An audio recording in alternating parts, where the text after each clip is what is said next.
Estamos online. Testando 1, 2, 3. Ouvindo?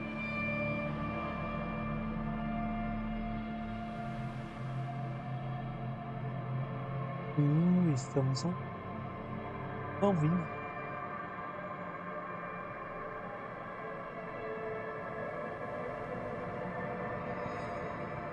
Fala, galera. Não. Espera mais um pouquinho. Disco Elysium. Um RPG. Um RPG que eu sempre quis jogar.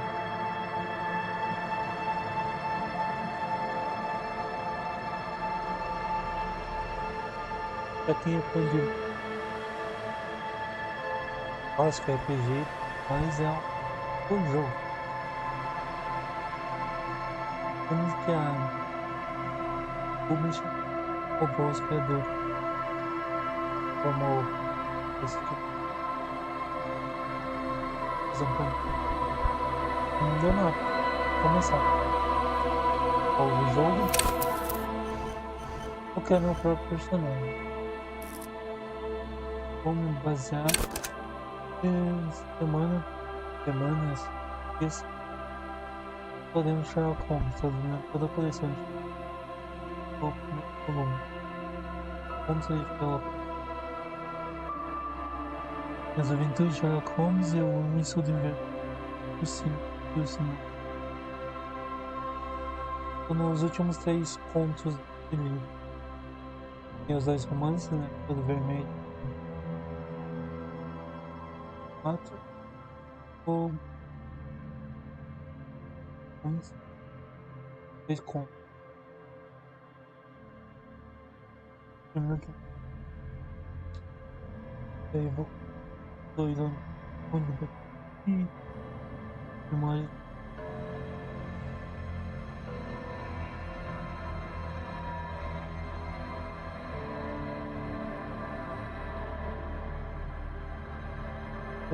Tem 4 romances e o resto é tudo conto. Né? Tá, então. Como eu disse, eu vou me basear no que eu acho que é um detetive Sherlock Holmes. Como isso é um jogo de detetive, que você é detetive, vai assassinar, né? Então eu vou me inspirar em Sherlock Holmes. Meu personagem vai ser inspirado em Sherlock Holmes. O que eu sou.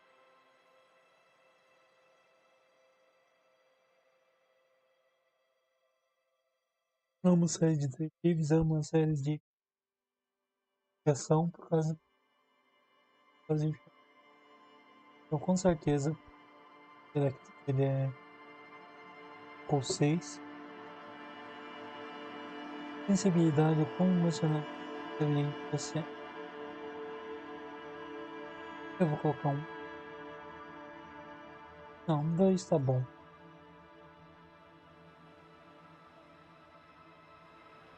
Sim. Todos ou filho. Ele é um grande lutador, apesar de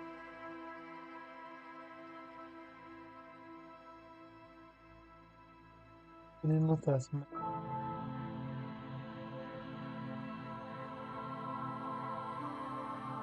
Watson fala dele.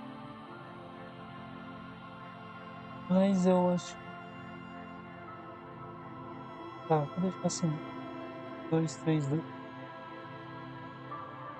2.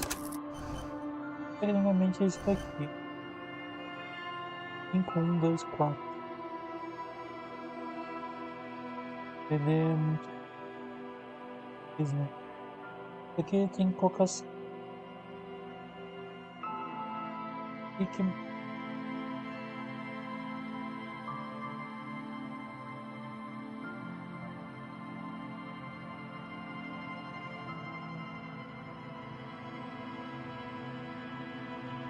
Eu vou deixar assim. Ele fazer assim. Outro jeito é fazer isso. Não sei se vale a pena tirar toda a parte psique dele. Ah,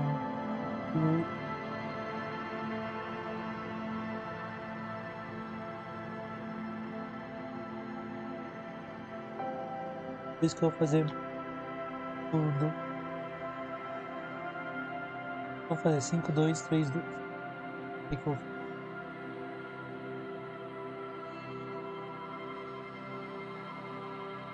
Quase que pelos contos que eu li do Chacon, um pouco de sensibilidade.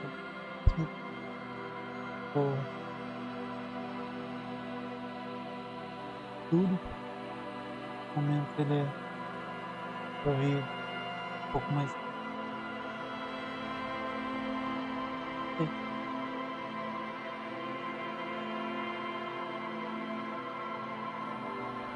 Vai ser isso.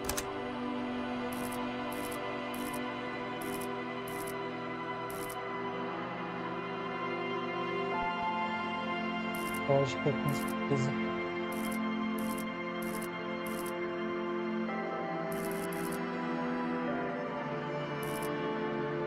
Escolher um.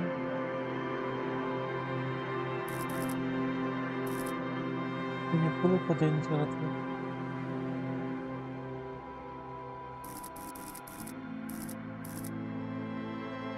Interessante.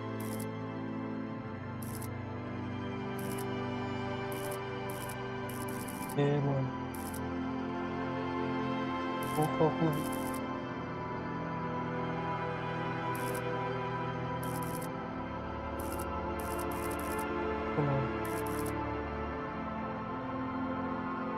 Reduz a um ver. É praticamente a conta aqui.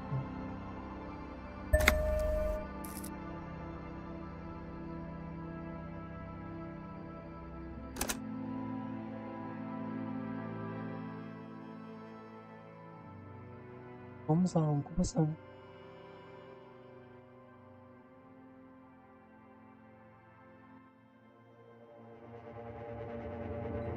As flores arrasam, ele é uma apenas. É a águia mais do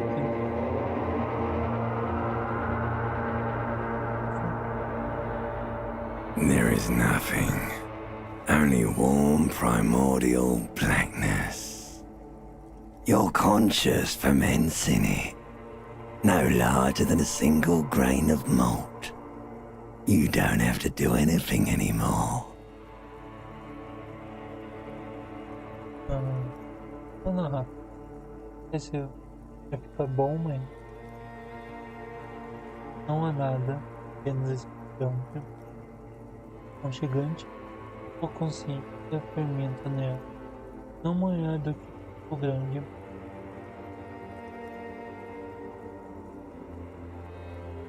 Ever.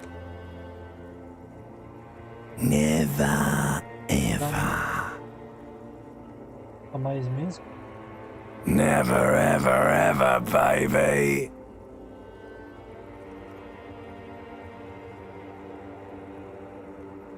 An inordinate amount of time passes. It is utterly void of struggle. No ex-wives are contained within it.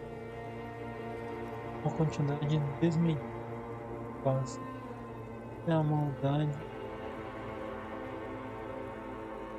Esse esposos.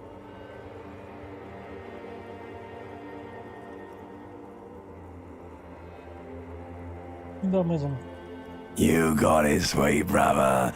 Nothing upon nothing upon nothing. Então você passou para cá. Coming right up, sir. Smooth passage.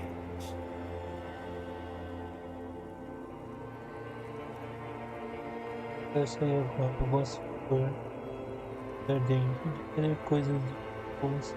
Não quero me dar nada. Do you really? Olha, isso. Tô cansado. Daí. Alright, nothing down to fuck all, borough. Traz de volta para o sul, por favor.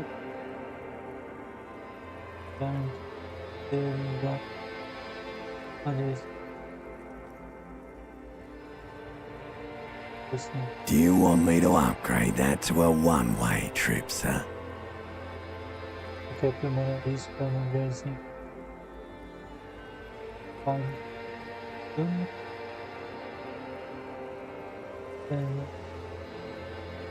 Não. Próximo. The song of death is sweet and endless. But what is this? Somewhere in the sore, bloated man meat around you. A sensation. Canção da morte. Doce. Canção da doce. Que é isso? Carne.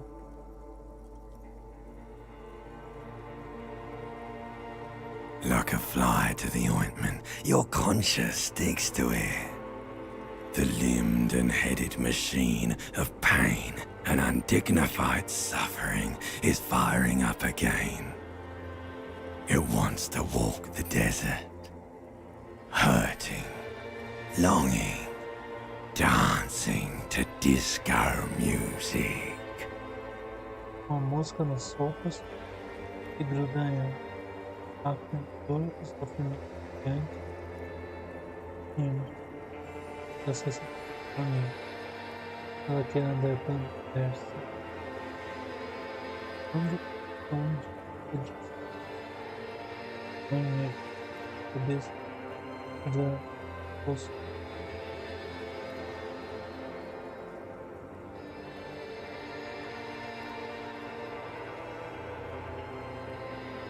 The stench of liquor rises from your mouth, and with it, an ungodly headache.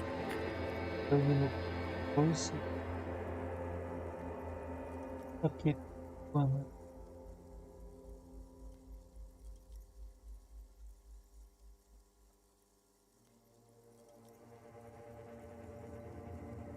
A fiery streak penetrates your skull, trying to force your eyes open. It's a sound, a clarion call from hell.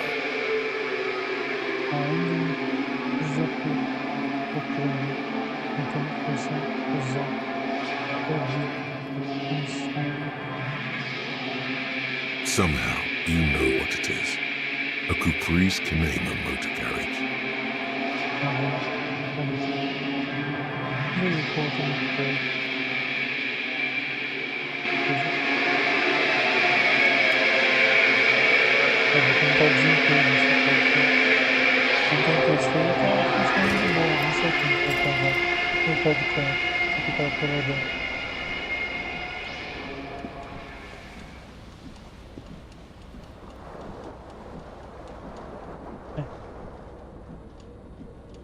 Não. É.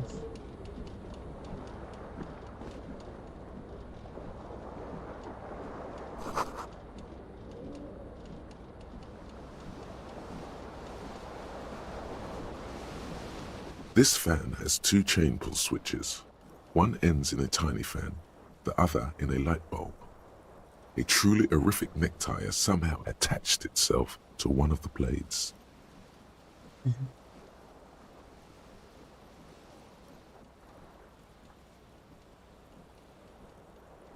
Fazer a parte mais louca.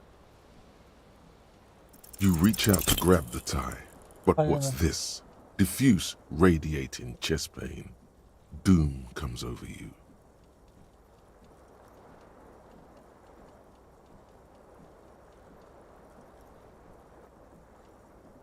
This is bad. Feels like sharp stones grinding in your chest and keeping you from moving. For quite a long time. Still ongoing. Now is a good time to start worrying. Finally, the pressure recedes. You find yourself covered in cold sweat and trying not to move, hoping it will keep you from dying.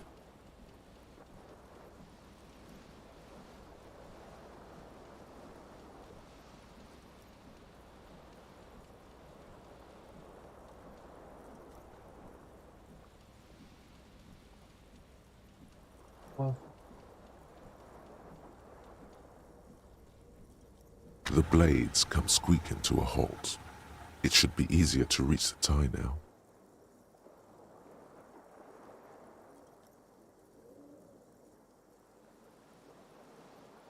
You swoop up and catch the tie. Snap! It's released from the blade.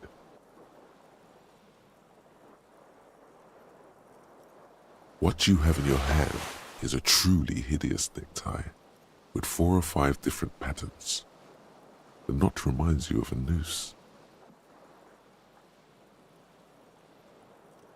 A terrible mistake. Turn the lights off immediately. You can practically feel the photons burning a hole in your brain.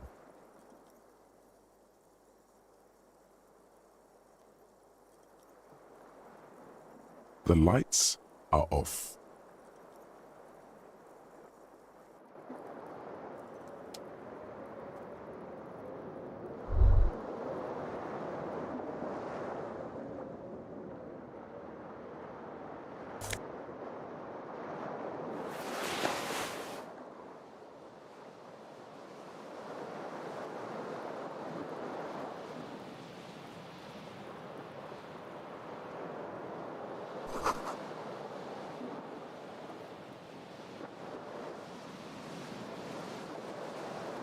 Depois.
You hear a jingle.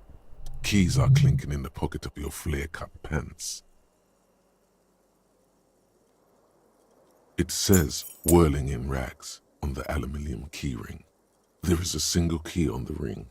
The number 1 is etched on it. It should open the door.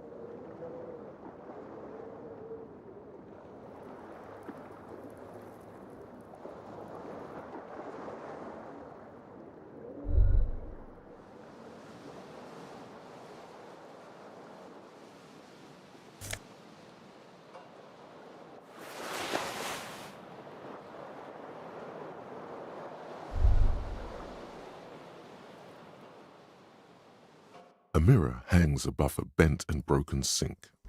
In a fierce discharge of masculine energy, someone has ripped half the faucet off. Was this not the same Elon that founds empires and lays waste to cities, virile, uncaring towards the little things? Pra pendurar as mãos. Música.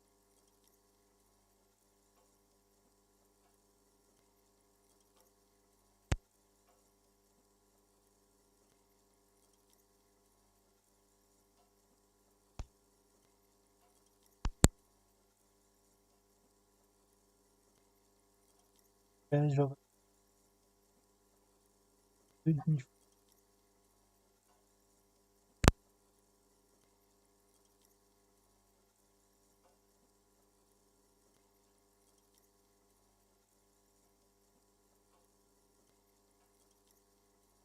Probably not, no.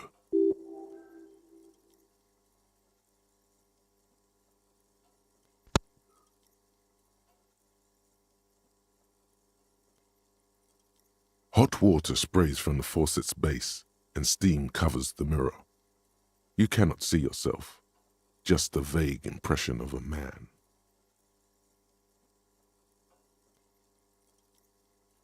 Da base da...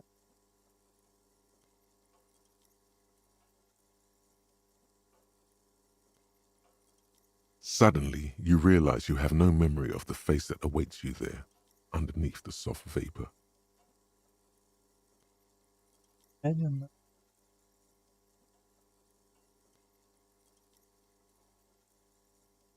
As you slowly reach your hand towards the surface of the mirror.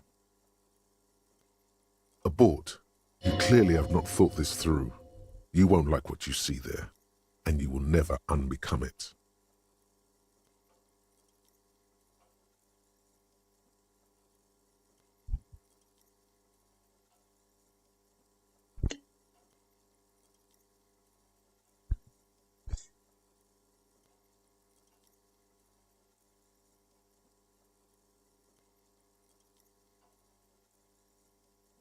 Yeah, there is definitely something wrong with it.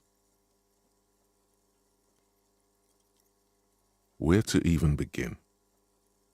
There is the bloatedness, then the swollenness. It's like there's an upholstery of alcohol underneath your skin. Bet you are. Your nose feels like a small balloon in the middle of your face. It hurts when you honk it. It doesn't appear to be a particularly tiny nose either. Not with all the drinks it's absorbed for you.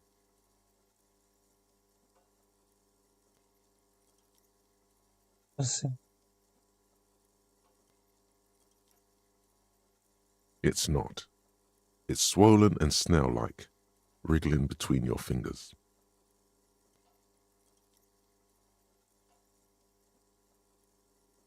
Espelho. Behold.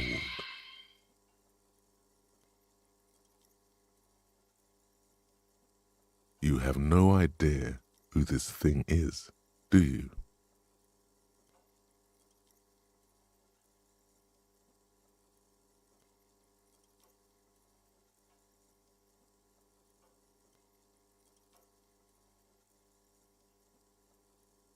It appears you're also dead. There's clearly rigor mortis on your face. Or wait, is that an expression? Are you trying to make an expression with that face? Why?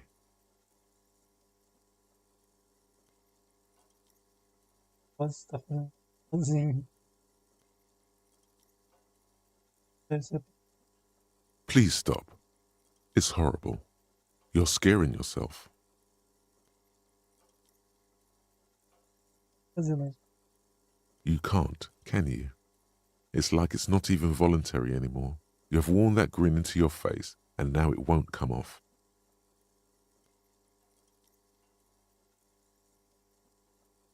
What does it even mean? What is the emotion you're trying to convey? Estelar. Resumo.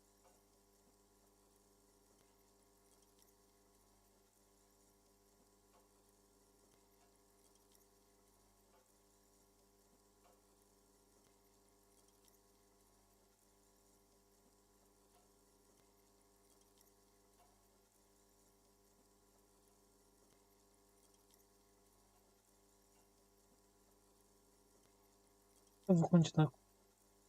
You should check yourself for a pulse, superstar. From here it looks like a cadaverous spasm.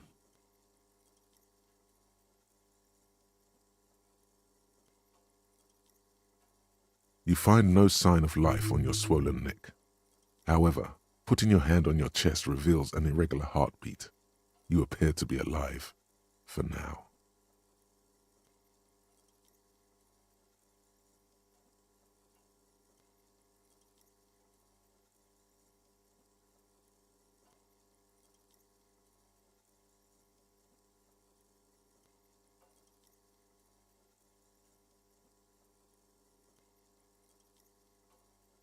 It belongs in the new, the third decade of the current century.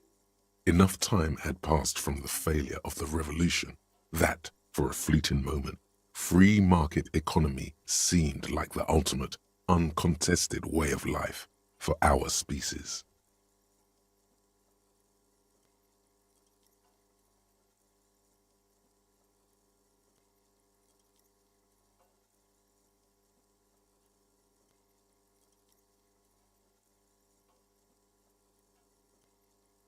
Things were good. It was smooth sailing. People made gold and champagne-tinted interiors and facades to suit the times, calling this the new style. But more importantly, disco happened. Pois é, eu tô começando agora, vamos ver se vai ser boa pra fazer de novo o jogo. Eu tô bem no comecinho do jogo, tô no espelho, nem saí dentro de casa. Não.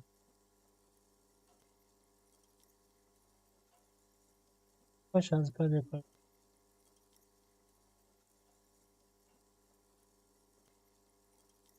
For Revachol, your city, that meant only one thing. Guillaume le Million. If it doesn't rhyme, you're not pronouncing it right. Out of the dazzling swirl of disco music, in an open-air boîte de nuit, somewhere in Revachol West, Guillaume's blonde mane appeared on the screen. He sang some bullshit. Then he made the expression.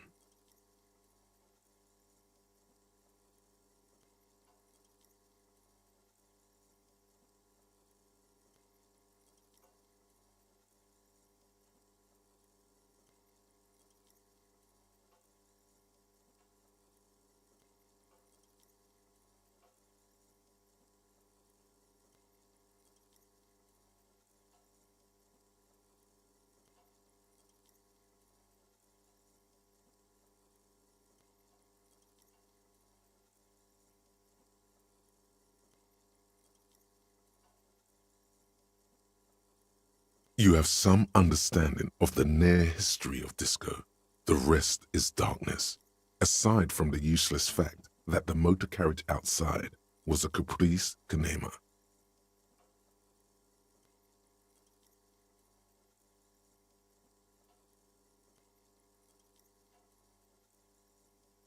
Everyone loved it.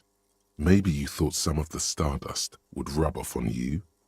Maybe it did. Either way, it's all gone now remains.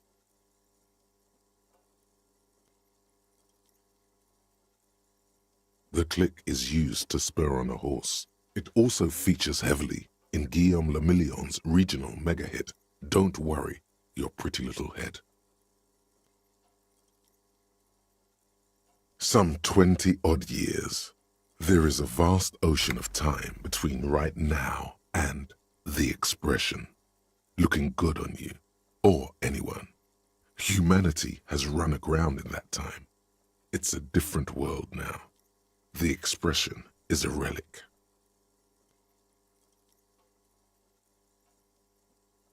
It doesn't have to be. You can swoon over Guillaume and his champagne-corked smile whenever you want to. Maybe some of the stardust will return.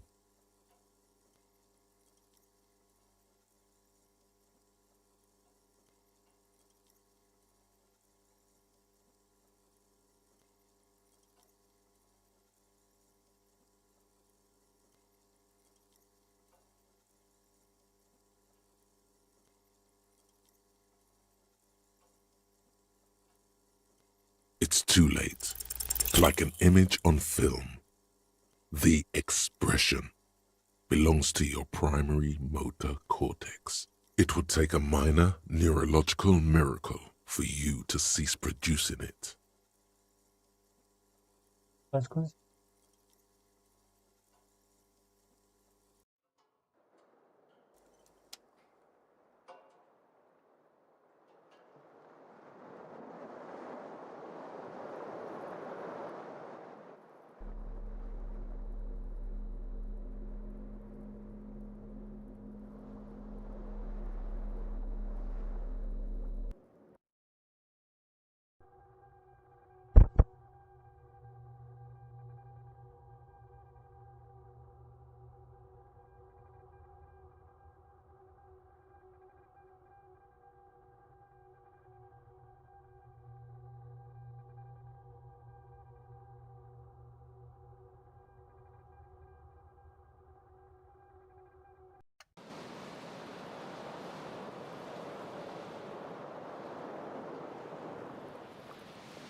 Onde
Hello, officer.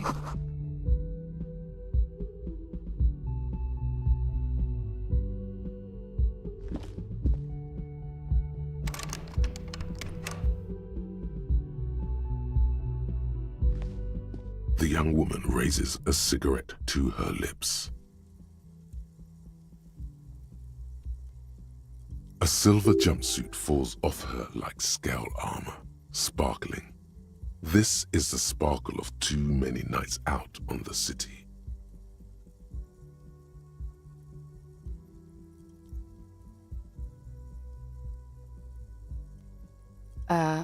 No.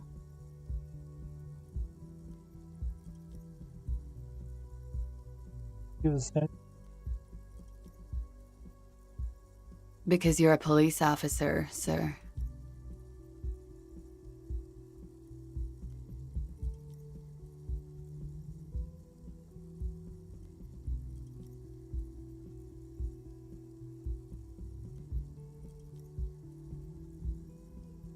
I am, yes. Unless you've been feeding us a set of very well-rehearsed lies all this time. You've been here for 3 days, on official police business, no less. Couldn't say. In truth, so far, mostly drinking. You have no doubt about the drinking, but do you strike yourself as a tight-lipped drunk?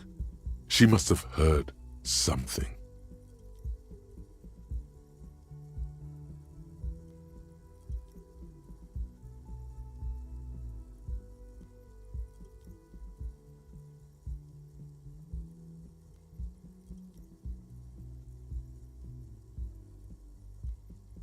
She nods.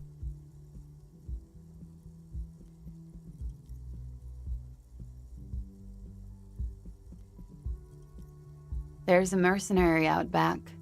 He's been hanged. The body has been there for a week now.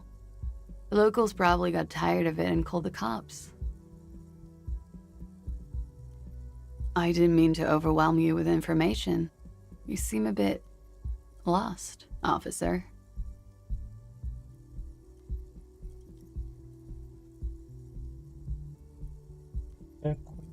Could it be because of the drinking?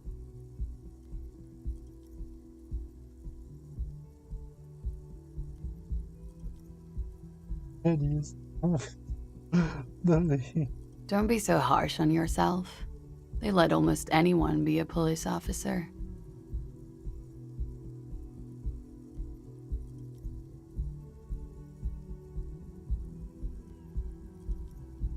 He's coming. The words have already left your mouth. That's it.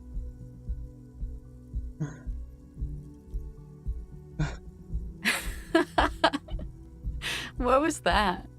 That's not even how words are used. What did you say? Come on, say it again.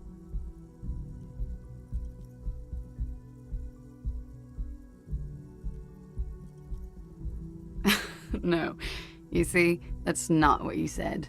You said...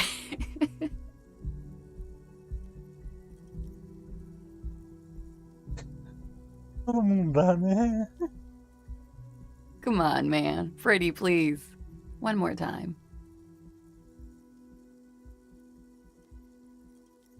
Goddamn right you did. You crazy asshole, you. What kind of cup are you? Tiro do apocalipse. Has the time come already?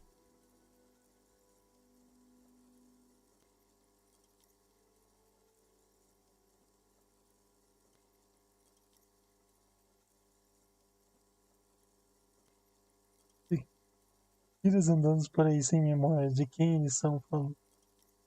Estão falando.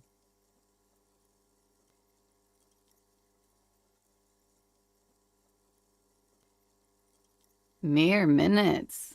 I should go and prepare then. Thank you. This has been delightful. I hope it does all come crashing down. Otherwise, it's gonna suck for you later when you have to interrogate me.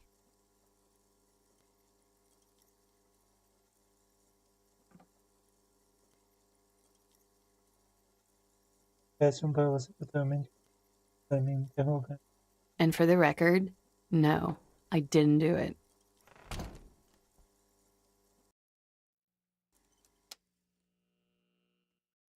Olha a cabelinha dela aqui.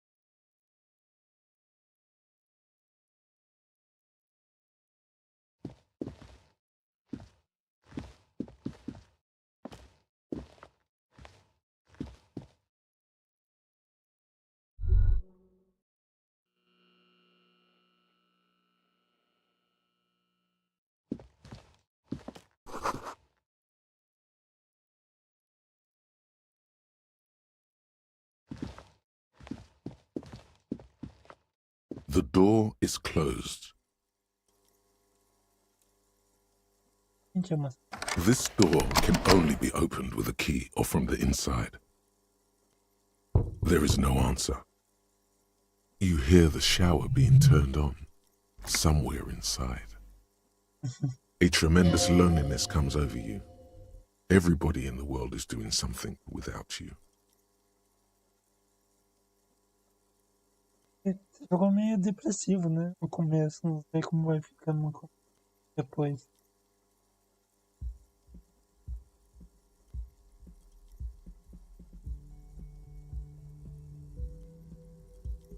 The door is indifferent to your loneliness.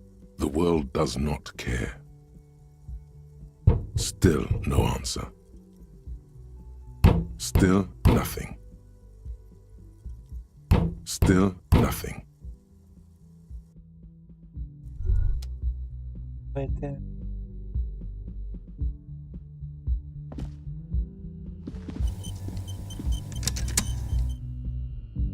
You should pick that fat, juicy cigarette butt from the tray, light it up, and smoke the living shit out of it.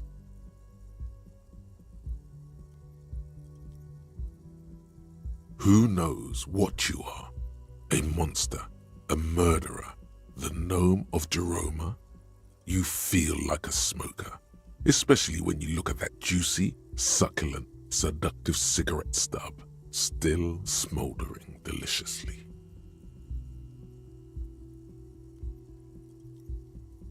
How very astute of you. This renders it ineffectual. You should look for a whole cigarette, or better yet, an entire pack. Strike that, a carton. Make sure they're all healthy and able-bodied, then smoke them all.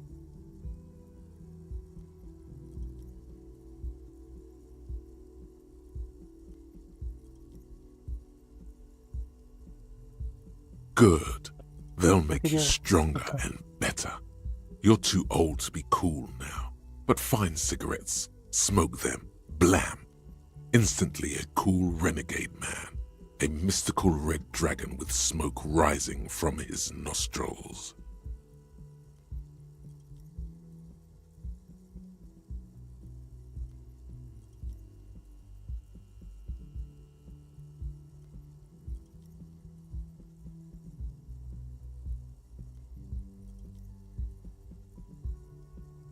Plus, smoking them gives massive bonuses.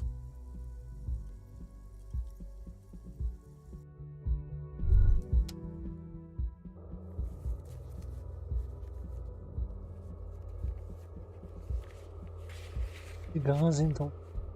Vamos bem.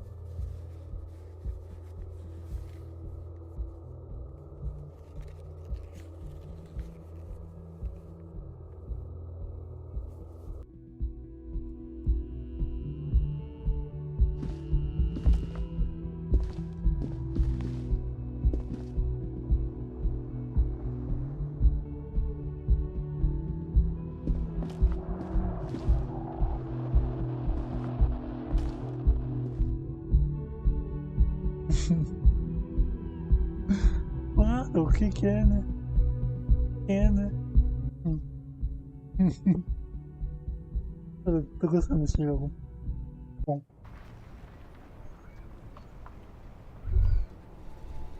Não sei como tá. Você prefere que eu narre tudo que o narrador ou comente?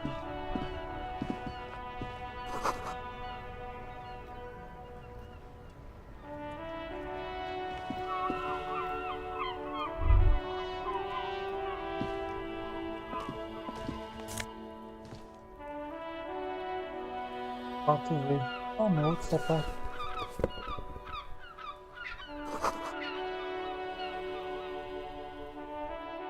There they both are, two identical shoes, both copiously green and indiscriminately snakeskin, reunited on your feet.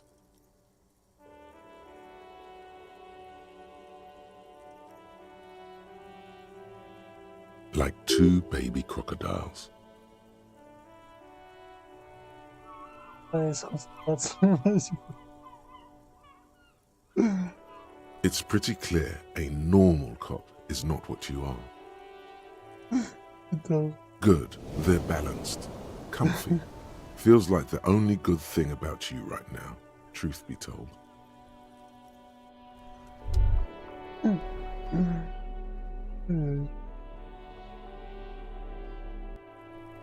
tô bonitão agora, né? Do jeito que eu acordei. Comparado ao jeito que eu acordei, eu tô. Olha.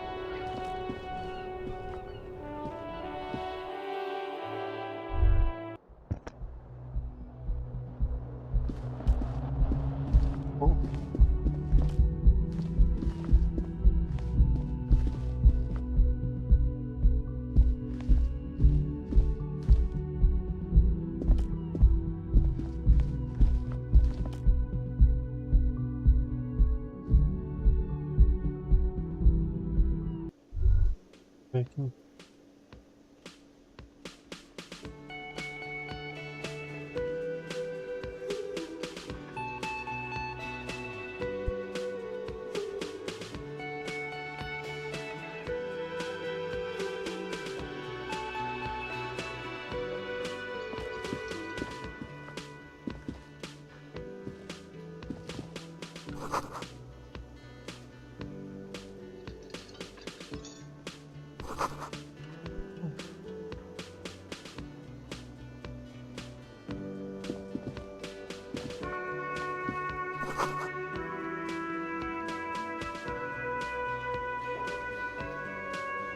You should totally sing karaoke here, the first chance you get.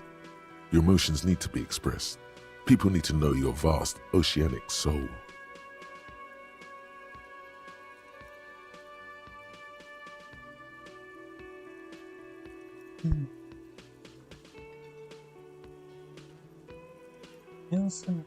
Pensa.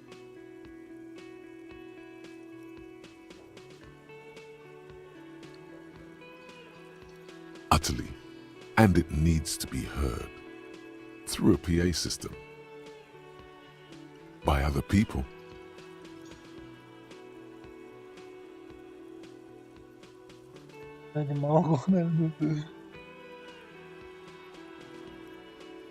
Who is mistakenly identified as a cop for his prominent jawline? Yes, sounds likely. You should probably go on stage and pose for a moment when you're done with this thought. See if it works.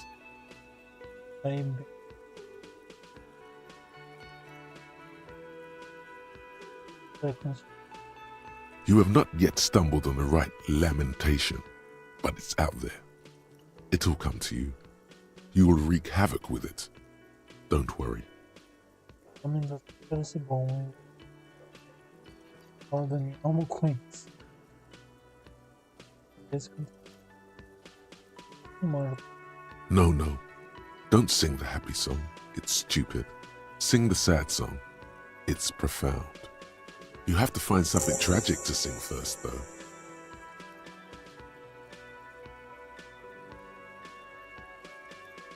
Depois.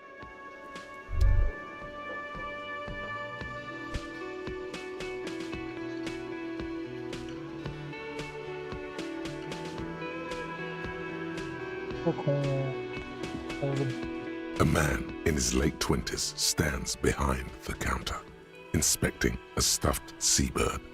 As you approach, he gives you a sideways glance, then looks down again.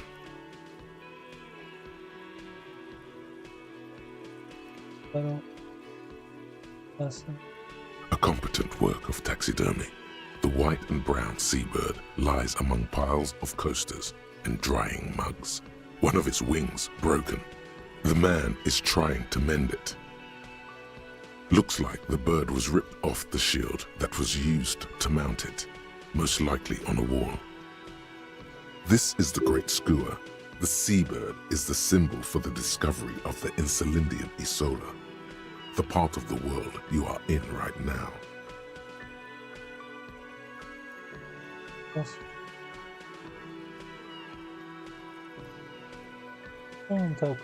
Look, your buddy is over there.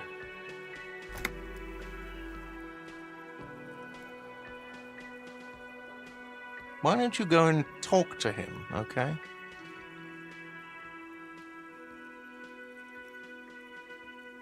He pretends not to hear you, concentrating on the bird instead.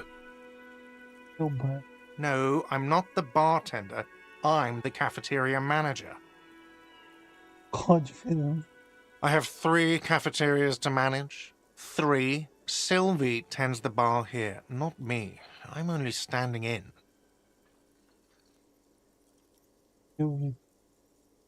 She just, you know. His eyes dart from left to right. This man isn't lying, but he is hiding something.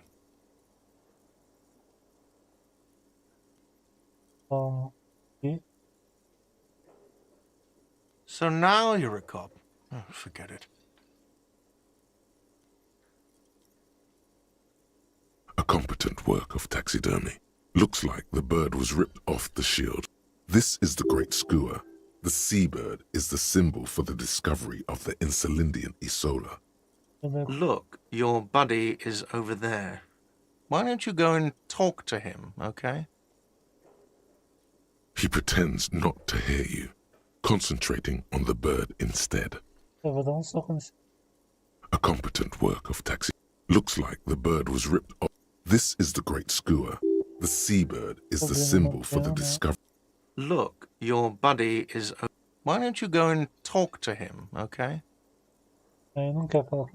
He pretends not to hear you.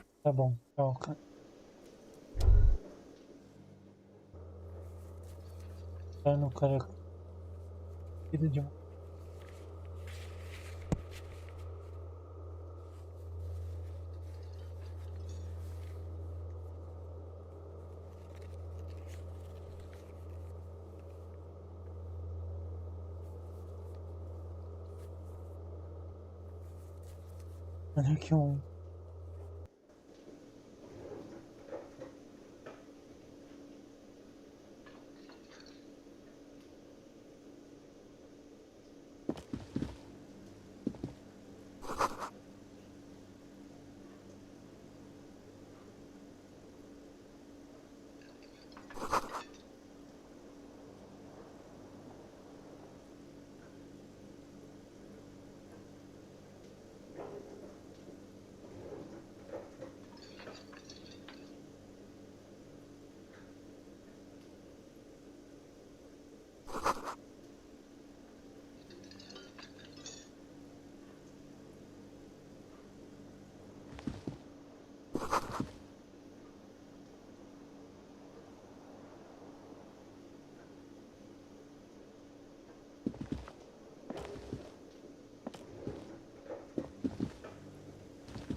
Pois é, né? Vai saber, né? O que acontece. Hello, sweetie.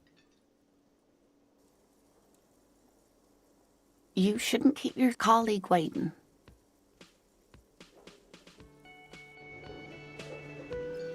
Bom, quer conversar comigo? Então vamos. Já. A bespectacled man in an orange bomber jacket is tapping his foot on the floor. Looks like he's waiting for someone. As you approach, he narrows his eyes and extends his hand in greeting. Aperta a mão. Hello, I'm Kim Kitsuragi, Lieutenant, Precinct 57. You must be from the 41st.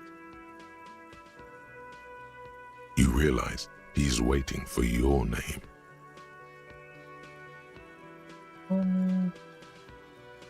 29 para si. Concentration makes you squint your eyes. Your name should be deep gold and orange, like a forest fire looming on the horizon, but mixed with the stench of liquor rising from your breath. You're 2 steps closer to it, but there are still many to go.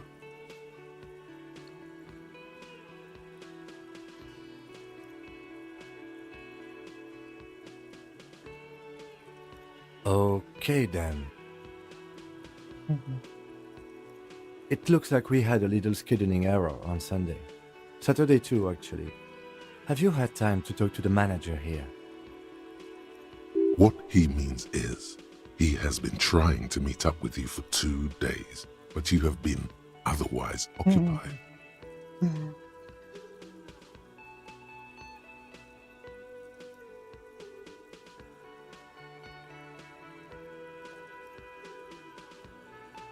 If you don't mind, we should talk to him again. Ask him for a rundown of the area. Now that I'm here as well. I understand the scene is out back, right?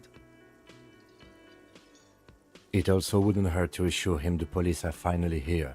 In full force, I mean. Have you mapped out the initial interviews?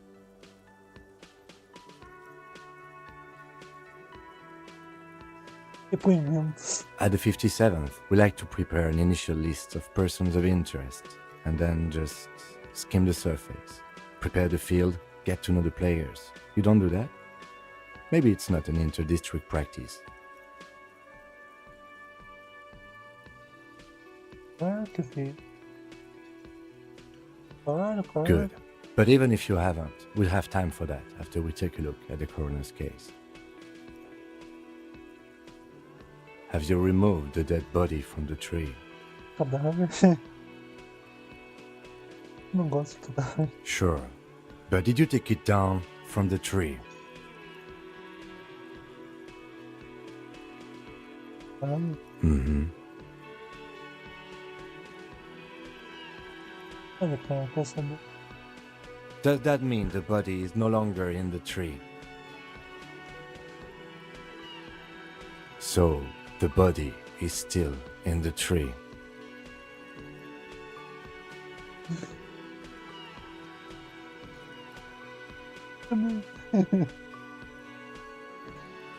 Eu nem consegui usar o nome. Jan Bipal. Depois eu vou colocar na descrição do vídeo.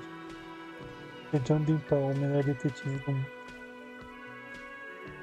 Então conta. This is the first time you detect a weariness in the lieutenant's voice. It is obvious he would have preferred for the body to no longer be in the tree. Where it has been hanging for 7 days straight.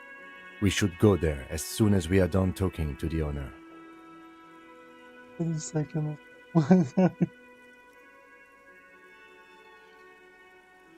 Vai ter. Não conseguimos lembrar de nada. Devemos fazer mesmo? Vamos indo. I can see you drank last night and the night before, and that you are still drunk now. But I have seen officers go through worse. Much worse. If you need something for your headache, there is a general store nearby. But as I said, The dead body should be our #1 concern.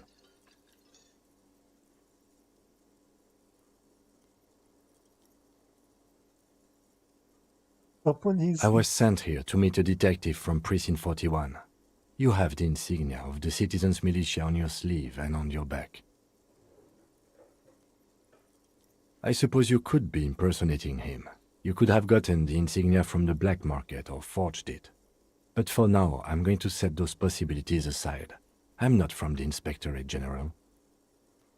Inspectorate General means internal Eu affairs. sabia que era corregedoria. What he's saying is he's not from the rat squad and isn't supposed to suspect such things. Vou dizer. Quer dizer, esquadrão de rato. No need for derogatory terms. They're only doing their job.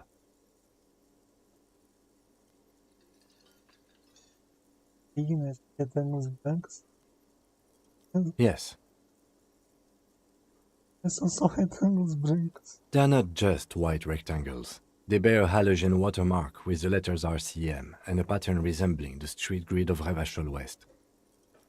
I would ask you to step into the headlights of my motor carriage, but again, it's none of my concern.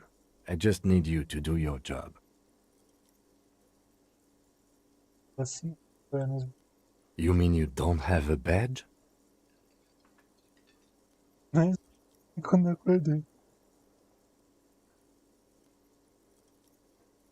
Aí eu vou fingir.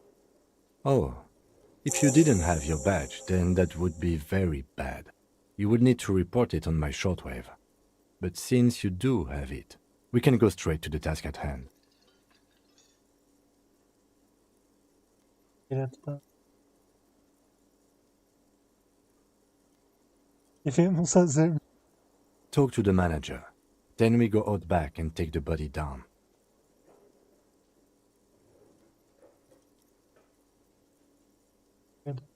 We all feel that way sometimes. There is no such thing as a police officer, I'm afraid. What remains is that there is a dead body in the tree. Someone has to figure out who put it there. If we don't, no one else will. And then, soon after, dead bodies would be dangling from all the trees. But first, we have to take it down. After you, officer.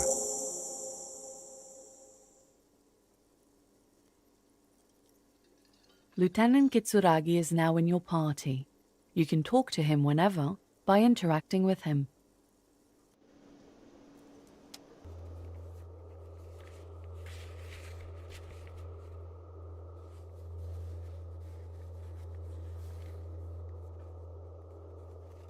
O 21º distrito, mas só por.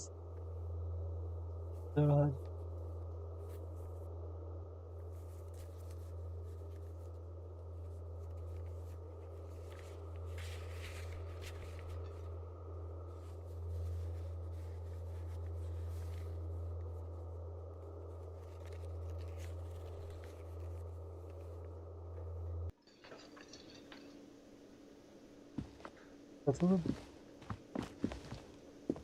E...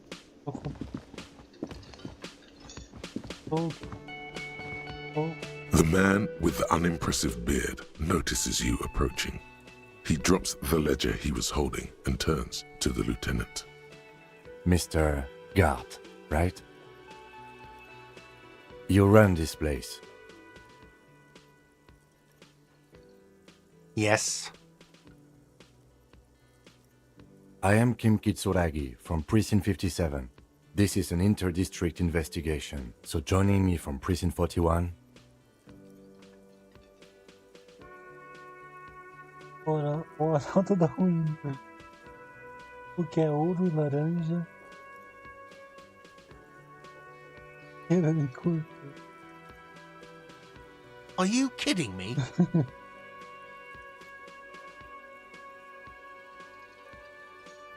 It's you. It's obviously you. You smell like liquor. And you're orange. See? Everyone agrees it's your color scheme. We're on the right track with this name thing. Is this what you get when you call the police now? We've been waiting for a week here. Sir, I understand your concern, but we are here to do a job. And for us to do it, I need you to stay calm. Yes, of course.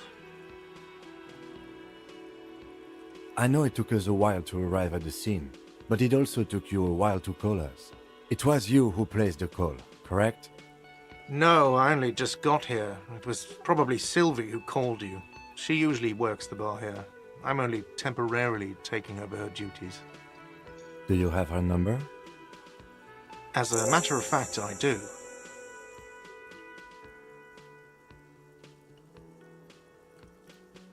You said you just got here. From where? Are you a local? What, of Martinez? No, I live in Jamrock. I only sometimes come here to keep an eye on the place. This is just one of the many cafeterias I manage. But you still know your way around, yes? In case we need directions. Yes, I know where some things are, but as I said, I don't live here. I just used to work here. And I'm not going to start working here again, if that's what you think. I didn't imply that. Detective. He probably means this is where you step in and ask your questions. Perguntas, entendi.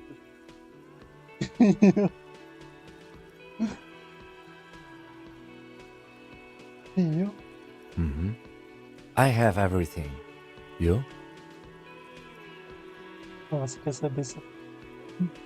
Yes, he means, do you have questions for me, like a police officer would? He thinks you're stupid, sire. Ask him about the body's location before asking if he killed him. People give up information in the more innocuous questions, which you can later use in the more sinister ones, not vice versa. Perguntar sobre a posição do corpo antes de acontecer. Usar. Você pode usar.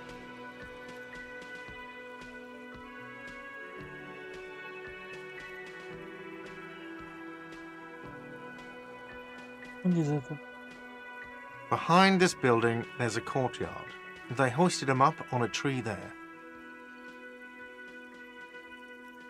Como chegar? That's easy. See that door there? First you exit through that. Then to your right, you should see a big hole in the fence. A really big one. You can get to the courtyard through there. No need for the keys. The hole is big enough for the Franco-Nigerian cavalry to fit through. Tem uma. I don't know who killed him. I'm not the police. That's your job. This is it. He said they hoisted him up on a tree. Who is this they, if he doesn't know? Você disse que eles hospitaram uma. E dizer com. Oh, people are saying it was the union dock workers, that it was a lynching.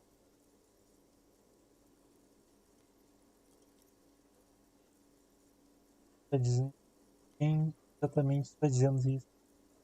The locals, the customers, the people who eat here, a lot of dock workers eat here. Sylvie told me everyone knows the dock workers did it. Ih, já começou a se enrolar. Já.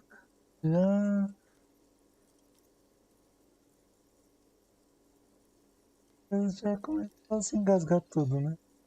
Did the debarders themselves tell her this, or is it a rumor? I don't really know. You'll have to ask her.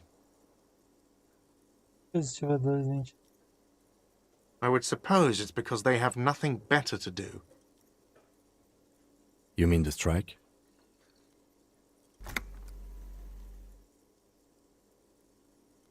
Gaguejou. Yes, the strike. The man they hanged was a security guard for the harbour company, I hear. A mercenary. The unionistas probably thought they'd send a message.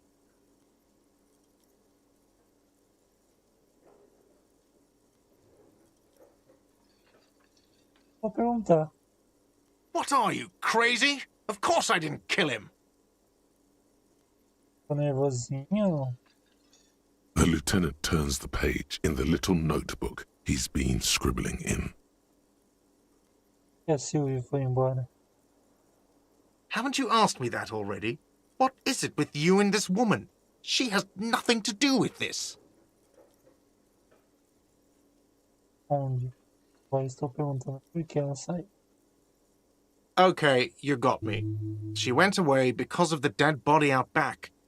And because I asked for her number. That's why Sylvie went away. I hope you appreciate that. Thank you.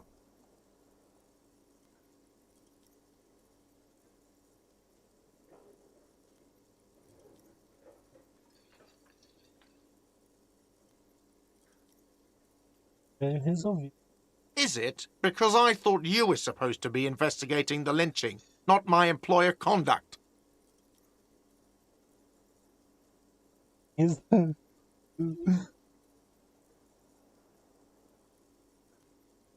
Vocês têm algo a ver com...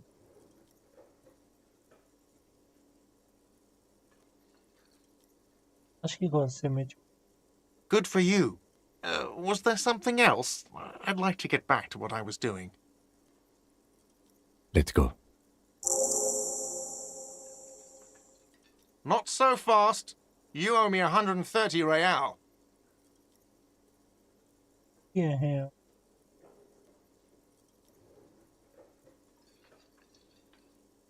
Devo merda nem. Que é real. Oh, excuse me. You owe me 130 real.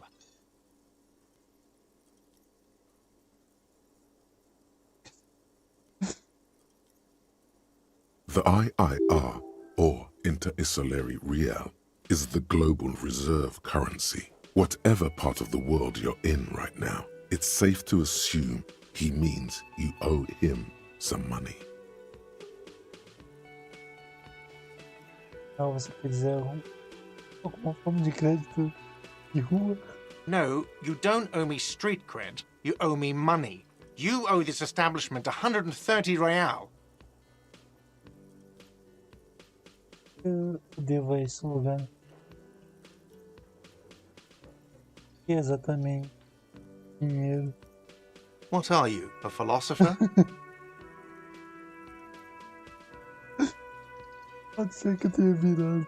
Money is what grown-up people use to pay for things. Things like this hostel room or 8 bottles of potent blend and 9 packs of Royal Extra. We use it for everything, really. Onde eu consigo? Are you serious? From your work? I don't know. You can take bribes, I guess. I'm sorry. I don't think cops can take bribes. Some do take recompense, but only to survive. Por que eu preciso disso? For survival, to pay me. Unless you want to become a hobo. Do you want to become a hobo? There's nowhere else to stay in Martinez and it's a cold spring outside. Money doesn't make you happy, but it lets you be unhappy for a while longer. Assim, infeliz. If you run out of money, you die. It's like that for all of us. Me too. That's why I need you to pay me. I'm not an asshole. Mas e... Burning.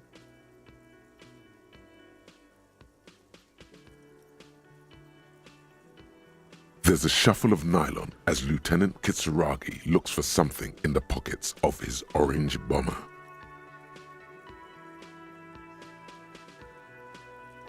Você está preso. Acontece agora. I'm sorry, but he has to pay. I can't let him stay here any longer if he doesn't. If he doesn't have the money by tonight, then... Officer, maybe you're better off working this from home for now. You live in Jamrock, right? It's not that far away.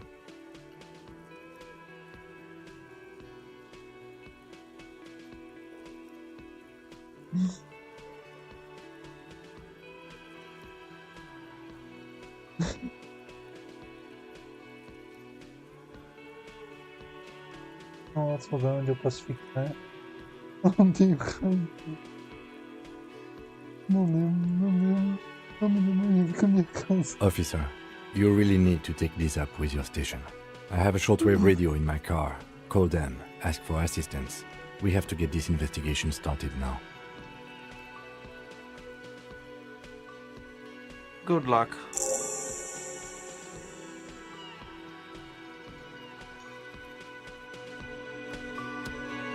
Ah, é. By the way, where is home? The address is coming up blank, and this place sure isn't it. Realmente. But you've been at this hostel cafeteria for only 3 nights. Where were you before? You had to be somewhere.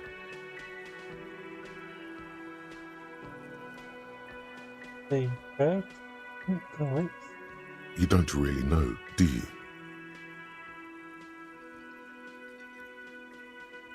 Perto.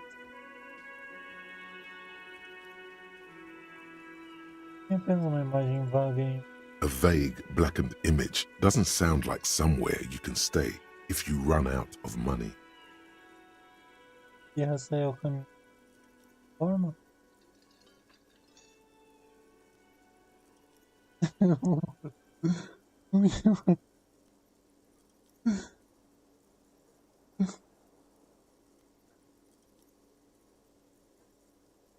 Vou morar em uma lixeira, não me importa. Pode-se tudo.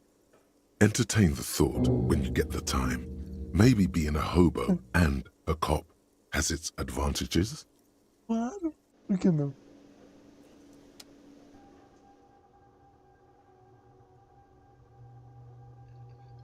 Pedinho. Ah, pedinho.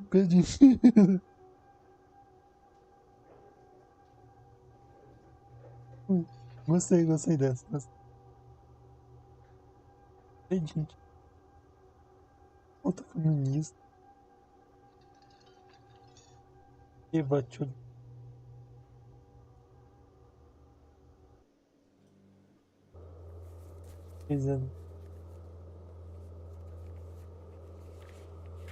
Ai, que problemas. A delegacia. Eita. Gostei disso. Pedinte. Aqui que é o nosso amigo. Yes?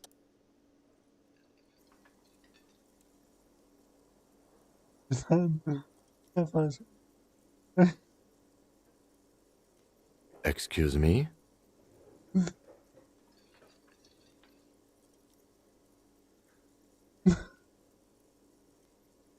Oh, meu Deus. You have a distinctive way of walking. If I were to walk in front of you, we would surely collide. O que você quer dizer com distinto? I hope you don't take this the wrong way. It's just a collegial observation. In the 57th, we call it the Jamrock Shuffle. Officers from Jamrock's 41st Precinct tend to move a bit erratically. They say it's a scene-clearing technique developed by one of your lieutenants for gathering evidence. It's erratic, yet thorough. Prioritizes containers.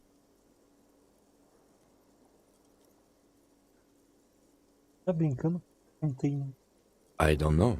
Containers contain, I guess. I'm making assumptions. We should move on. Fale-me do caso. What do you want to know? Não consigo lembrar de nada. Maybe you can tell me what you do know to help me narrow it down a bit. Só no personagem focado. Then you are not that far behind, actually. Do you want me to brief you? Como assim? Parece uma boa ideia. 3 days ago, the RCM Emergencies Desk received a report about a security guard who was found hanged in Martinez. An anonymous caller said there was a dead body behind the Whirling in Rags hostel cafeteria. The cadaver had been there for 4 days. No one had come to investigate. During that time, the victim had been stripped of his belongings. The caller did not identify him, but used the word lynching. There is an ongoing labor dispute between the local dock workers and the logistics company Wild Pines. I was told we should approach the death as part of this dispute. Então,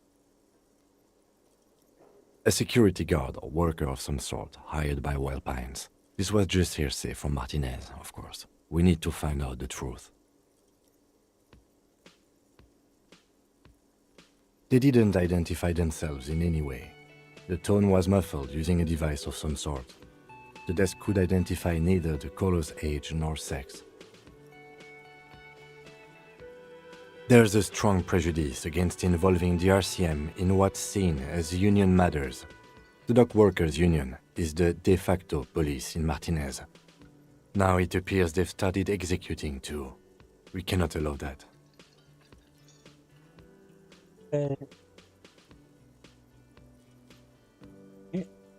That's us, the Revachol Citizens Militia. We're the police in this city. The RCM, or the Revachol Citizen Militia, is the police force you and him are part of. A self-organized peace corps of the occupied city of Revachol.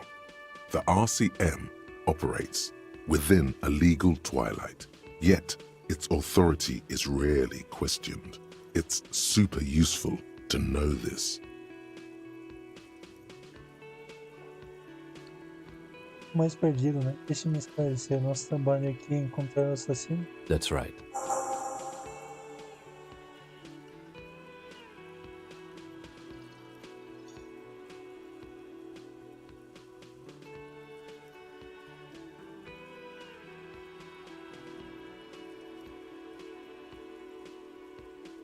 No, it's not a particularly mysterious case. The deceased is a security guard for a corporation involved in a labor dispute. It doesn't take a DeLorean polymath to put the pieces together. I just don't see the case getting more mysterious than that.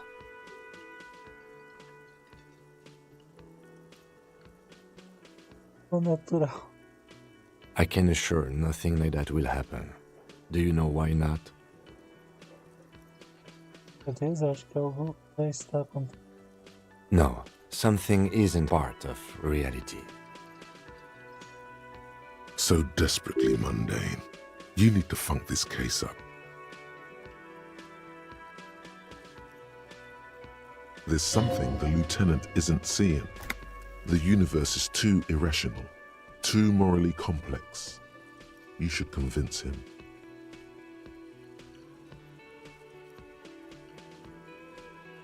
Registered.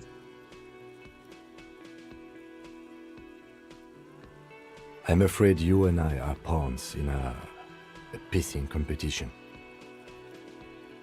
Você quer dizer? You don't know? I assumed you were in on it.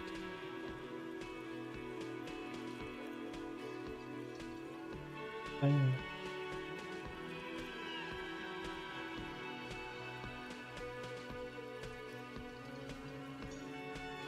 Oh, mas é algo ali. Better still than an imbecile cop-off. Fácil. It's just stupidity. We shouldn't waste any more time on it.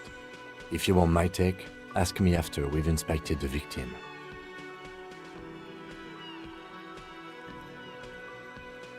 Eu me contar isso. Contar agora isso. Parece relevante. Later. Was there anything else you wanted to know about the case? Mas já tem. Good.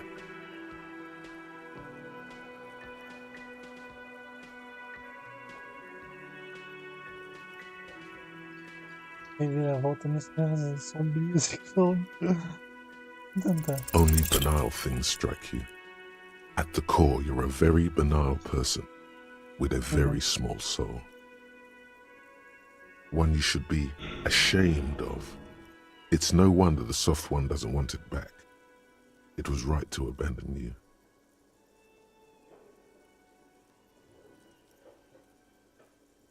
Vamos.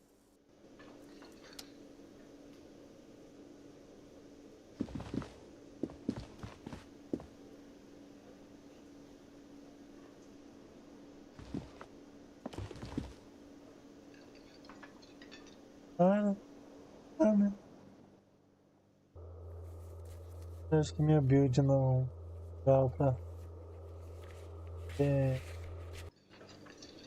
cara mais ético.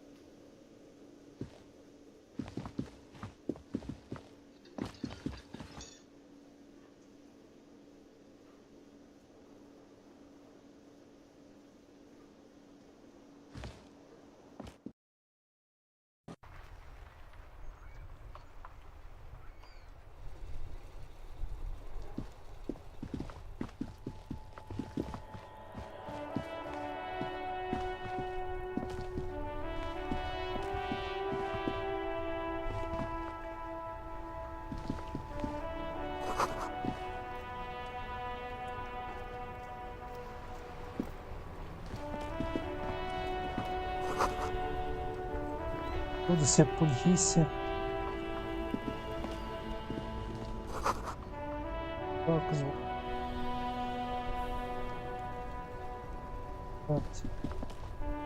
The RCM in Martinez. Pezinho. What can I help you with?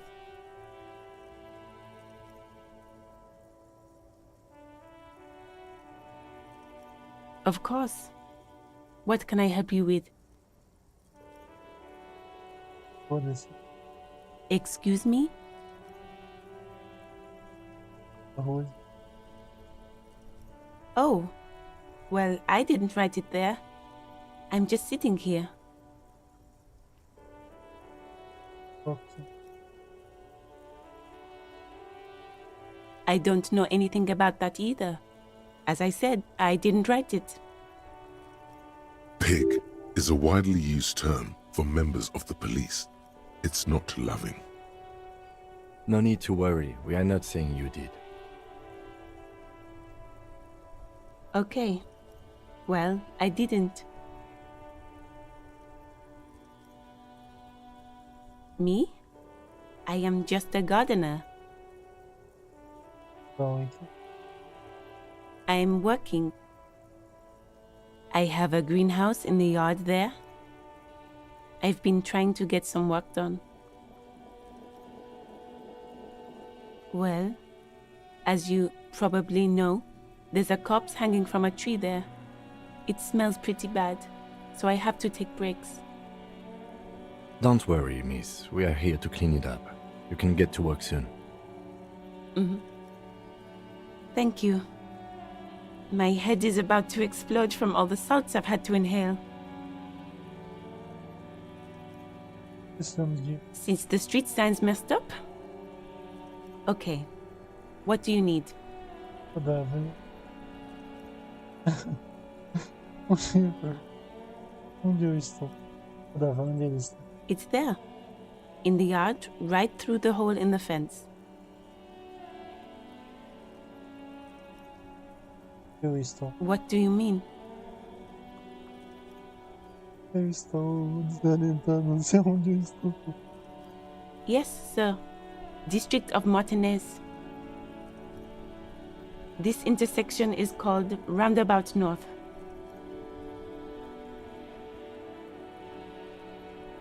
He knows where we are. He just wants directions.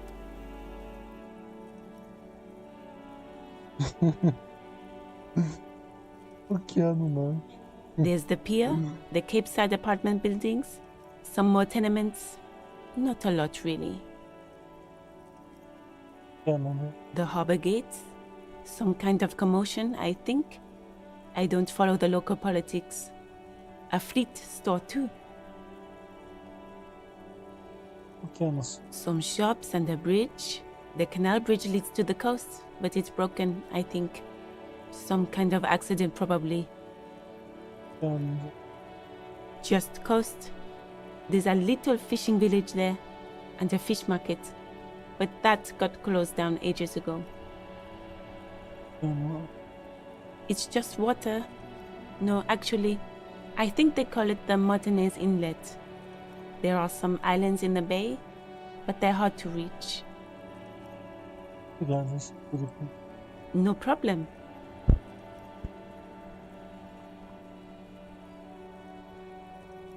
Of course. I won't hold you back.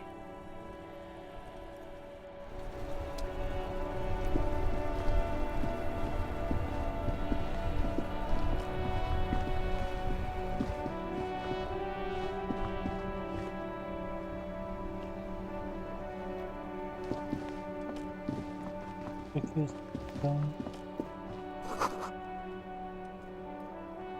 assim.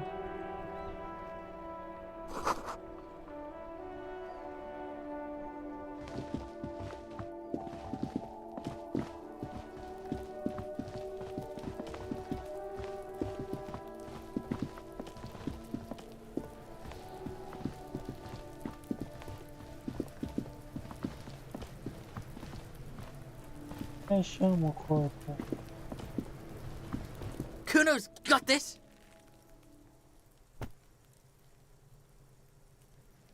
If there ever was such a thing as an ugly kid, then this is it. He's almost exquisite in his ugliness, like a gremlin. Coitada, criança. Oh yeah, Nappa Gumpy, Kuno!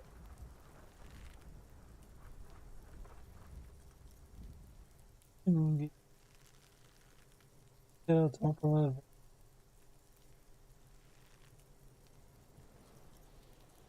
Right in the dick, Kuno! Get him right in the dick! Love it in the dick!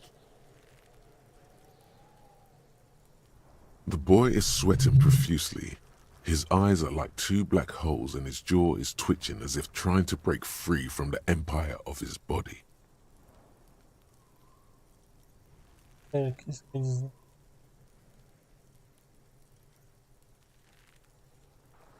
O que isso quer dizer? The kid is obviously high.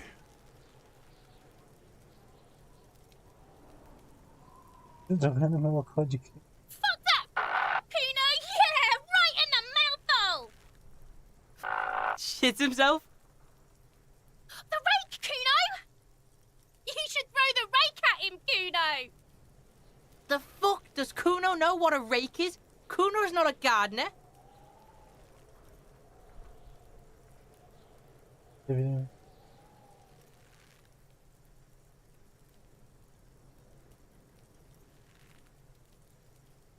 Pergunta. We shouldn't do anything. I don't tempt such forces. You will see. The language these kids are using, pure unfettered id. There will be no reasoning with those creatures. The fuck are you talking about? He's calling us Kuno! He says we're fucking each other! Garoto quer curtir comigo? Eu não. Não. Fuck no! Kuno doesn't buy that shit. Fucking entrapment shit. Verdade. É bem também. Olha, tem perguntas. Alright, entertain the Kuno. Show me what you got. What you got there? What you got, huh? Show me what you got. Corpo, você sabe sobre. Shitload pig. What's your question? Don't tell the pig shit, Kuno!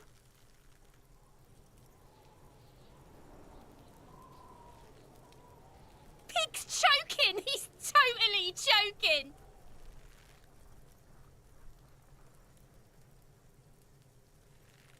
If I were to want to waste my time, which I do not, I would ask them who he is, how he got there, and the usual. The usual being, have you seen anything out of the ordinary? Or have you seen anything suspicious?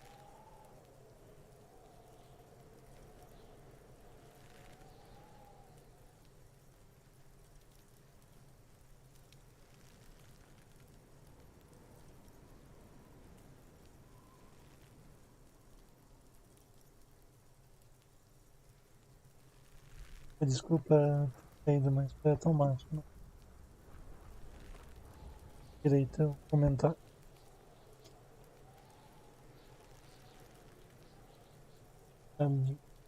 Sabe quem? Kuno's fuck imp. Kuno uses the fuck imp for target practice. He's trying to hide the fact that he doesn't know.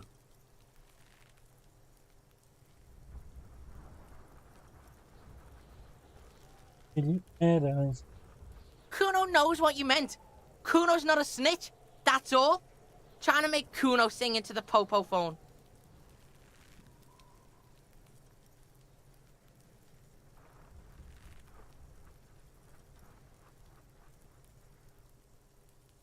Sabe como ele ficou lá em cima?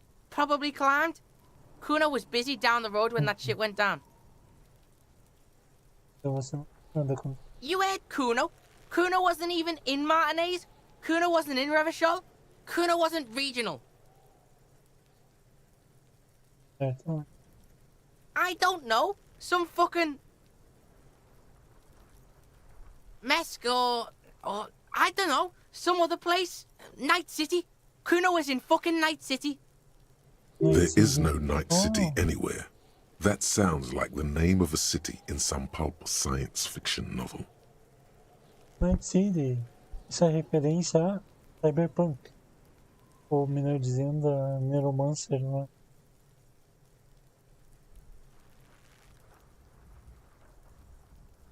É, PCzinhas.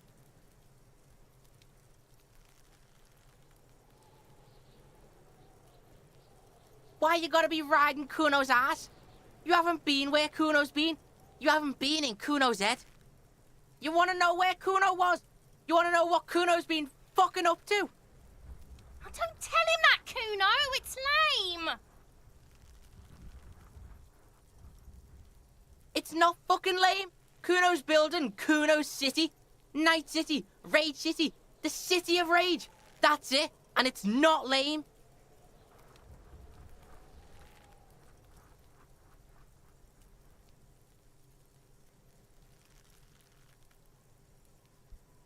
É, não sei se é... Não lembro se tem Neuromano, né?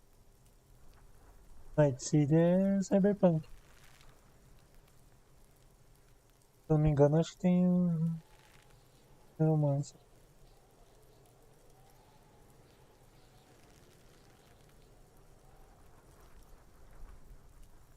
Lame.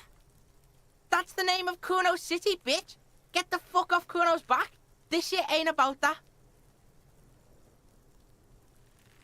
Oh, pai.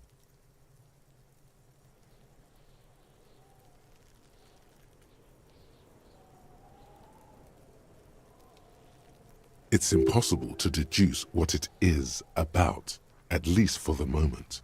If it's important, it'll come up later. Focus on the case. Just a couple of pigs sniffing around in the dirt. That seems pretty fucking suspicious to Kuno.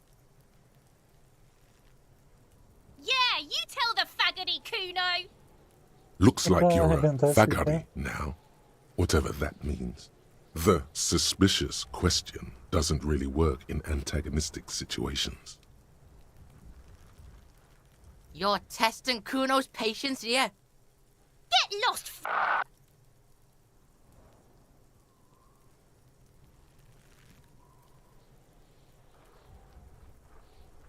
Tocando. Right, pig. This is where Kuno plays with his little wooden choo-choo.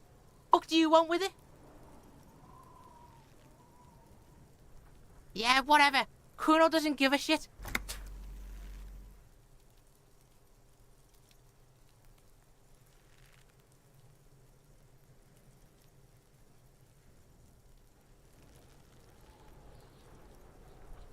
Yeah? The kingdom of... Yeah, whatever. Kuno doesn't give a shit.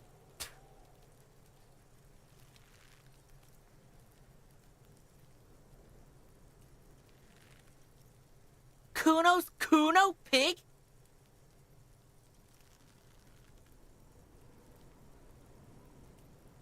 It's always Kuno, never I. Clearly the kid's using the third-person perspective as a shield.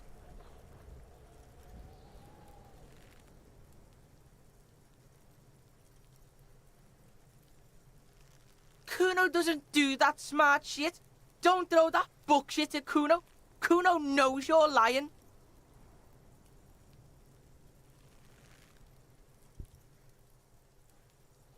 Cara, que pezinho mais chato esse. Oh, mano. Trying to get Kuno hooked on the book. Watch out, Kuno! He's trying to fiddle you! He's gonna put his hands on you!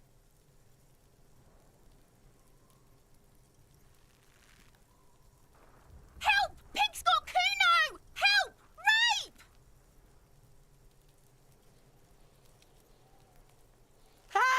He's got the Kuno, help! Não tô fazendo nada, vê? Everybody, please! He's digging his dick out! Escalate, Kuno! His dick is out! You're afraid!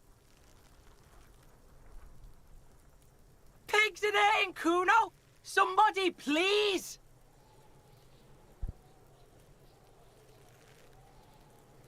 How did we get here? How did this happen? This makes no sense. There may still be a way out. Just appeal to his reason.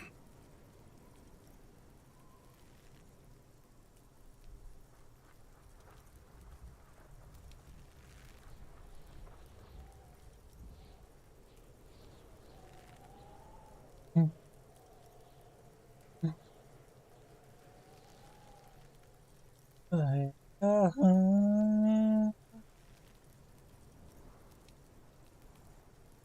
Seja razoável, quando eu não fiz nada pra você. Fucking logical!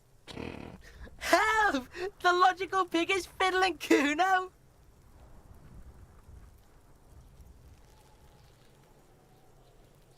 Vou fazer. No one?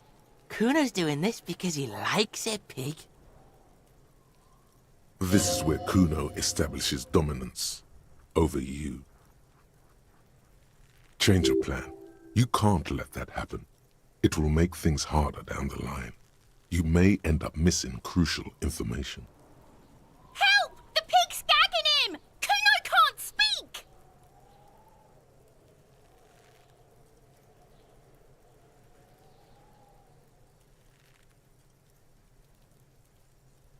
Vai.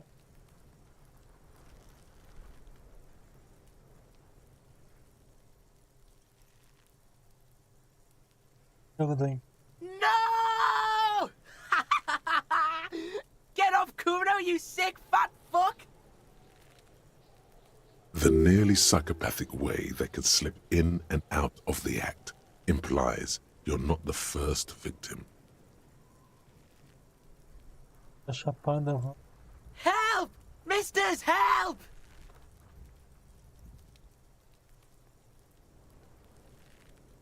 He's flashing Kuno! He's showing his genitals! If you don't help Kuno now, it'll be too late!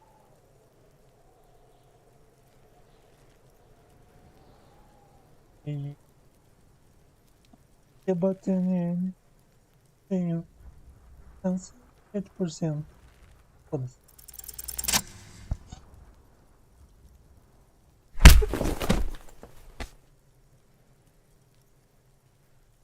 Thump. The blow connects surprisingly well, leaving your knuckles tingling. Kuno feels it. This was no light tap. What?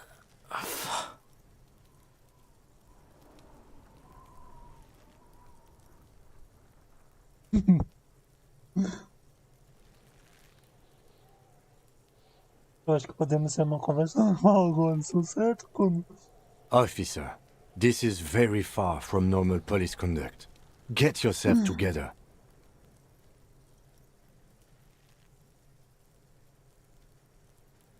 Pois é, nossa.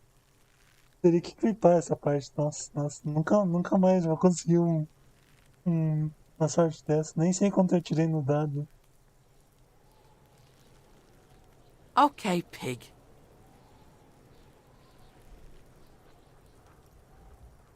Ó, mas funcionou, cara. Certo, porco.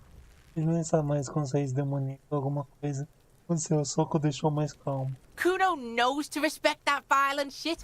You should see Kuno's dad. Kuno's dad doesn't give a shit about anything.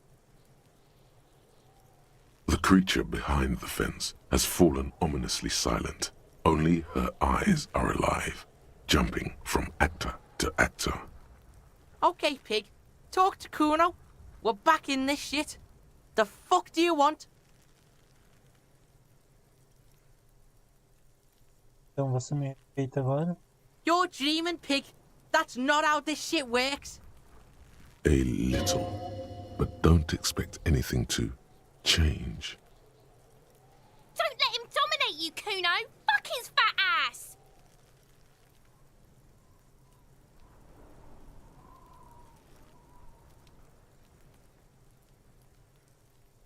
Nossa.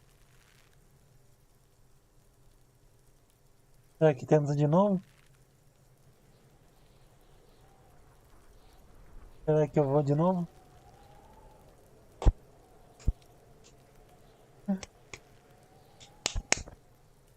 Não, né? Não vou ter duas vezes.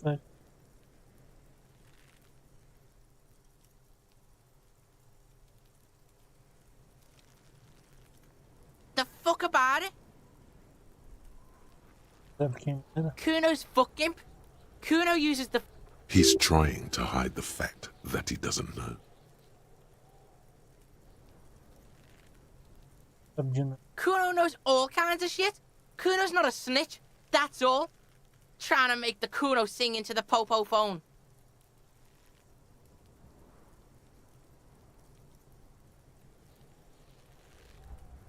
You're testing Kuno's patience here. Get lost, Eu vou tentar. He's on your crime scene, bossing you around. And he's been here for some time too. This is where he hangs out. You have to get more out of him. He could be useful.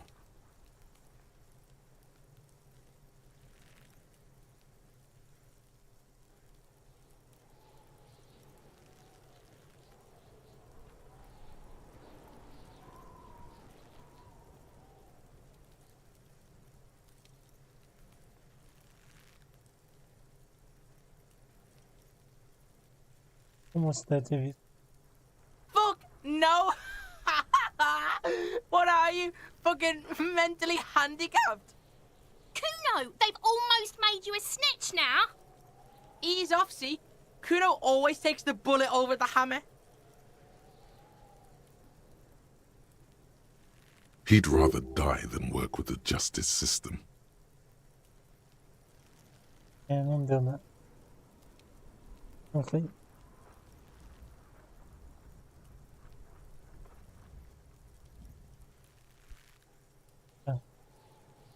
Kuno doesn't fucking care. Dá vontade.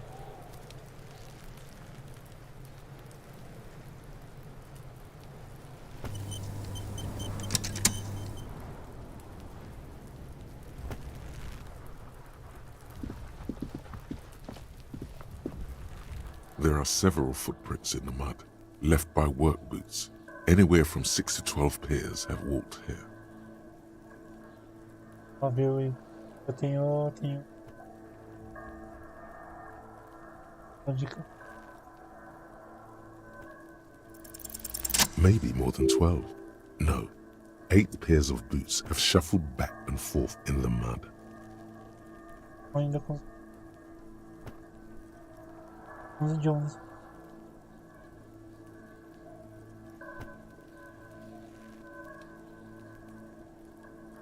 One, standard work boot, steel reinforced toes, number 46.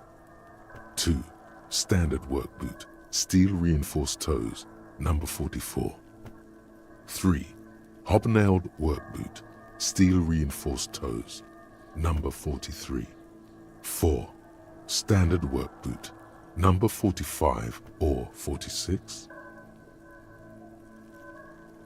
You don't know. It's a miracle you can tell the prints apart as it is. The cold must have preserved them. 5, another standard work boot, steel reinforced toes, number 44. 6, an aberration, light as air, even pace, same make of boot, but number 41. Impossible to tell. Could also have been an adolescent. The gate is undeveloped. Sou bom nisso, né? Oh. You're not bad. It's as if the whole world darkens. Everything else has a thin film of unimportance on it, and the tracks burn in the middle of it, in a strange, beautiful way. 7, the glowing outline of a standard work boot, number 46, but the imprints are twice as deep as the others. The weight exceeds 200 kilograms. 8, And yet another standard work boot, number 44. There's an aberration in the pattern of the sole, however. The right sole is smoother, more worn.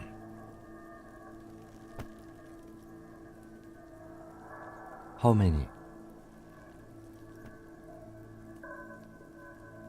Bastante mil. I was pretty off then. I counted 20.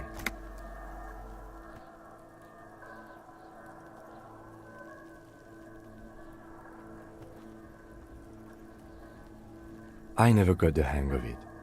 Hyperopia. Do you see anything out of the ordinary?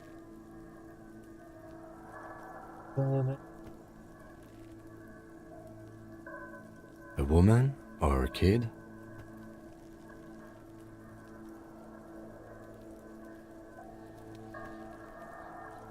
Understood. Anything else? Pesado. 200? Could it be the combined weight of two people, one carrying the other who's tied up? Let's say a heavily built worker carrying a similarly built, soon-to-be-dead man. He might be right. 200 kilograms of living weight is unlikely.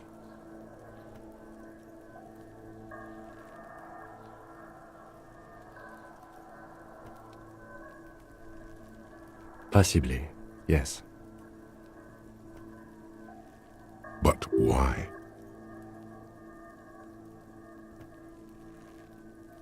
Yes, they could have used a makeshift stretcher or just march him up to the gallows.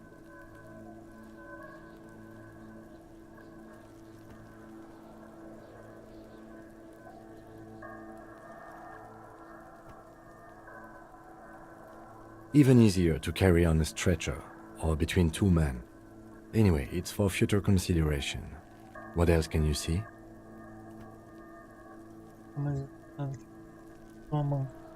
Interesting. Let's name it the old soul. Someone operating a workbench with a pedal, like a joiner at the harbor. Or maybe a drummer?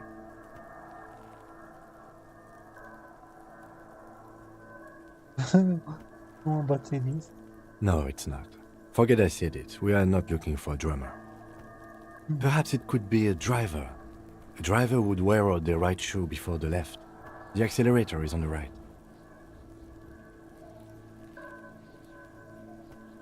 Awesome.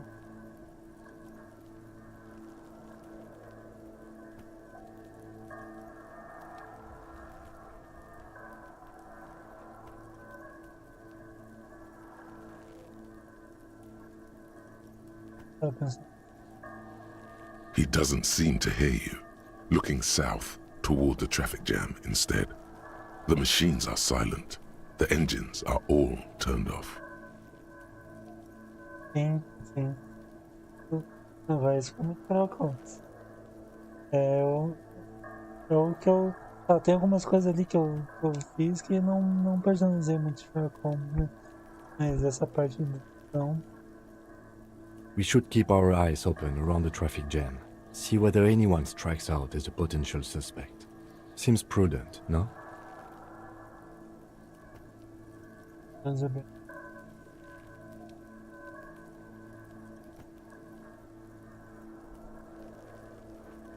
Mm-hmm.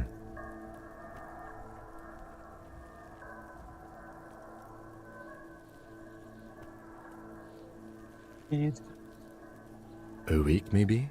7 days would fit the time frame provided to us by the caller, who reported the hanging. It is not impossible.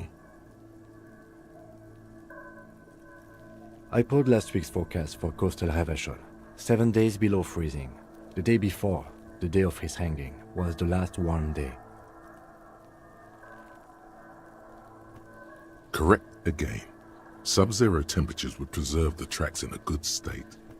The commotion here could have taken place a week ago.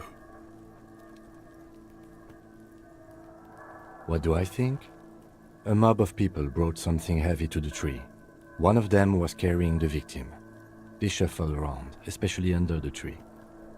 Then, after hoisting him up, they stood in a semicircle facing his direction. At first glance, this appears to be a lynching. Indeed, they all stood in a row here and looked at the tree.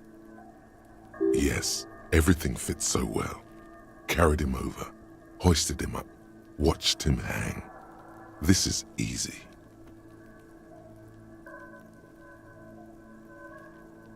The lieutenant's eyes narrow. He's thinking to himself. Either way, what else?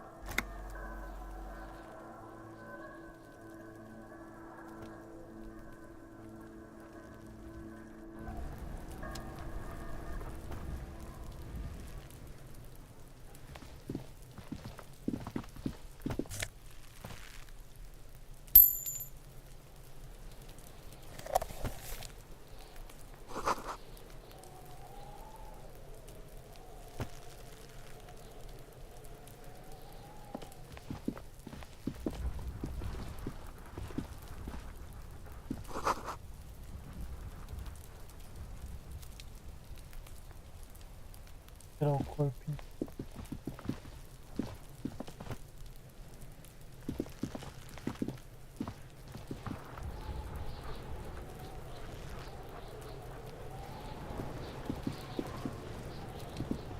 This trash container is locked. The sliding lid has a padlock that says, whirling in rags.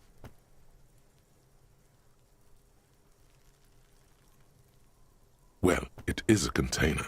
Maybe you're prioritizing it. We could try using a pry bar. There's one in my motor carriage, or we could ask for a key from the manager of the Whirling in Rags. He probably has one. He might also have information. This is better than the pry bar idea.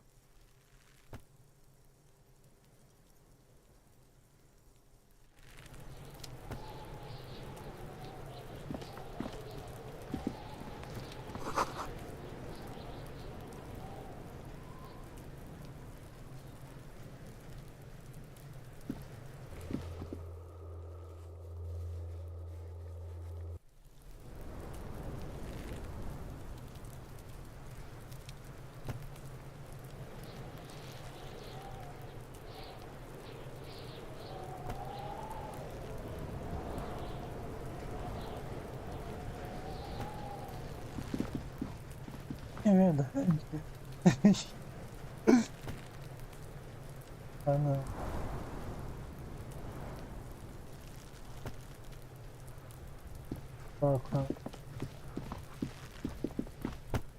Kuno, the pig's getting pretty close to me. Come to snuff my shit out, I think. Não passa. Looks like it's time for me to go, Kuno. Pig's come to take me in. Deixa eu fazer algumas. I'm going away for a long, long time, Kuno. Going away for life. What's going on there? Fuck are you trying to pull, pig? Nossa, palestra. José. I come from the woods, good Davidu. You don't want to go there with me. You don't want to see what I've seen. Don't be traumatizing here. Get the fuck out of here. Tá bom, vamos tirar esse corpinho daqui. Tá dando uma...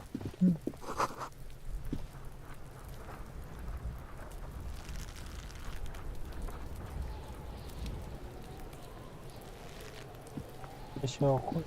The corpse looks at you with bulging white eyes. The face around them does not look human. It's swollen and ready to burst. His lips are fish-like and his tongue like a ball gag in his mouth. O que aconteceu com o Kim?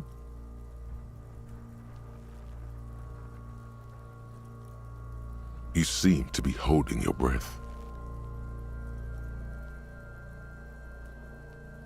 A cargo belt twists his neck at an unnatural angle. The body below appears stiff. It's letting out an ungodly rot. The smell seeps in even through your clenched nostrils. Vixe.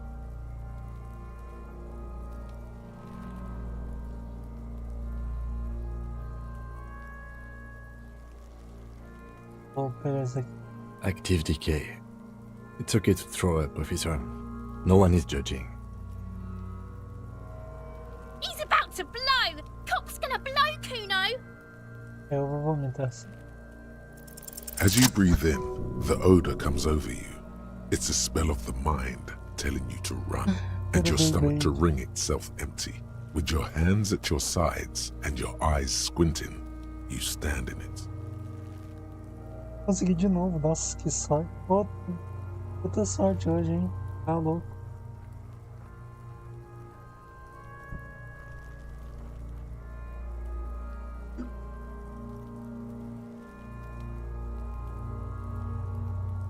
Pois é.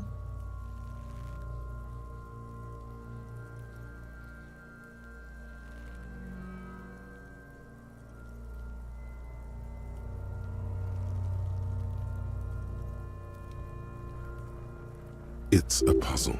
What's hanging in front of you is a puzzle of decaying flesh, tattoos, and tendons. Representando.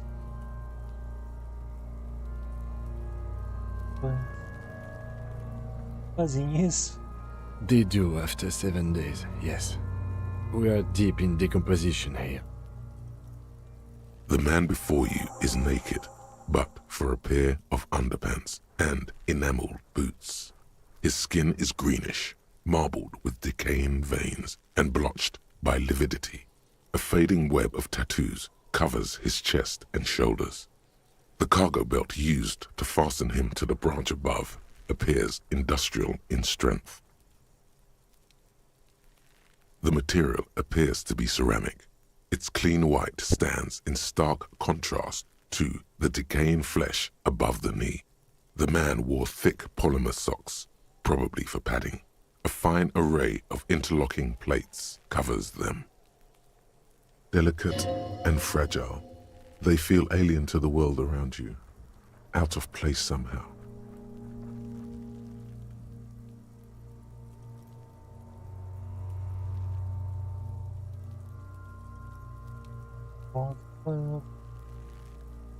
These are clearly not boots.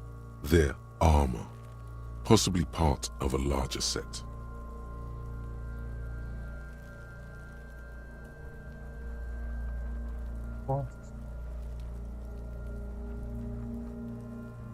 Indeed. Technically speaking, these are sabatons, not boots. Sabatões. Ceramic plate. Zirconium dioxide, most likely. This is where the make would be.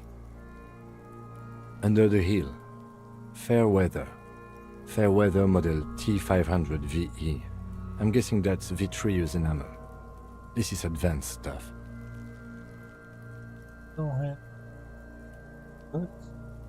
Piece by piece. He's been out here for 7 days.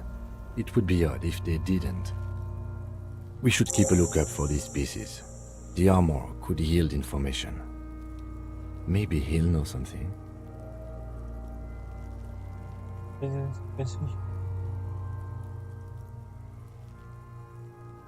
No, he must have worn something precious underneath his clothes. They've removed all his clothes to get to it. They did not just strip him for the putrid rags.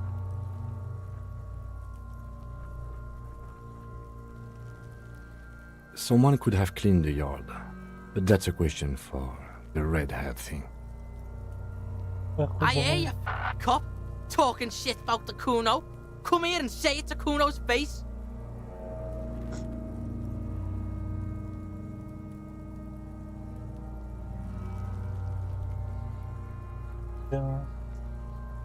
You wanna fuck me, huh?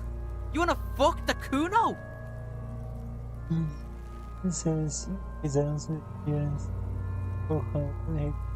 They usually hang them completely naked for that. La puta madre, the Mazda, the besmirties and the like. This one still has his underpants. What? Are you trying to ignore me now, fuckface? Kuno, this boots shit is super boring and the guy's a total vitupaz.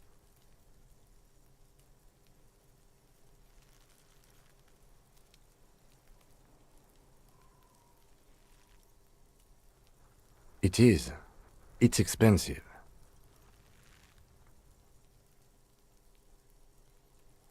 We've requested similar material for our tactical units for years now. The constabularies deemed it too costly. In that time, we've lost 6 men to semi-automatics. For a full set, about 4 years of wages. For the northwest region of Revachol, an officer's average yearly income is 5,500 real, unadjusted for rank. Cara, minha renda não é de 5.500. Not too much, yes.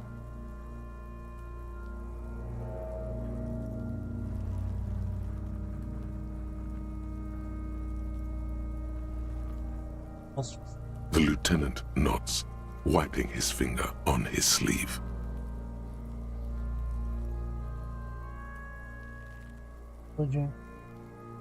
That's for us to find out. Mr. Gart implied he was security personnel for the harbor company. This confirms my own assumptions. Yeah. Just something I scraped together from my station. An area report on Martinez. I'm sure you did the same. What? Goodness.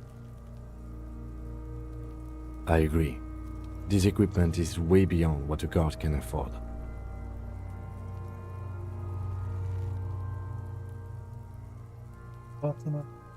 A small bell-like sound fills the air, like tapping on the side of a porcelain cup. It's anything but. This material is a kinetic redistributor. It spreads kinetic energy horizontally, from plate to plate, dissipating it entirely. See? Faint, organic lines cover the plates where they separate into smaller ones. These plates then divide into smaller plates until there are hundreds of them altogether. Like whirls of floorboards, the design looks organic, influenced by highly resistant wood materials, like lignum vitae and ebony perhaps. Isso te faz lembrar. If trees were made of porcelain, this is what their cross-sections would look like.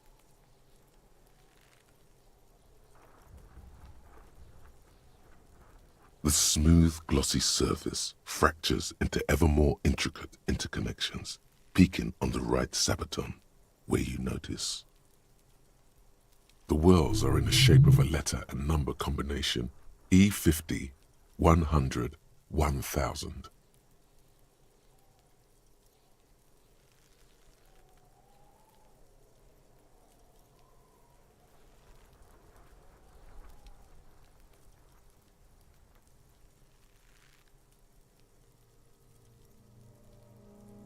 Good. Can you read it to me? X5415 6745 678222. Let's lie. We have a make and a number. That's something. We can use the radio in my kinema when we're done. Either station can chase it for us.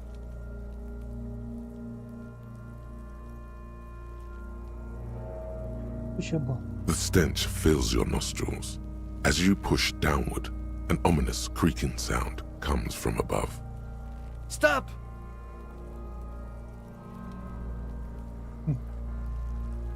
Pig's gonna pull his head off. Brutal!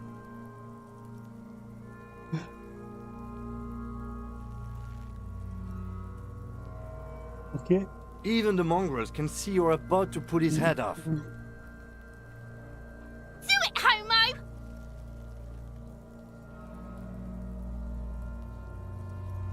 homo! Yes, that's what I said. You'll compromise the coroner's case if you do. So please, don't. Indeed, from this angle, it does look like the neck isn't going to take much more. Being dead for a week has all but liquefied his muscles. What are you trying to achieve anyway? Why are you hanging on to that boot?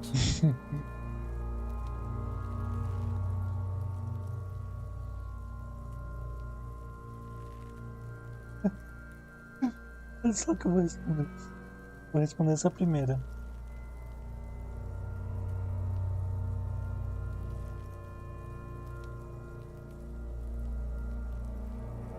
Não, vou responder essa.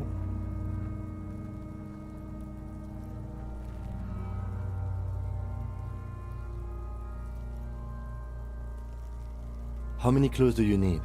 You already found a number. Besides, there's no way you're getting them off. All the organic matter in his body has been flowing down into the boots.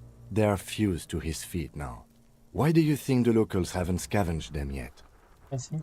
You're sure there's a way to peel them off, but first the body needs to be down. And second, it would probably be better if the lieutenant wasn't around.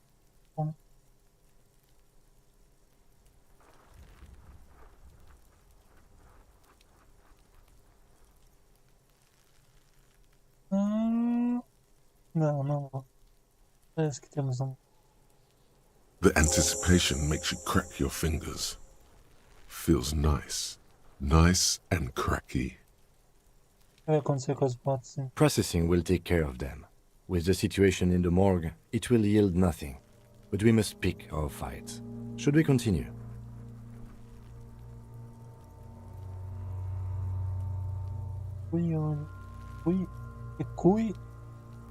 The cadaver slowly twists on the cargo belt, his torso covered in tattoos, and extremities blotched pink and blue. The hangman's knot is pulled tight by the weight of the corpse below. Yellow, hard-edged polyester cuts into his neck. Above, a sliding buckle ties the belt to the branch.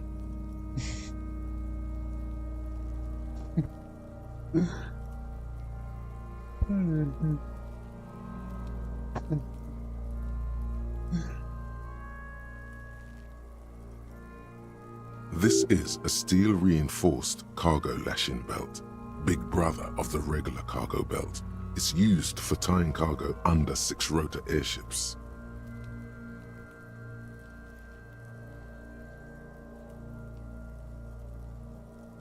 Airlifting. I thought it was used on lorries for strapping cargo to them.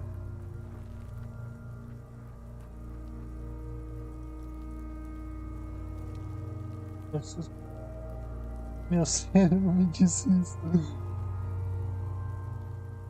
The local harbor uses 6 rotors to shuffle containers around. I get the sense they use whatever was on hand without paying much attention to not incriminating themselves.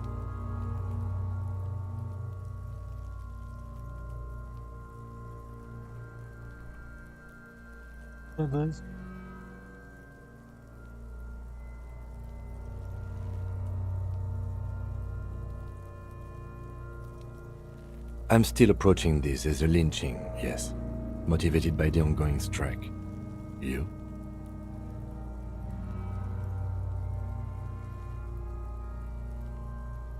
"70% of the cases I get are just filling in the blanks on the initial report. This belt worries me.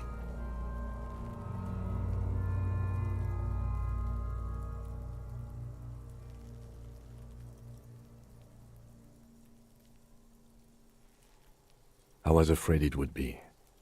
Thin steel wiring, parallel strands. This makes getting him down more problematic than I had assumed.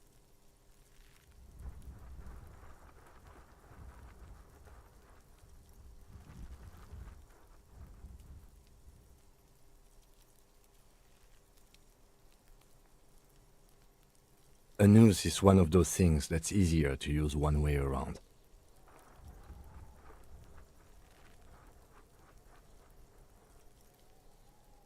I think they lassoed the branch, then pulled on the belt, buckle closes. It's what I would do. Seems easier than climbing up there. Could be. The shape of the branch supports the theory.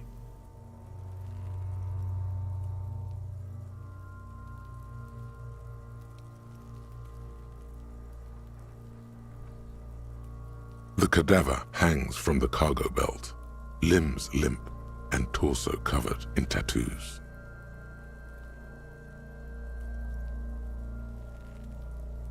An intricate web of blue lines stretches across the torso, from the right shoulder to the solar plexus. Each time they intersect, a small white star is formed in their crossing. Hundreds of fading asterisks riddle his skin. Their concentration is highest around his heart. A map of the stars. I do see some similarity to astronomical charts. Great Century Messinian, maybe. But this seems more particular. Customized somehow. As if someone left out most of the night sky, filtering it through personal choice. The principle of this filter remains unknown to you. The thought dissipates, and you feel as though you were only half right. So am I.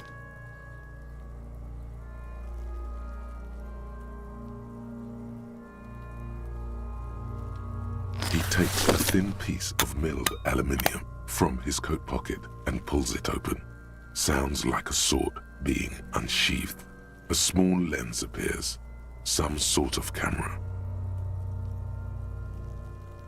A Trigger Sunshine Mini. Triggered is the world's leading manufacturer of intercommunication devices, primarily projectors. The camera before you looks familiar somehow. Shit, Kuno! What the fuck is that? An instant color camera.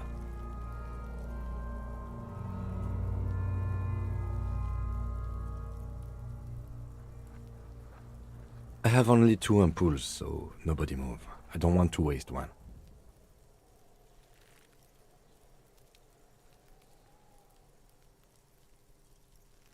A sound, a shrill flash, followed by the breaking of a small ampoule of glass. You see streams of color pour onto the thick, glossy piece of paper, rolling out.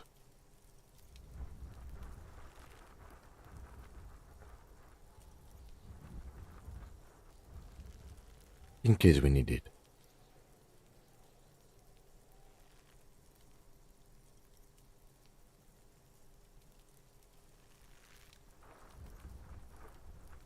Yes, it is pretty cool, isn't it?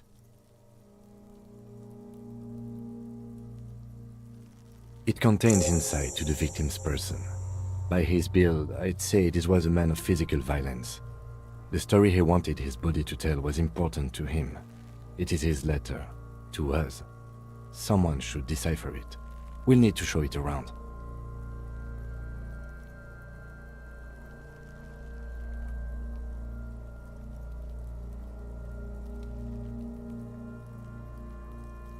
Sure, just don't lose it.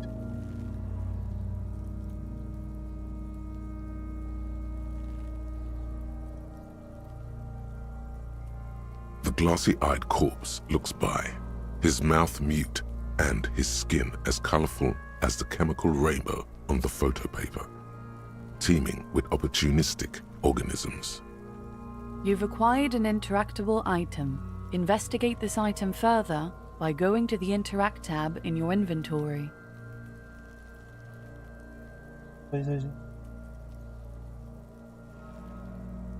His eyes are milky white and blind to the world, protruding comically from their sockets.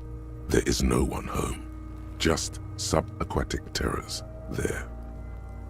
Dark brown hair grows on his head. His face is ready to explode from the organic processes inside. The death's head grin has passed. What remains is an unrecognizable mess.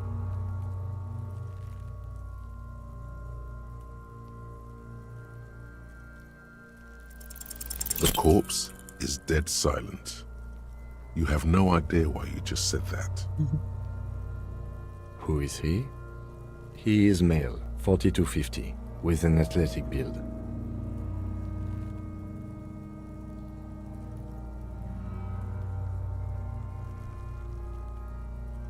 The corpse looks right through you as you distance yourself from its stench, eyes like a shark.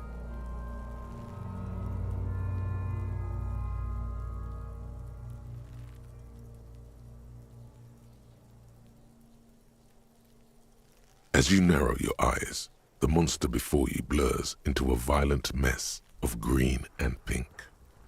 This is a trick. You've done it before. Pink is where the blood settled in the first hours post-mortem. You can use it to see if the corpse has been tampered with. Does his position at the time of death match the discoloration?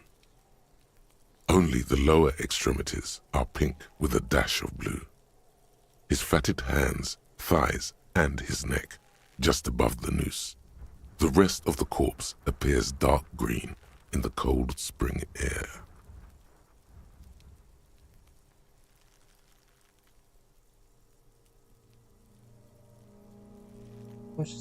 I see it. His neck too. The lividity goes right up his chin. We have good, well-pronounced discoloration here. The monster comes back into focus, an explosion of color coursing with dark marbled veins. His stomach appears pregnant with something. Black liquid streams down his thigh and onto his boot. Vai ficar aqui no canal. Vamos onde feios. Parece.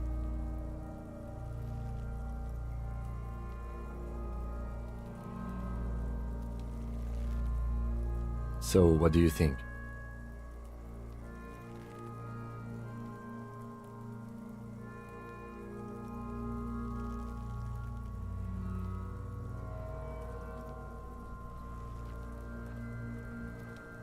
Eu acho que nada após a morte.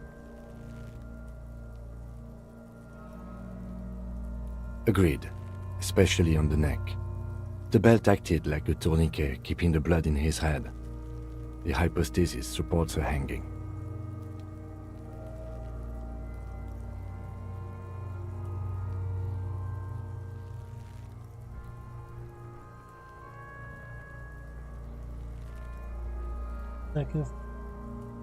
There's always a chance. We should check for ligament marks on his neck to see if they're in tune with the belt. We'll have to get him down first.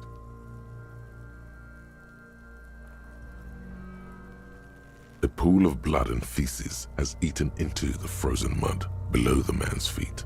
Purge liquid is dripping into it, drop by drop. The victim appears to have contained no more than half a kilogram of digestion at the time of death. The fuck are you saying?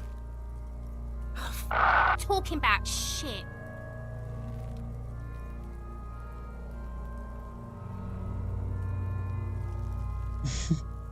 Malicious laughter erupts in the yard. Sounds like seagulls. Big said he's a... The lieutenant's face is made of stone.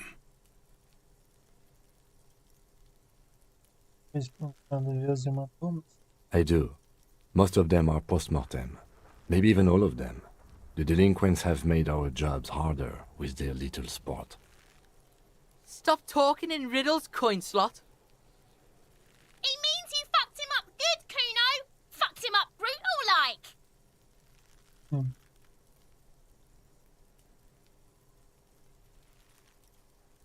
I agree. His personality is no longer a part of the world. Totally dead.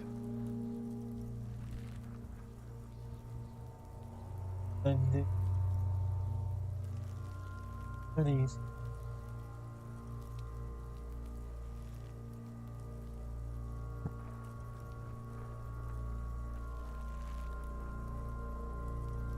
That sounds about right, yes.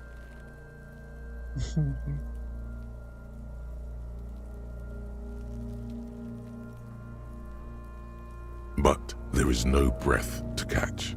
Only the cadaver filling the air and your nostrils. He slowly rotates before you, decomposing. Are you sure we finished the preliminary examination of the cadaver? We might miss some of these things once he's done.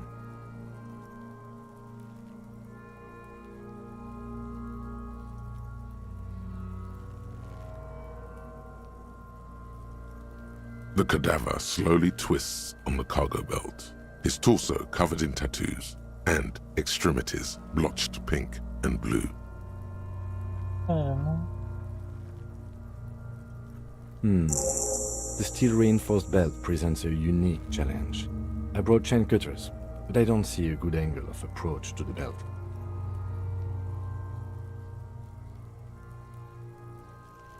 He doesn't actually think the challenge is unique.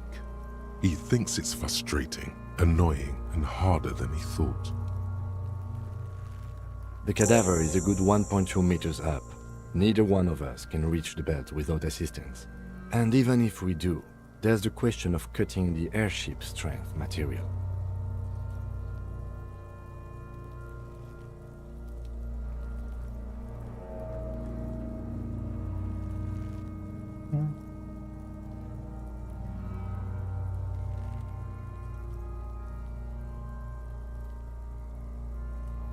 Someone else?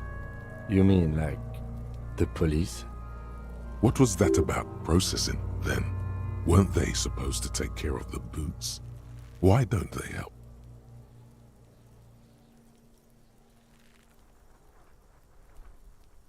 No. Think of the boys from processing as murderers. Only instead of people, they murder crime scenes. Processing is a wrecking crew. They know how to commission off items and how to work the incinerator in the morgue. I know it's hard, but I assure you, the others won't come to help us. And we have a growing sanitary concern here. We need to get him down, fast. Climb up there and saw the branch?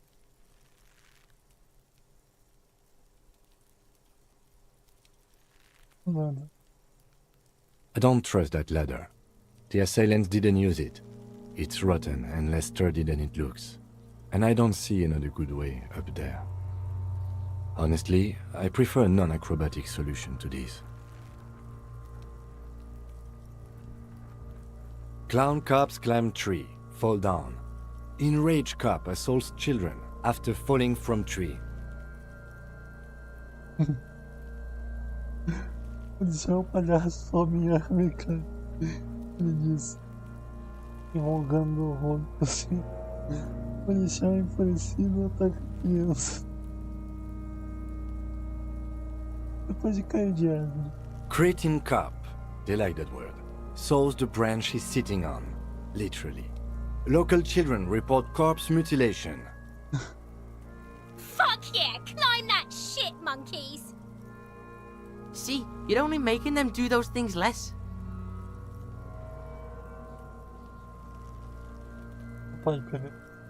No, I do not see the future. I made those up using 2 decades in the Revacholian police force as a reference point.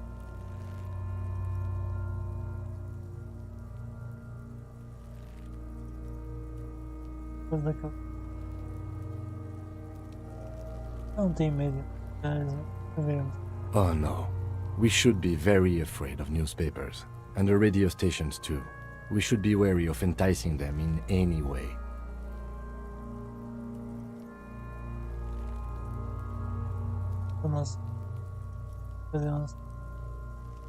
What I'm proposing is, we save acrobatic tricks as a last resort, after we've tried everything else. Oh, these have got to be the most fucking boring multiple parts I've ever seen.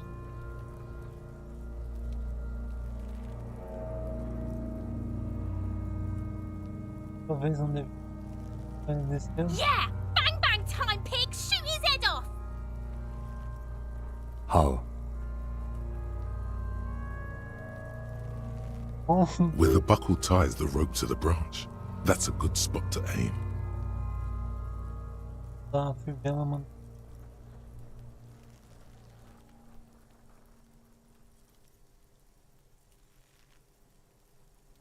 Where? Ah, yes, I see. If the shot hits that, there might be a chance to release the belt. Yeah, now we're talking. Entertain a Kuno with some shit. No The pigs will miss Kuno. Filho, você tá. É a coisa que vai acontecer. I'll blow his head off. Take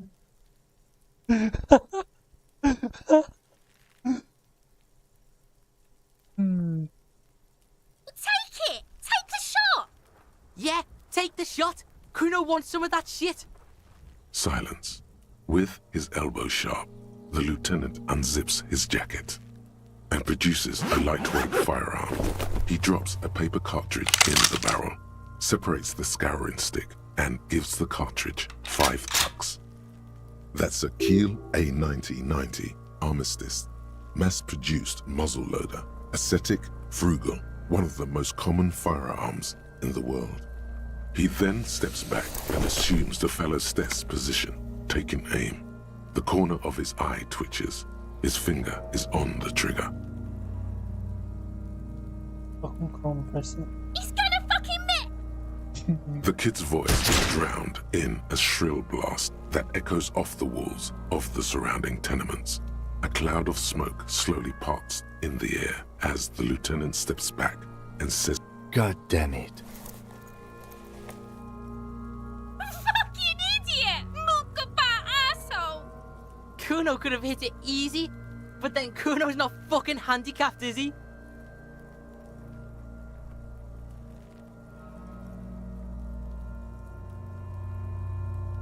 Kuno's sorry too. Kuno feels sorry for the Beano Clad. The lieutenant doesn't say a word, just looks at the gun in his hand. Remain collegial, officer. It was an honest mistake, and I will not repeat it. No, we are lucky as it is. We didn't break anything, and the victim remains uncompromised.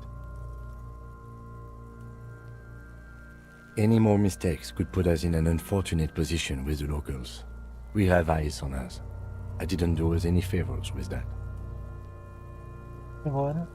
I have to say, it's beginning to look unlikely we can get him down without assistance.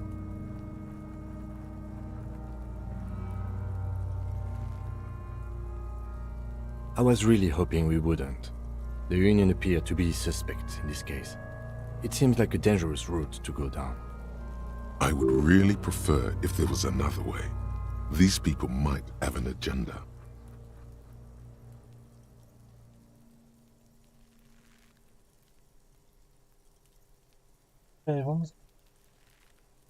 But what other options? The corpse twists on the belt, like chicken on a skewer.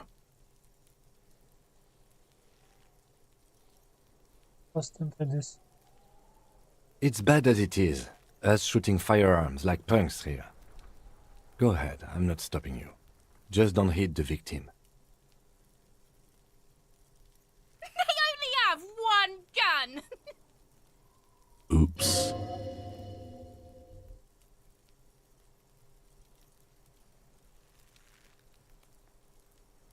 This is the sorriest pair of pigs Kuno's ever seen. Officer, why do we only have one gun?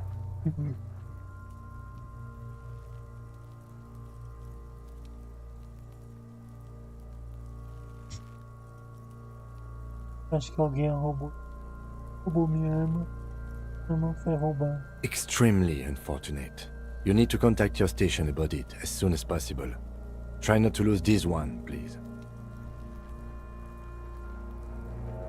Yeah, take it, you fucking banana poika! Take it and shoot yourself in the mouth! The cold piece of bakelite and gunmetal is surprisingly light. Your fingers fit right through the guard, instinctively resting on the trigger. The fuck are you waiting for, Kuno? Tell him to shoot himself in the mouth! The buckle comes into focus in your sights. You stand with your feet planted firmly in the ground and your left hand supporting your gun arm. Why don't you just shoot yourself in your mouth? At least you won't miss.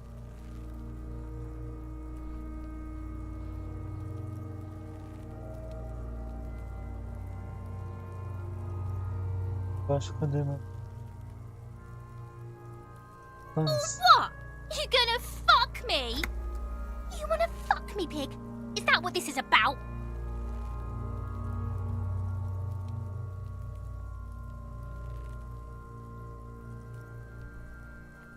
Do it!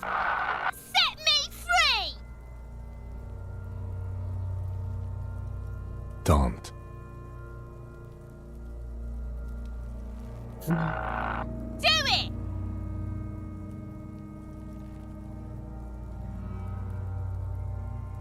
Intense shit, copper. Could waved his gun! It wasn't intense, it was pathetic!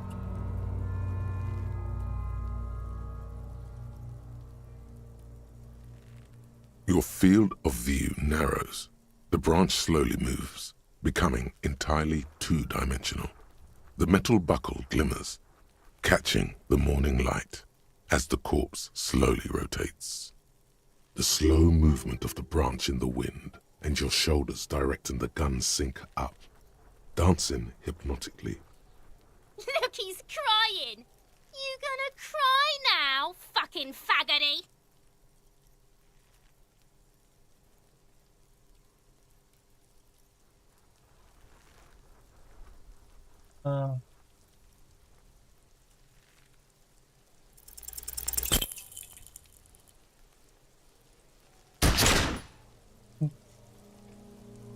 A plume of smoke erupts from the barrel. Your hand goes numb from the explosion. With your ears still ringing, you lower the weapon to see what happened. You missed the belt, but hit the corpse straight in the chest. Bits of ribcage protrude from the skin. No blood, only a murky sludge dripping down his belly. The sudden stink makes your eyes water.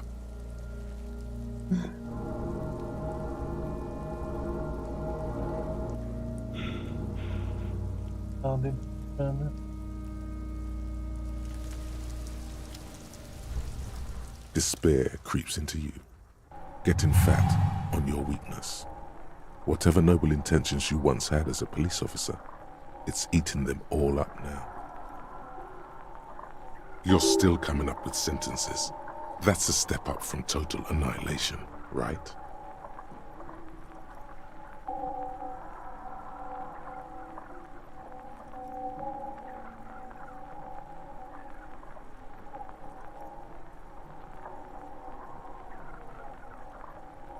Fuck me?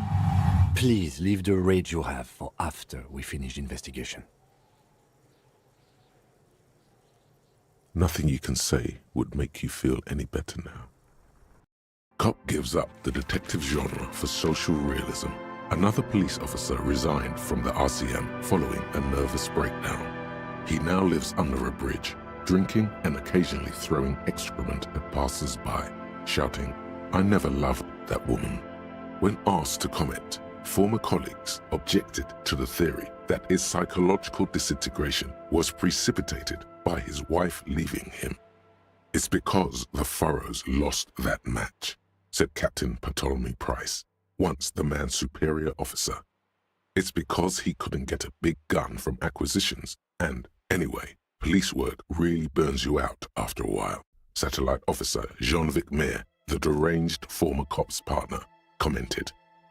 Sergeant Mac Torson, another former colleague, did not propose any theories, merely saying, "Whatever happened to him wasn't about birds. He got fucked, that's all." O quê? Que merda.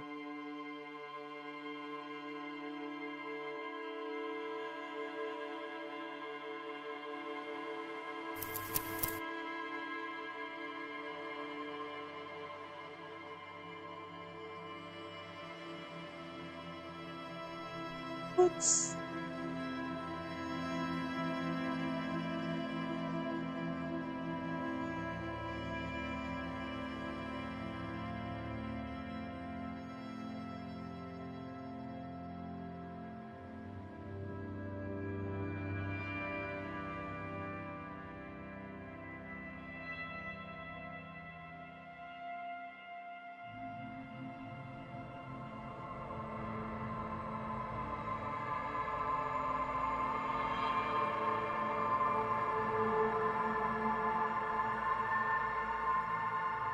Nossa, cara.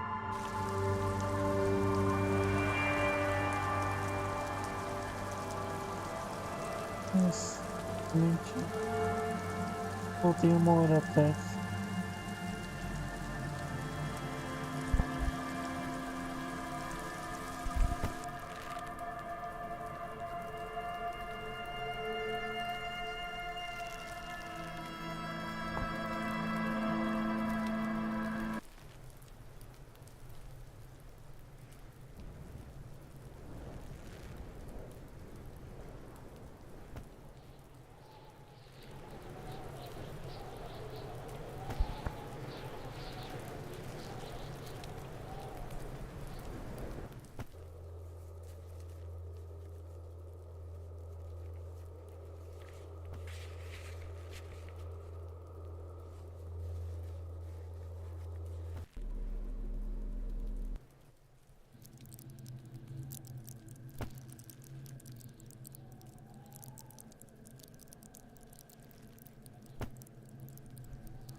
Nossa.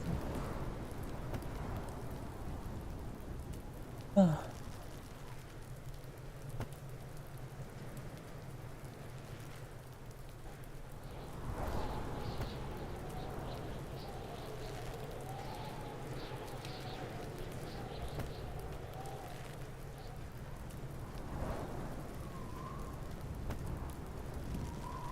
Que triste, cara.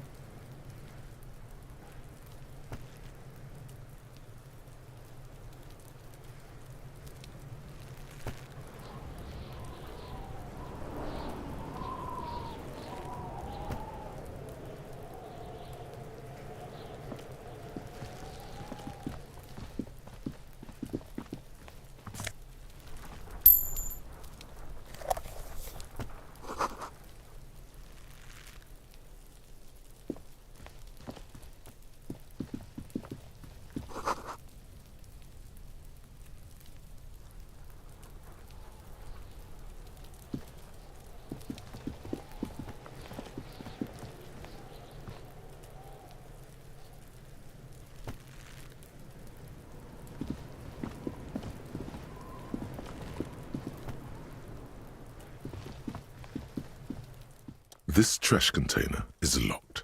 The sliding lid has a padlock that says, whirling in rags. Well, it is a container. Maybe you're prioritizing it. We could try using a pry bar. There's one in my motor carriage, or we could ask for a key from the manager of the Whirling in Rags. He probably has one. He might also have information. This is better than the pry bar idea.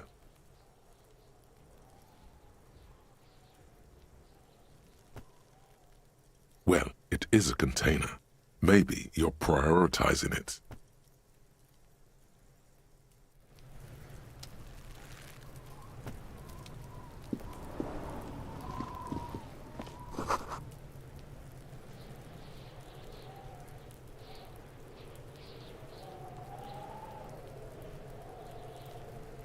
Welcome.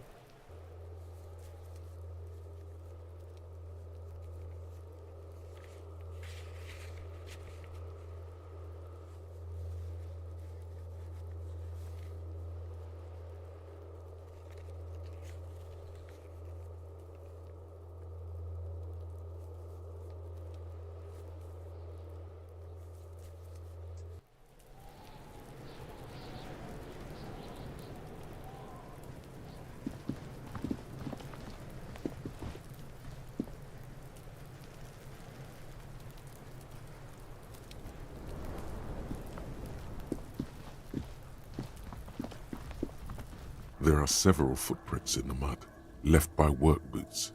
Anywhere from 6 to 12 pairs have walked here.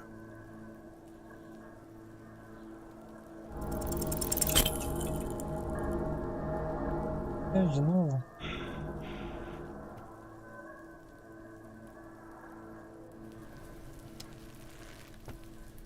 Despair creeps into you. getting fat on your weakness. Whatever noble intentions you want, you're still coming up with sentences. That's a step up from total annihilation, right?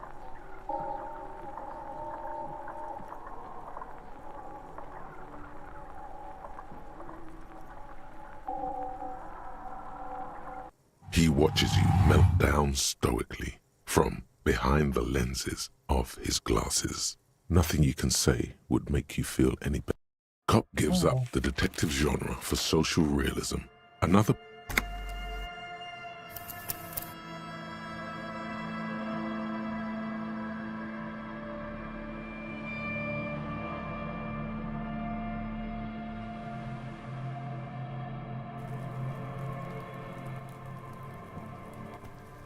Quando eu acerto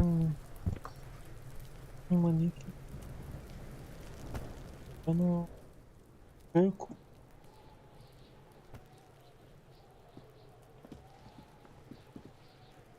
This trash container, well, it is a container. Maybe you're prioritizing it.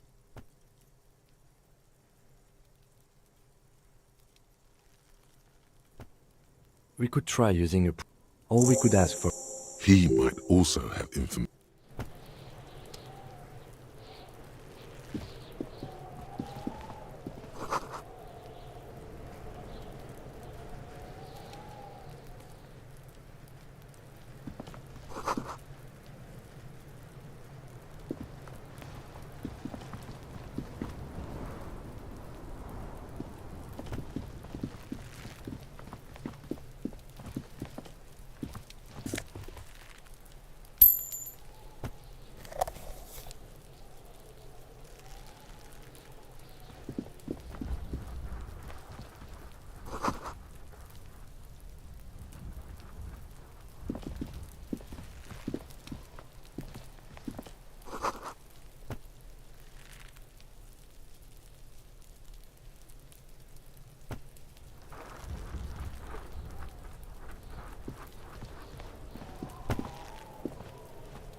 Toma.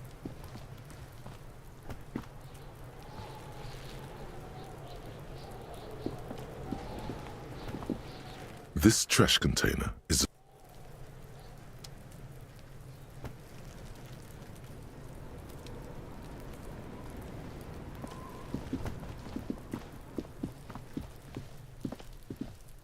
There are several footprints in the mud, left by work, maybe more than 12. No, 8 pairs of boots have shuffled back and forth in the mud.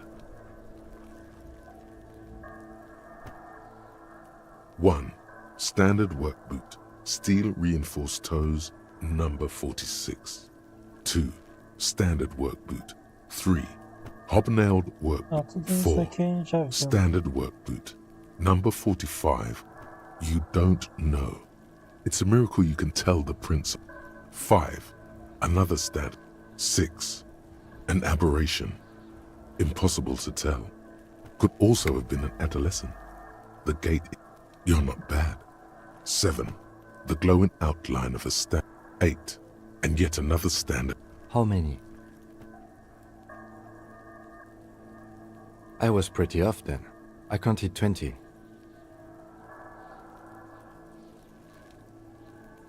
I never got the hang of it. Hyperopia. Do you see anything out of the ordinary? A woman or a kid?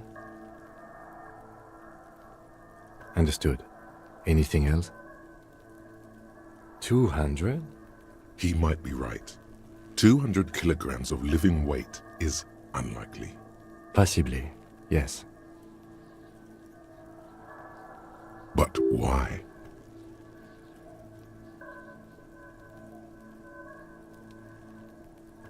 Yes, they could have used a makeshift stretcher or just march him up to the gallows. Even easier to carry on a stretcher, or between 2 men. Anyway, it's for future consideration. What else can you see?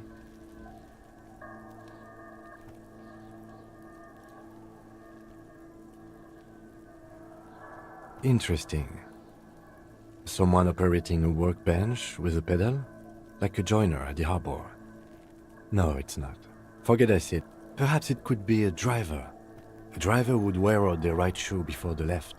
The accelerator is on the right. He doesn't seem to hear you. Looking.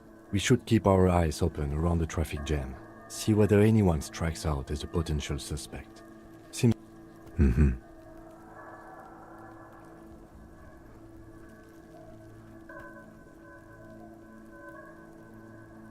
A week, maybe?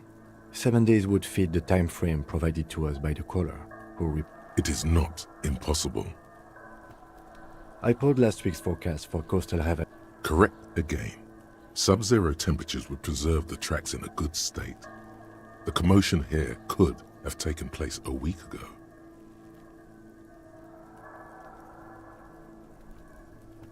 What do I think? A mob of people brought something heavy to the tree. Then, after hoisting him up, they stood in a semicircle facing his direction. At first glance, this appears to be a limb. Indeed. They all stood in a... Yes, everything fits so well. Carried him over, hoisted him up, watched. The lieutenant's eyes narrow. He's thinking to himself. Either way. What else?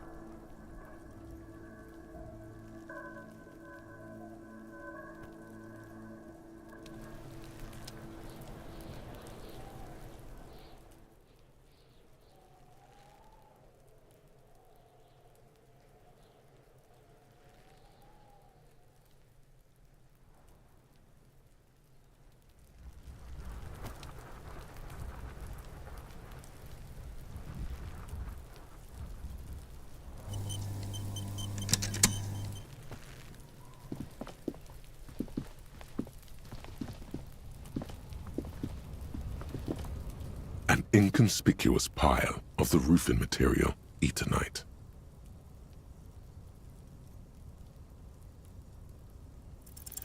Because there's a secret door hidden behind the panels of Eternite. That's why they're too orderly. There it is. You see a shabby little door.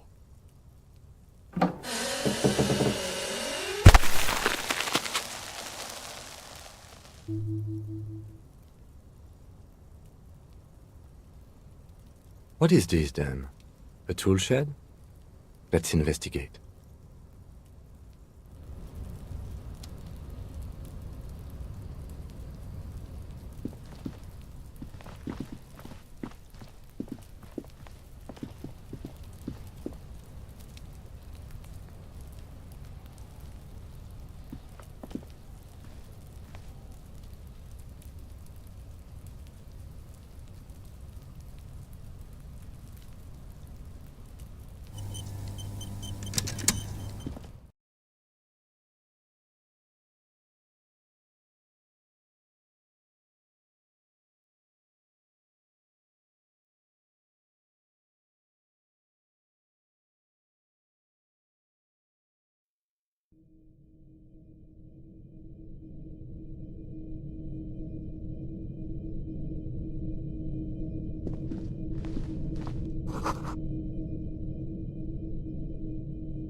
Be still, my beating heart.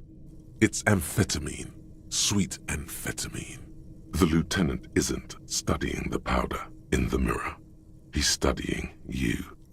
There's a good vague way to ask where he stands on drug use. Professionally, I mean.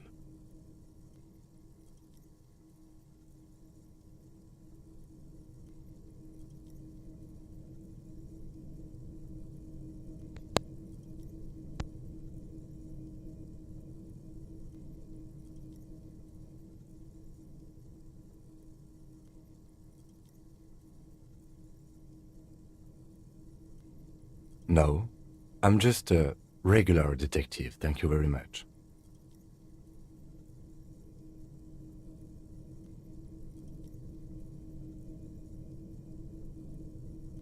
Of course, detective. Swift justice. Don't worry, we don't have to investigate every trace of narcotics.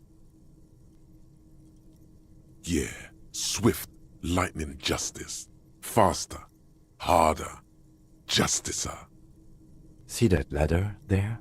It's probably another way into the industrial harbor, no? A secret path the local kids use.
Looks like someone left his tarpaulin cloak hanging on the railing here.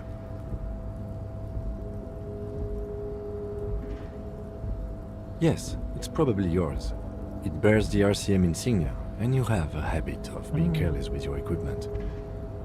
You could probably make the jump. You look like you've done some track and field in your day.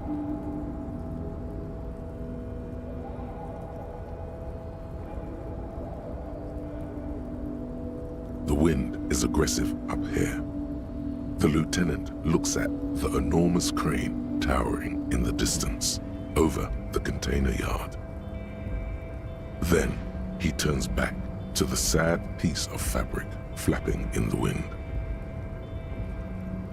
What are we doing? We're awfully close to breaking into the industrial harbor.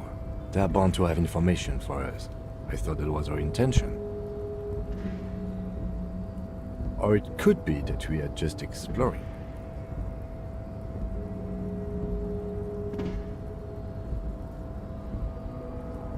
The cloak? I do think it's yours, yes. As to whether you should go for it? Well, it doesn't seem too dangerous. 2 meter stops. Whenever you're ready to do it, I'll be right behind you. The cloak looks like a bag of goodies floating in the wind. Who knows what its pockets may hide?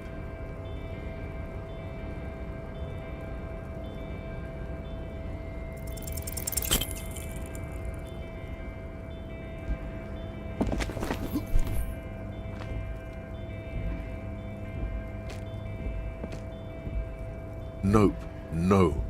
That's still too high. What were you thinking? You're not a gymnast. You're a boxer. And you've climbed way too high up here.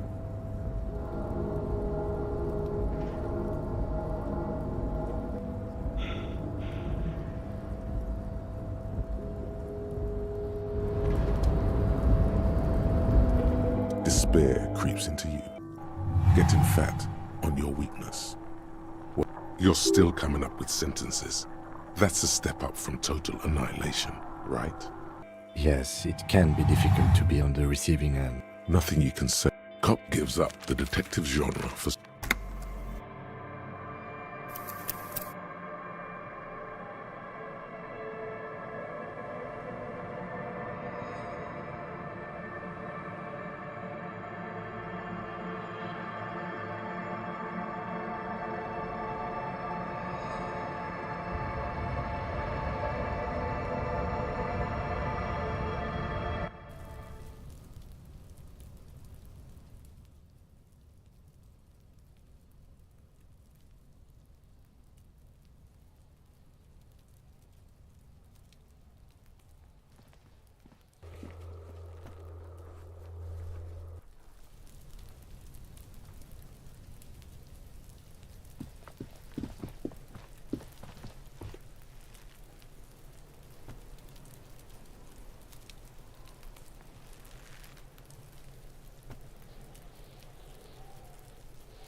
Looks like someone left his tarpaulin cloak hanging on the railing here. Yes, it's probably... You could probably make the jump. The wind is aggressive up here. The lieutenant looks at the enormous... Then he turns back to the sad piece of fabric flapping in the wind.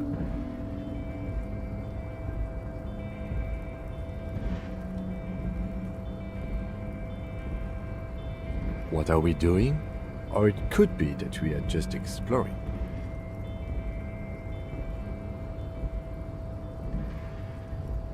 The cloak? Well, it does... The cloak looks like a bag of goodies floating in the wind.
Yes?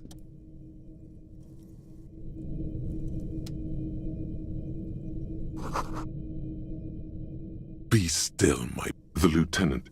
There's a good vague way to ask where he stands on drug use. No. I'm just a regular...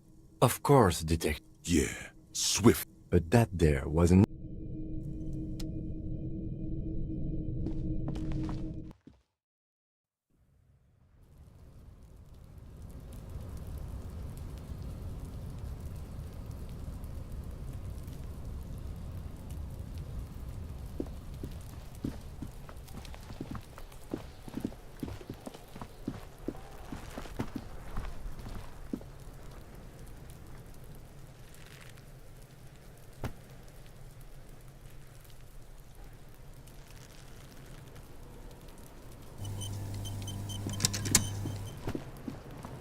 Fuck does Kuno care?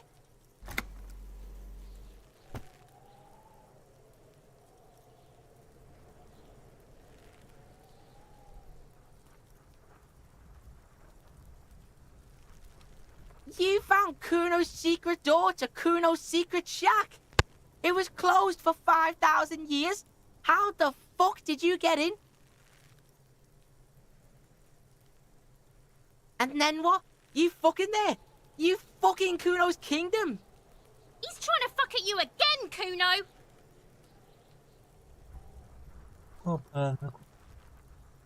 Oh, that? Kuno decapitates pigs. That's just a Kuno demo tape.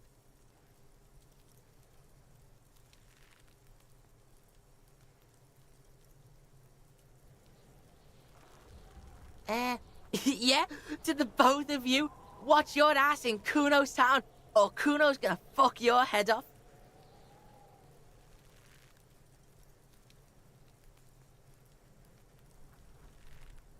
That's where Kuno gets his daily hit of electric. Kuno Shazam. Kuno rides the fucking lightning in their pig. Bet you'd like to ride the lightning too, wouldn't you? You feel tired and old, but you could have that sparkle in your eyes.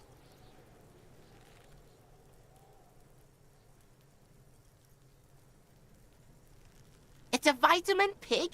Don't you know anything? You could use some. Yeah, it's the mag. You fucking need that shit to stay on top of your game. Kuno goes through like a tube a day, rips mag like a motherfucker, and you could use a bottle. Oh, don't teach him, Kuno. He's gonna use it against you, Kuno!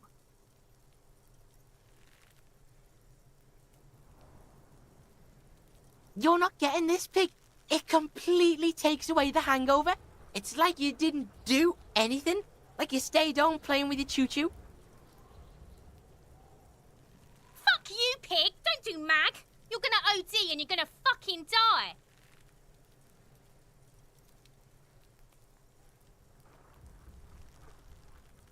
Is it? You got pretty fucked. Kuno's surprised you've still got your head after all that.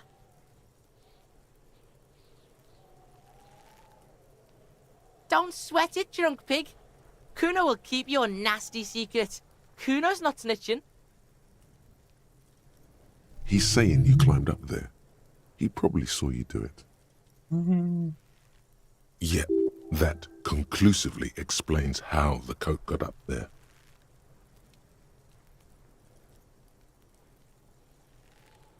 Course you fucking can. How do you think Kuno made all the docky boys his gimps? Just gotta fly, pig.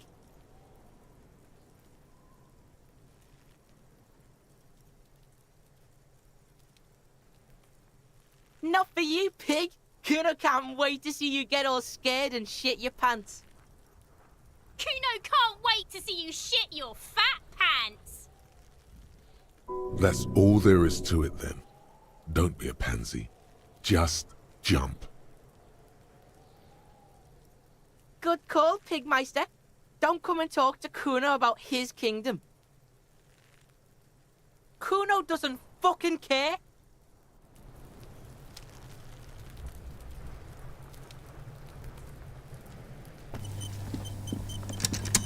Kuno, the pig's getting pretty close to me. Looks like it's time for me to go, Kuno. Pig's come to take me in. I'm going away for a long, long time. What's going on there? Fuck are you trying to pull, pig? I come from the woods, gutta vittu. Don't be traumatizing her.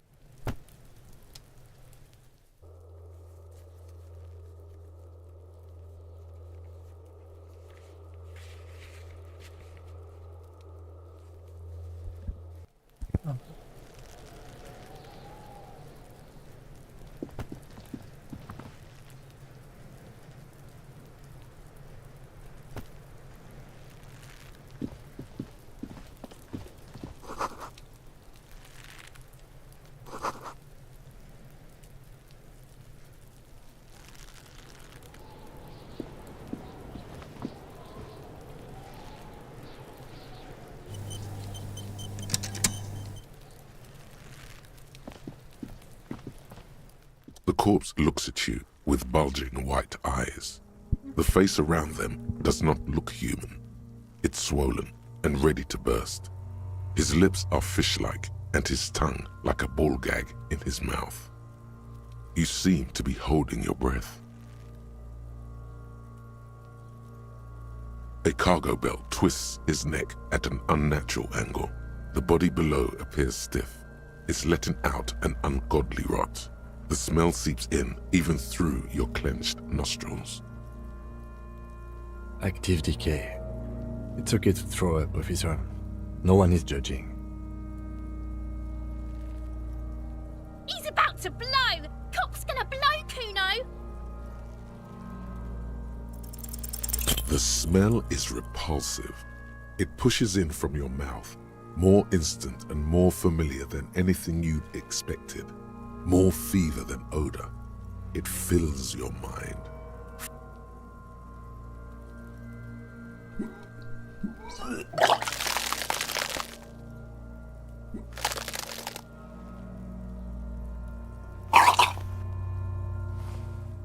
Too late. It's impossible to keep in.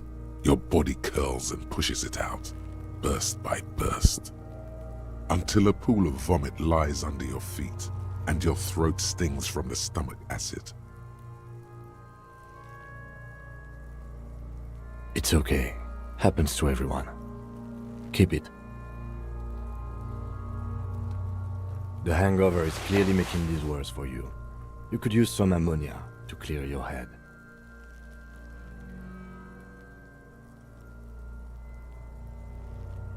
If you can handle the headache, Some officers use it to deal with cadaverine odor. I can't handle the headache. It's more likely he can handle the smell, unlike you. That young woman, the gardener, mentioned she used salts for the smell. If she doesn't have any, there might be some in the fruit store nearby. Acquiring ammonia will provide a modifier to the white check. Modifiers make checks easier and allow you to retry them.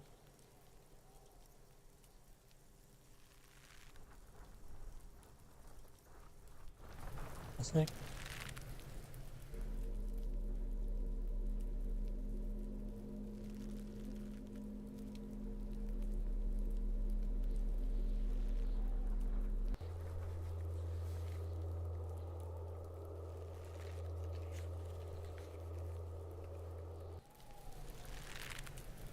There he still is, looking right through you.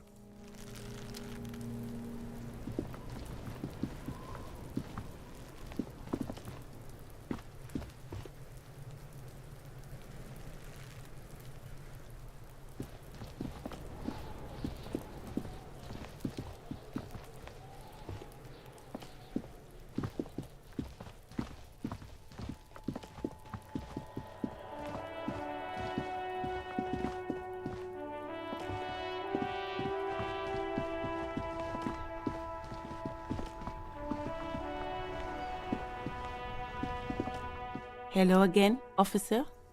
How are things? Sure, I'm done with them. Go easy on that stuff. It gave me a terrible headache.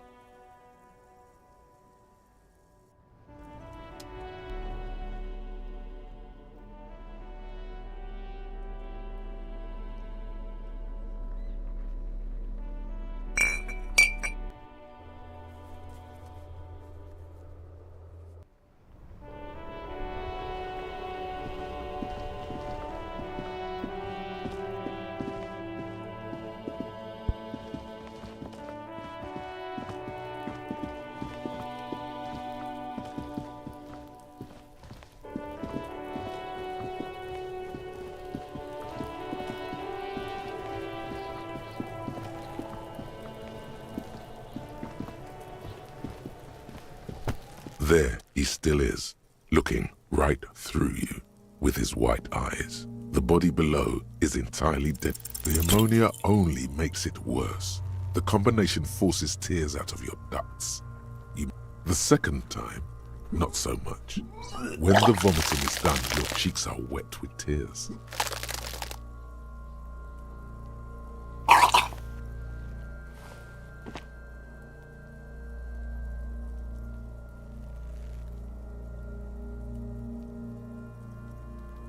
Nor does the wind right now. I've seen strong men turn themselves inside out for hours.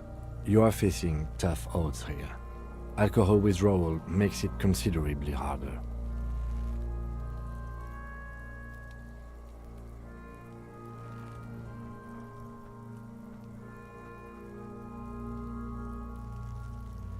I've seen captains puke their guts out. It never gets easier. You never get used to the smell. Every Monday is cadaver day. Throw up, investigate. Throw up, initial autopsy. Throw up, baguette. Then drive to the station. Maybe throw up on the way there if you didn't bag the thing tight enough. I think I've lost my sense of smell. A white lie. Not being hungover helps too.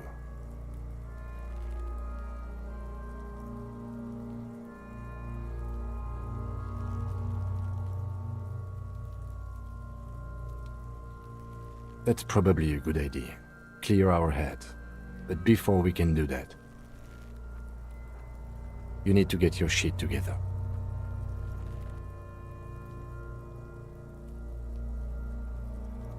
We should go talk to the locals. Find something else to do while the wind changes. It's pretty bad right now.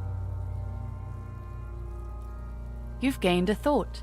When this dialogue is over, go to your thought cabinet and internalize it for special bonuses and effects. Give it half an hour. Get yourself together. Then come back and have another go.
Hello, sweetie.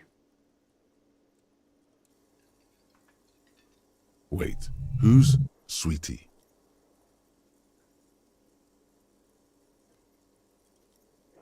Why, you are, officer. And have you found anyone to be sweet to?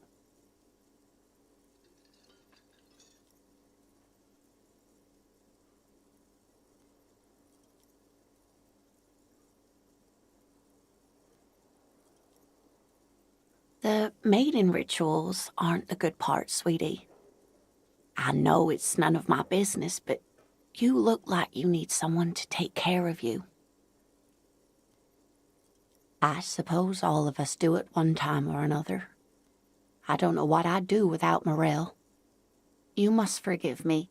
I'm getting so scatterbrained. I completely forgot to introduce myself. I'm Lena. My husband Morel and I are staying with our friend Gary just down the street, but I come here for tea when they're away.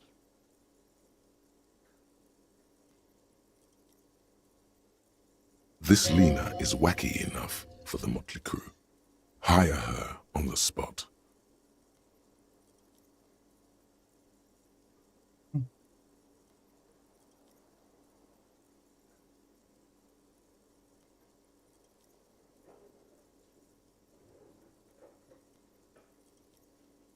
Yes, dear. I'm a paraplegic. A paraplegic is someone with limited or no ability to use the lower half of their body. Paraplegia is caused by spinal cord injuries, like falling from a great height, or a grenade explosion.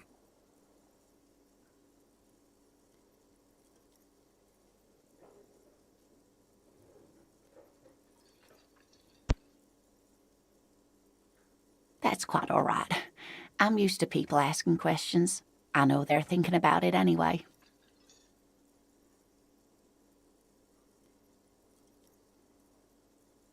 Whatever do you mean?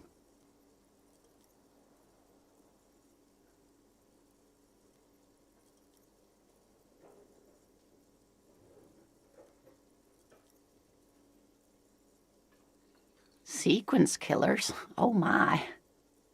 But I think you already have a partner, sweetie. A partner who needs you to help him get a corpse down from a tree.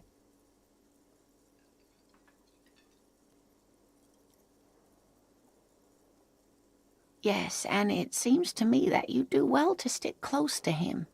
He has the look of an upstanding officer of the law, someone you can lean on, and, sweetie, you are looking unsteady. And even if he weren't there, I don't think you'd have much use for me.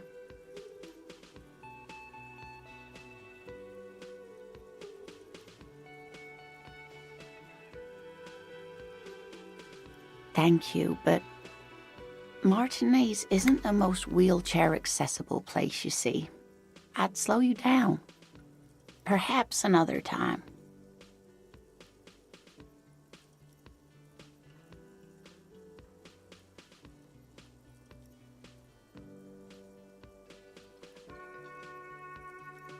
Of course, dear. Good luck with your case.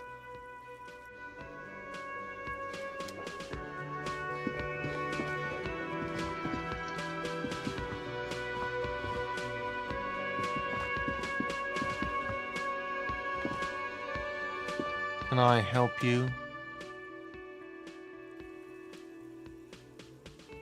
Mine? No, it belongs to the Whirling in Rags. Thank you for clearing that up. Why do you keep the container locked? Why? To keep the hobos and drunks out. That's why. And the neighbors too. They put their trash there and they don't pay for the garbage company. I thought as much. And are you the only party with access to the trash container? Well, yes. Us and the garbage disposal company. It seems a little callous, doesn't it? Something stirs in you.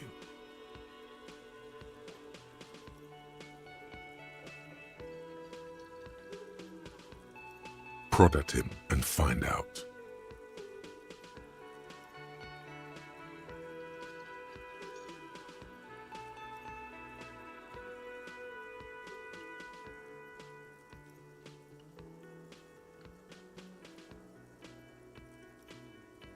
Yes.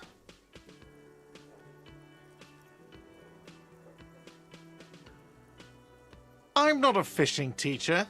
That is not why we keep our trash locked. Any place with a kitchen does it. It's not political, I assure you. Everything is political.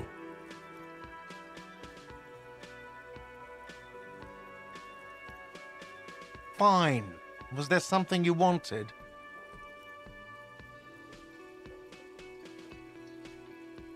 What do you need them for? It concerns the case. Please cooperate. Just bring them back once you're done, please.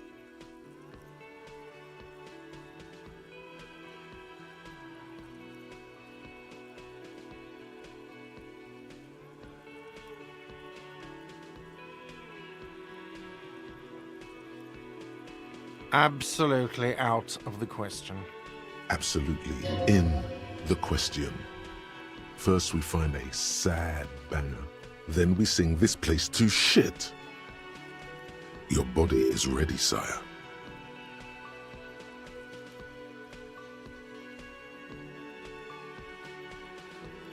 Yes, have you got it? A lot. For the room, drinks, and broken window, 130 real. Like what? I was rarely enjoying talking about the money you owe me. What thing?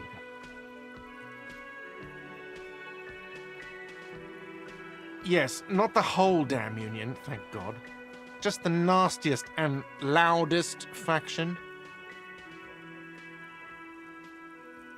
They come here in the evenings. Dumb, unruly types. Think they're big shit. But they're good customers. They place big orders and always pay on time. We should find out who this loud faction is, occupying the booth. Loudness means talkative, and we need info.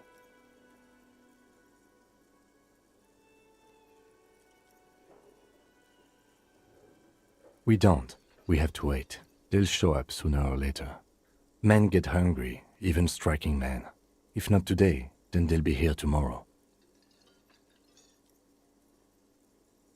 There are these things called days. You sleep between them. He's saying they'll come after you've slept. Just making clear you got that.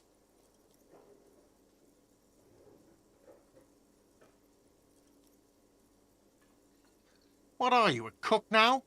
That's none of your business. You're not. You're a menace. Fine, okay. The kitchen is closed until 1 p.m. because the real cook is working. You can snoop around after that, if you must. What? By the way, you should come back to this thing-based questionnaire if you see anything interesting in the whirling later. Another thing. Great. I love those.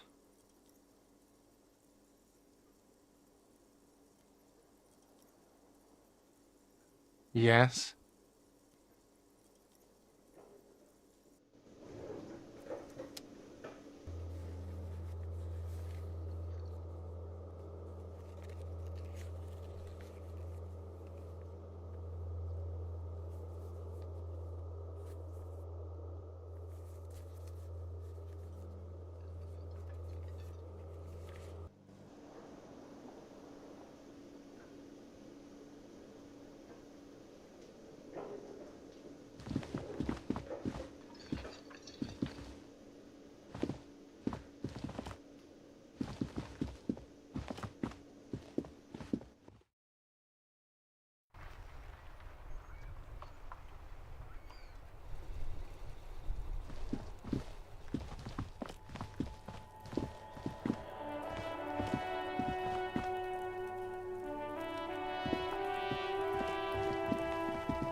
This trash container is locked.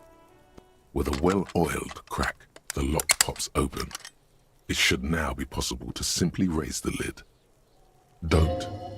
Maybe you shouldn't. Maybe you shouldn't. Of course you should. This is your time to shine, Hobo Cop.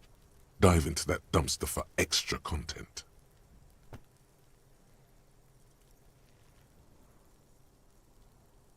The smell of rotten food rises to greet you. You see soggy cartons, dirty rags, and organic waste. We're just in time. This hasn't been emptied for over a week.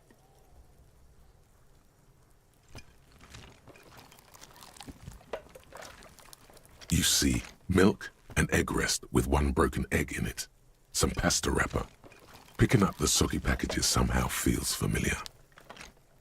A box falls into pieces in your hands. Batiste Soleil cereal. There are plastic pasta packages below, and turbo noodles. Nothing of note, however. Among the threadbare kitchen towels, something catches your eye. A pair of denim trousers. As the legs of the slime-covered jeans begin to unspool from the garbage, a rank corpse smell fills the air. The victim's clothes? Cadaverine odor is faint. If these belong to the deceased, they were removed when he was still in the early stages of decay. Drop them in here, officer. Guitar-marked blue jeans. Pockets empty, or emptied. He wore them with a belt, too, a white belt. The loops appear stretched, but the belt is missing. That's it. Do you see anything else in there? I have another bag here. Something slimy catches your eye. A drab, long-sleeved shirt, olive-colored, appears from the food waste, dripping with pus. This is a military-type overgarment. No label or serial number. This is the kind of rib-knit shirt that's worn over light armor to conceal it in an urban scenario. Anything more? The rest of the rags are just kitchen variety waste. Just garbage. All right. We should go to Gart again and ask if he knows who put the clothes in the trash. It could be as simple as someone from the hostel cleaning the yard. Or that one. I'd advise against confronting that force.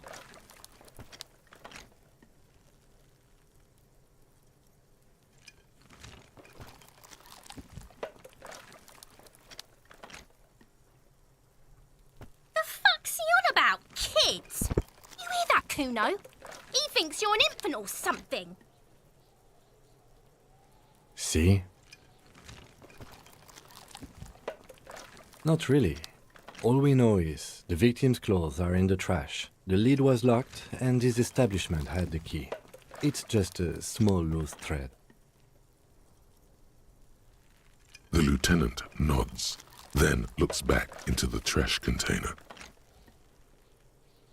It's just organic waste, cold and slimy on your hands. Apple and potato peels, mostly. Unidentified sludge, and the occasional chicken bone thrown in for good measure. But hey, what's this?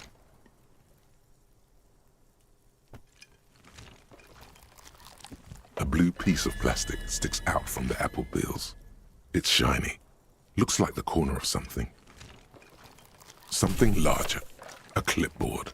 A blue plastic clipboard with moist papers hanging from it. They look badly damaged, but you can still make out forms and notes, written in a man's handwriting.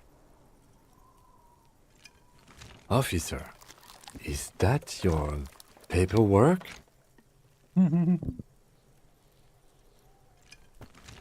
It is. Look, the plastic has the RCM street grid on it. You've even got an autopsy form in there.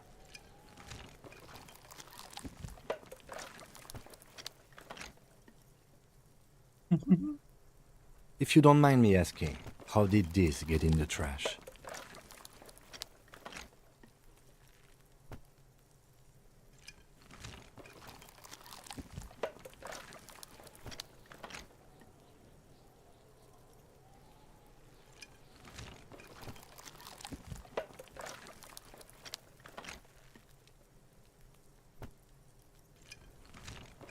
Officer, this is an official piece of paperwork. It probably contains notes on numerous ongoing investigations, and could even list undercover operatives, informants. I suggest integrating it into your style, for all our sakes.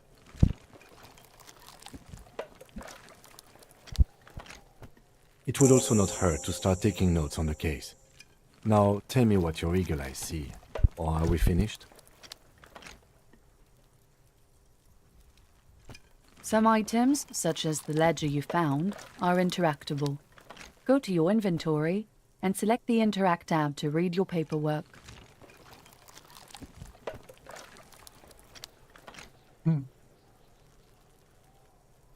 Wow, an Armistice caliber 50 knock cannon, half wrapped in paper tissues. So shiny. It's a giant rifle, and it's very expensive. Not as expensive as that fat string of pearls snaking around the rotten banana peels, however. And is that Cordon Electric's preamp with Electra F2 tubes? It is. That catches quite a price. We're talking 12,000, easy. Unless you're into hi-fi yourself.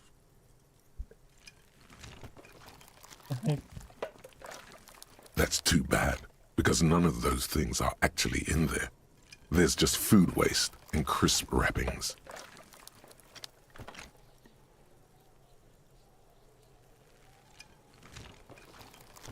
All you see is a broken mug with a racist depiction of the yellow man frolicking in saffron. Only in its social sensibility.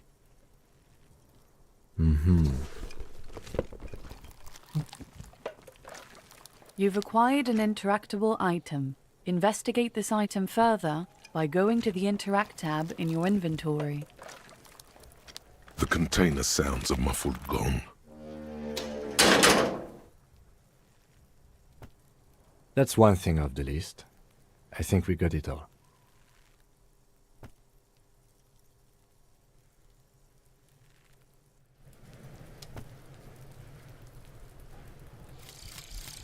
Volumetric shit compressor.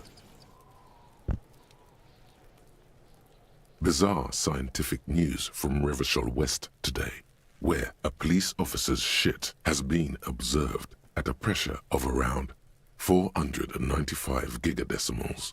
These metallic hydrogen levels of shit togetherness were thought to exist only at the center of collapsing stars, not law officials.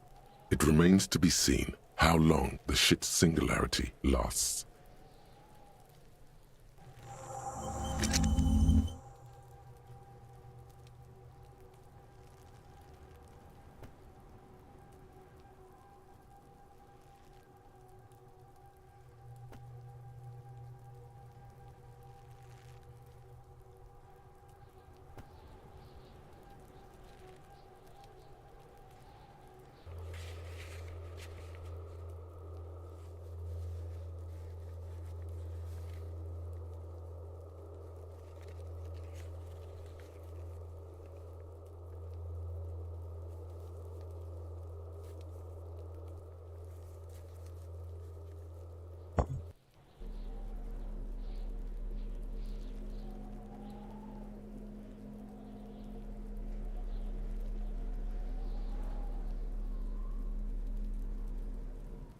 It's the ledger you found in the trash. A pitiful cabbage of white and yellow papers hanging from plastic board, barely held together by a metal clip.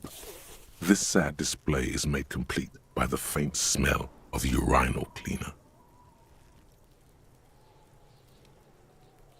There's a piece of toilet paper, or is it cleaning tissue? No, it's toilet paper, desperately sticking to the back of the blue plastic clipboard. It's a metaphor for you.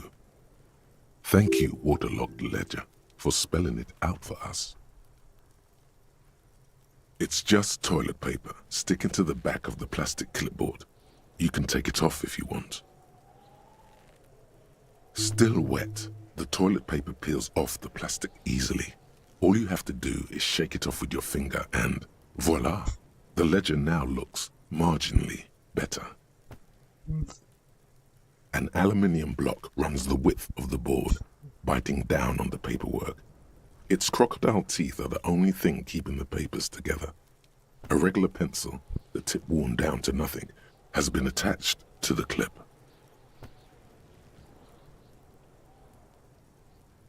The surface is interrupted by a silvery sticker.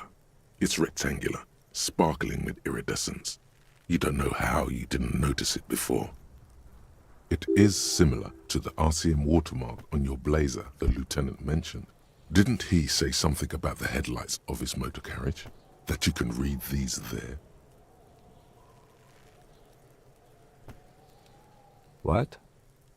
Yes, halogen watermark used for adding information to RCM property.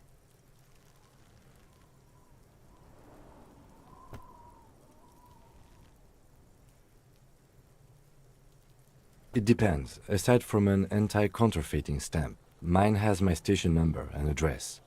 The information varies by date of issue. Maybe yours will have how many cases you've solved. Any capable light with the right wavelength will do.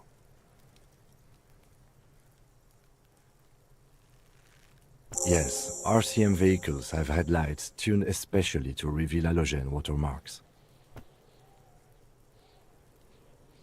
This means you can read the watermarks if you just turn the lights on. Okay. While a bunch of sodden papers sag from the clipboard in your hand, it's a sorry sight. They're not exactly white. They're yellowed in patches by sunlight and alcohol and covered in dense blue handwriting. Ink escapes into watercolor patterns, reaching its tendrils across entire pages. The paper itself is checkered with faint red lines, forming short paragraphs. Once in a while, there's a red stamp that exclaims, "Case files commit to paper." The case files themselves are plenty. You count more than 100 sodden, crumpled up, earmarked pages falling apart in your hands.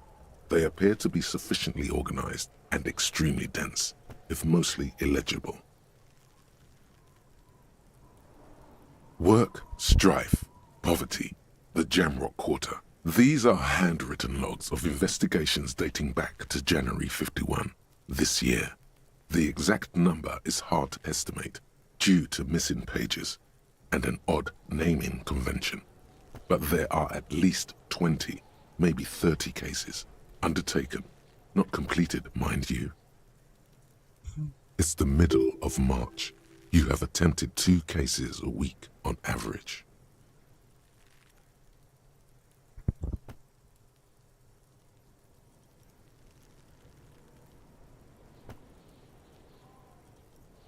Huh? 2 complex cases to undertake is a lot, yes. You really have to push yourself. I would not suggest it, lest you start making mistakes.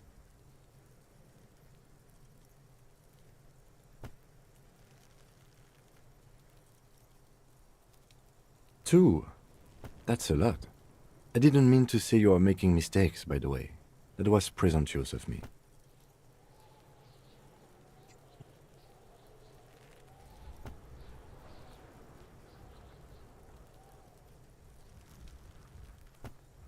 I prefer a normal caseload. It's a matter of method. Like a fan of gills, the checkered papers dry in your hand. The handwriting is extremely dense, if mostly illegible.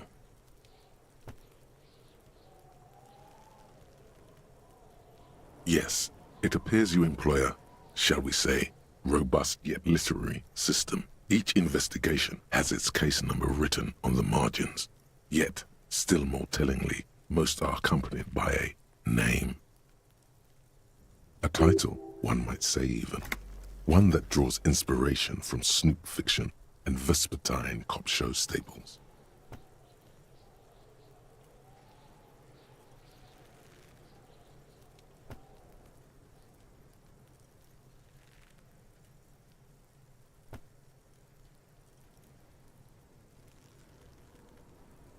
Yes, all caps. One is called The Next World Mural. Another, The Square Bullet Hole Murders. Another yet, The Unsolvable Case. Others appear more light-hearted. The guys on a couch in an unexpected location, and the murder at the hookah parlor. Even the rare article-free collapsing tenement. Murder features prominently throughout. It's going to take an effort to piece these case files together, but it can be done. Once you're done inspecting them up close.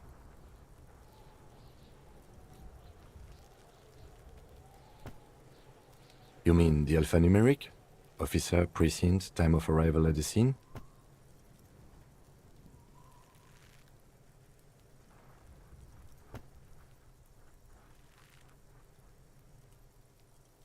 Oh, you mean the titular? Yes, well, so do I. In our defense, almost everyone in the RCM does. It's a holdover from the early days of the RCM, right after the revolution, when the organization had little idea how to do things. It persists in an unofficial capacity. Officers use these titles to refer to their work among themselves.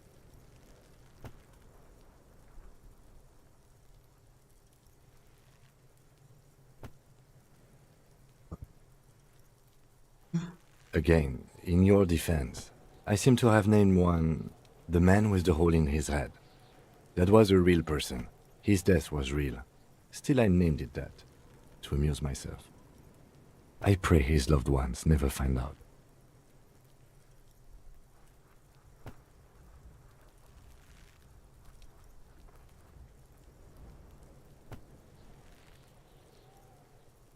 Rail spiked through the head. He died. It was a workplace accident.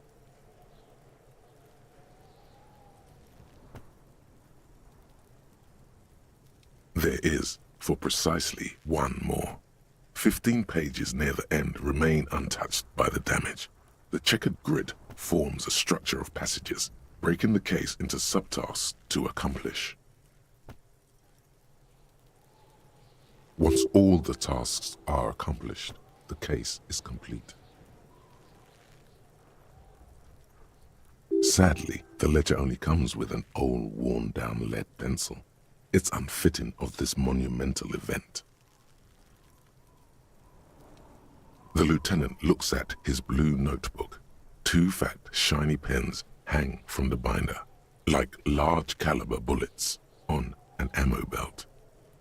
He is not really saying anything, just standing there, looking at them.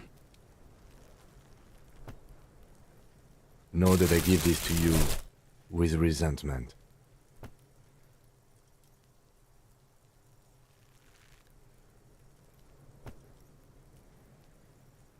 The tasks you've completed flow out of the blue oblong pen in a brash freehand uncannily similar to the rest of the letters. The wording comes easily. It's almost robotically simple, a language developed for mental rigor and simplicity. Inspect the victim's body. Interview the cafeteria manager. It's not exactly poetry, but poetry would be out of place.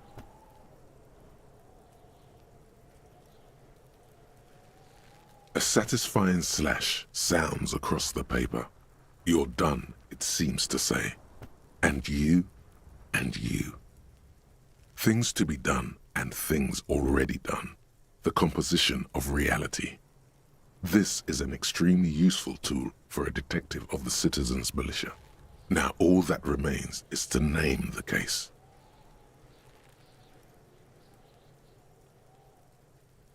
No, actually. Any ideas?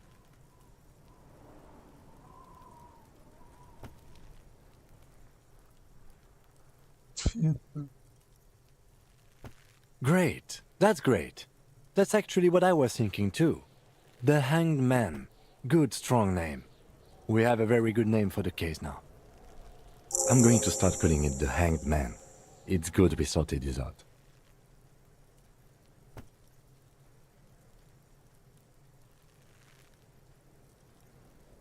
You don't exactly close them, so much as distance yourself from the smelly papers. They're a little further from your nose now.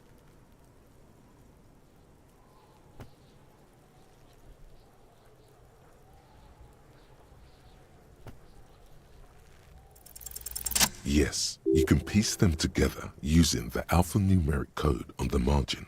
It always begins with HDB 41, then date of initialization and time of arrival on the scene, followed by the title. For example, HDB 41120111700, the Next World Mural.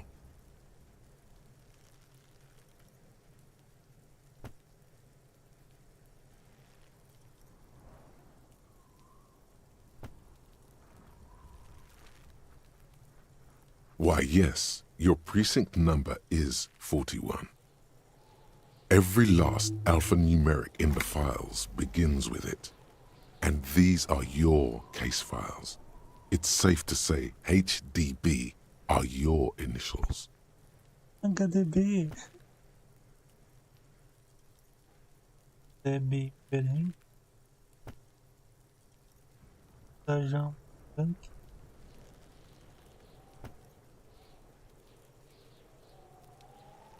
That is improbable. It takes about half an hour to piece one together using the system you've devised. Where do you want to start?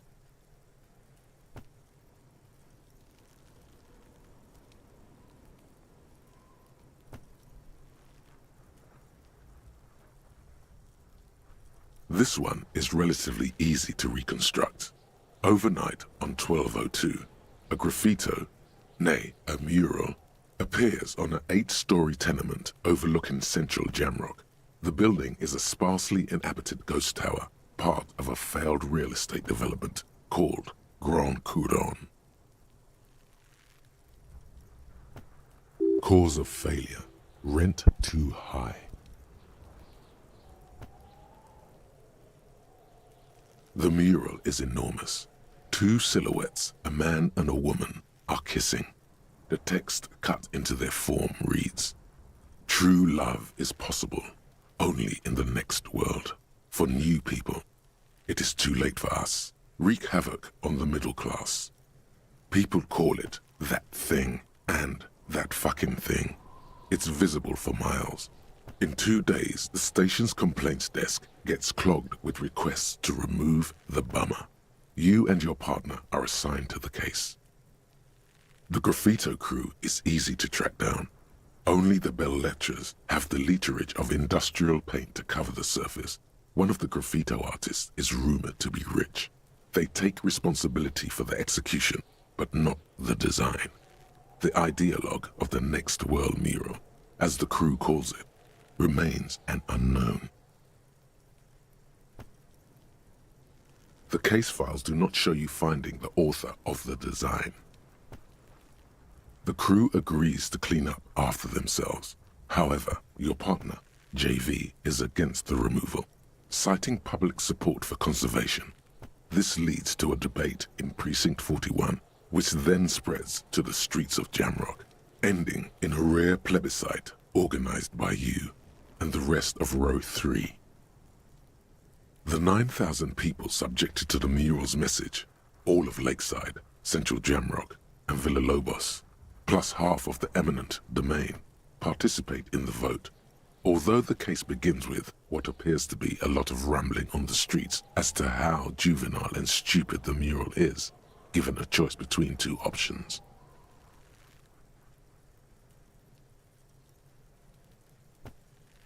A staggering 78% of voters choose to keep it. Turns out the opposition were a loud minority, and that love truly is possible in the next world for new people, and it is too late for us.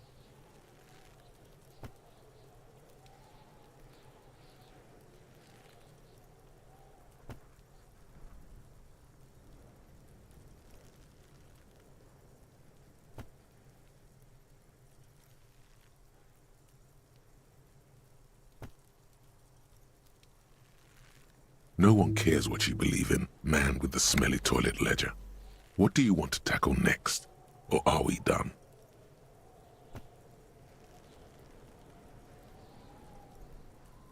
AKA Leslie and Burke, AKA the public indecency drunk and the property damage drunk, is a cursed case.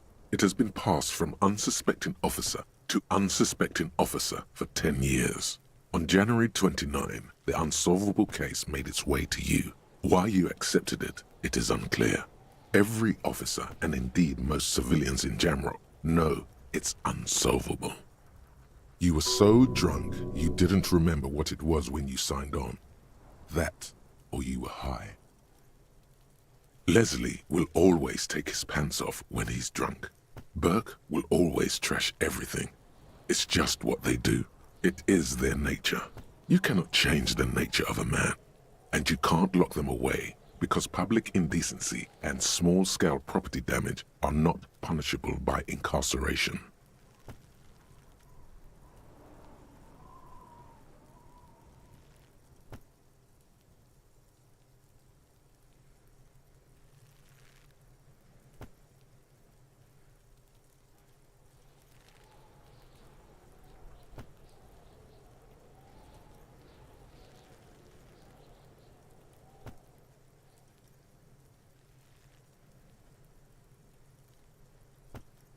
The only way for Leslie to stop flashing his genitals to bypassers and for Burke to stop dismantling signage and rear-view mirrors would be for them to stop drinking alcohol, which, in their 40s or 50s, it's hard to tell because of their distorted features, is a medical improbability on par with you ceasing to produce the expression.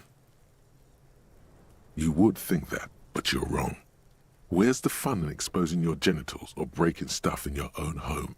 No, Leslie and Burke are on the corner of Main Street and Perdition, because that's where the action is.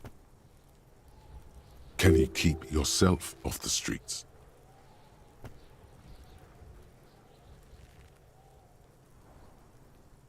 Threatening, fines, dragging them to the station, locking them up in the hellholes they live in. Locking them up in the station, hypnotherapy, even trying to get the local gang of Zemyaki to take them out. The Zemyaki gave them ethanol, so Burke and Leslie would expose and rampage even harder. You tried it all, and still the complaints wouldn't stop, as they hadn't stopped for 10 years. It's plain to see from the files that you, Satellite Officer JV, and Special Consultant TH, had more important cases to attend to. You uncover cross-reference to several ongoing investigations, each brought to a standstill every time you drive down Main Street. Because there they are, on the corner of Perdition. And what is Leslie doing? Good, you're learning. If the files are to be trusted, that's all there is to it. That and Burke breaking things, and the fact that they're both drunk. But then again, so are you.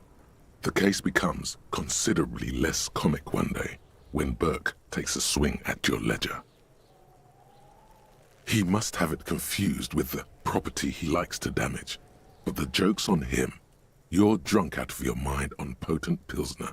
You slam the hardened plastic board in his face. Then you proceed to beat him unconscious with it. In the process, the ledger sustains damage. The compartment within, reserved for permeable documents, is jammed shut. You stop your assault on the now unconscious Burke to open it, but are unable to do so. The officer began to cry, reports Leslie, who, at this point, is tending to Burke. He came at us, and at us. I think he was trying to kill Burko. While trying to kill Burko, you slowly come around. The permeables compartment is open. You've smashed it open on poor Burko's kneecaps. The good news is, Burke can't walk anymore. Can't get out of his apartment, an invalid. With Burke to tend to, Leslie cuts back on the indecent exposure. Maybe he flashes his genitals to Burke. Who knows? But both drunks are off the street. The complaints stop. The unsolvable case is solved. Which is also why the officer responsible narrowly escapes a disciplinary hearing. The end. Do you want to read another one?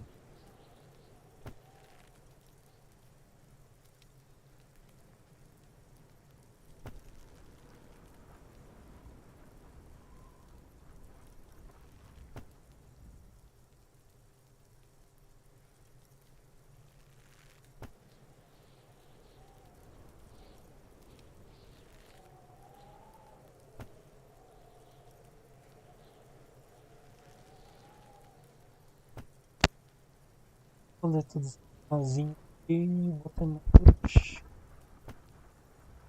Posso não? It would be very interesting to read about these, wouldn't it? I mean, there seems to be a square-shaped entry wound in the victim's forehead. She's been sitting there for weeks, on her rocking chair, with a square hole in her skull, staring at the wall. That's all you got. From the half hour you spent piecing it together, all you know is the entry wound was square-shaped. You never found the bullet. And then another body showed up, also with a square hole in his forehead. Who knows? Those pages are missing. What next? One day you may still catch the man with the square gun.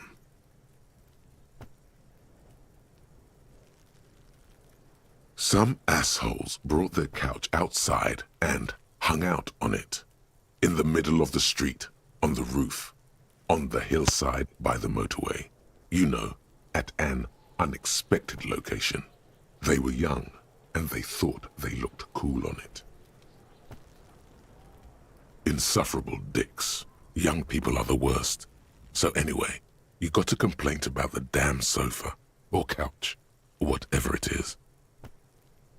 They were leaving it out in all these unexpected and whimsical locations. They took it to where they also took photos of themselves on it, and smoked cigarettes, and drank coffee because they felt it's intellectual. Cigarette butts, coffee cups, stupid couch.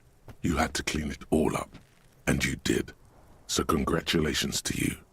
Case solved. No, you didn't have time for that. These notes show that you have what is called a real goddamn job. You don't have time to be chasing down the couch assholes. You have a real job to do. What next?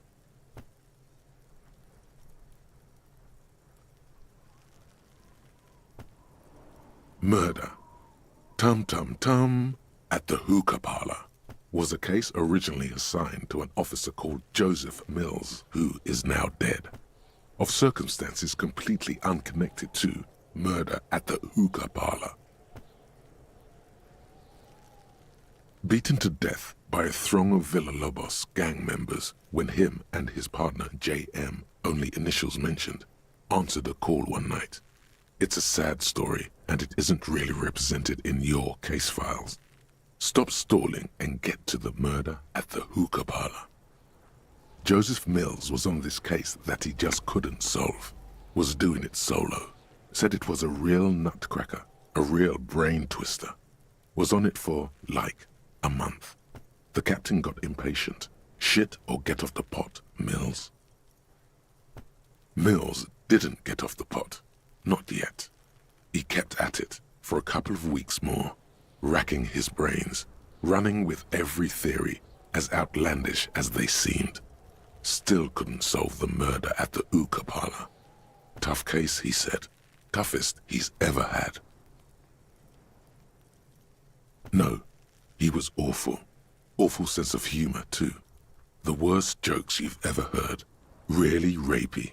Still, he'd been on it for months now. Said it was the final case.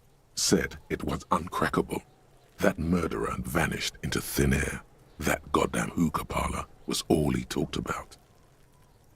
Okay, so the case is handed to you because Mills isn't getting anywhere, and you look into it. Here's the setup. A young man is found dead in a hookah parlor. You know, those places where you go and smoke bubblegum-flavored vapor all day. No, it's soot and water vapor. It doesn't do anything. Yeah, so anyway, young man in his 20s found with his skull busted open, right on the floor of the hookah parlor, in the middle of the day. No one else is in there, only client that day. In perfect health, too. Some kind of movie producer. No one enters, no one exits. He's just sucking on his watermelon hookah all morning, all noon, like he usually does. He's a regular. No calls, nothing. Just sucking on the hookah until 15:45.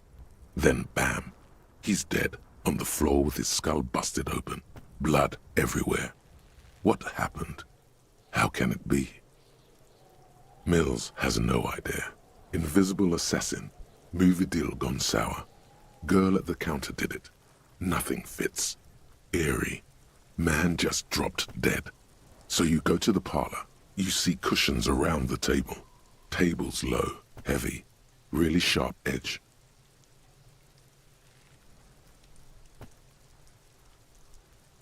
See? You can't even read the thing without solving it. Yeah, it was that. Turns out hookah does do something. It turns off your brain's oxygen supply, and you don't notice it until you get up to go to the bathroom.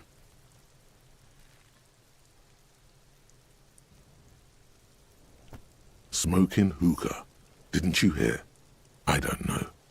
Trying to come up with a movie script, maybe. Anyway, that was Murder at the Hookah Parlor. Joseph Mills wasn't a good detective, and about 30 minutes has passed piecing it together. Next. Not much has changed in the meanwhile. A bunch of sodden papers still sags from the clipboard.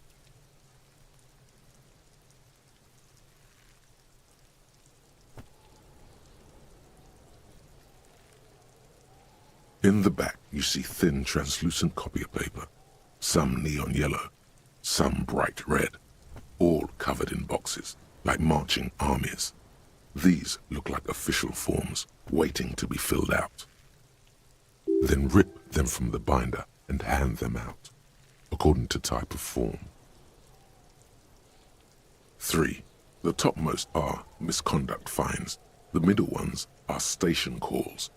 And the bottommost are field autopsy forms. Each is easy enough to make sense of. You don't have to be an intellectual giant to do police work. A monetary penalization ranging from 20 to 250 real. Severe cases allow for 1,000 real, but that requires special paperwork. The details of issuing these fines are spread out over the rest of the fields, but they appear pleasantly vague. These are quite sinister in tone.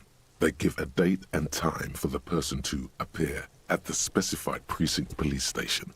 Below the call are the criminal charges you risk by not appearing. A dozen pages of thin copy paper, bright red in color. You see the parameters of a deceased human form waiting to be filled in. Age, sex, condition of internal organs.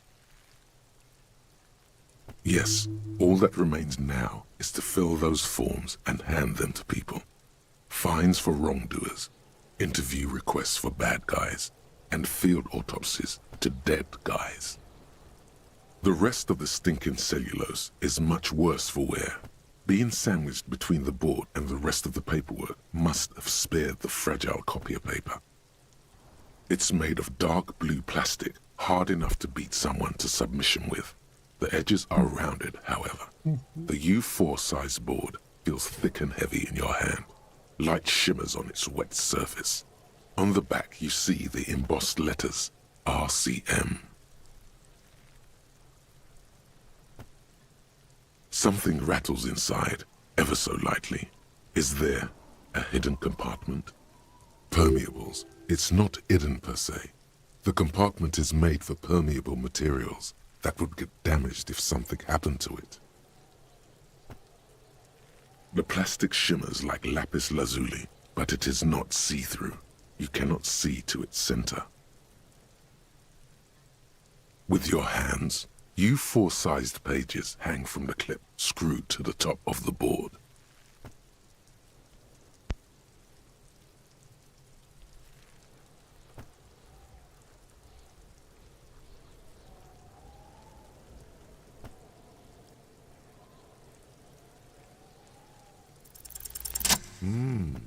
The two sides of the board appear slightly misaligned, like a drawer that's come off its slides. If you bend the plastic on your knee slowly, the slides snap back into place. It should be possible to just, you know.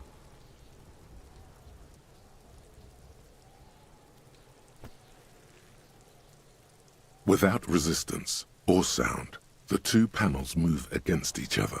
The compartment is now open. 2 ticket stubs and a handmade postcard.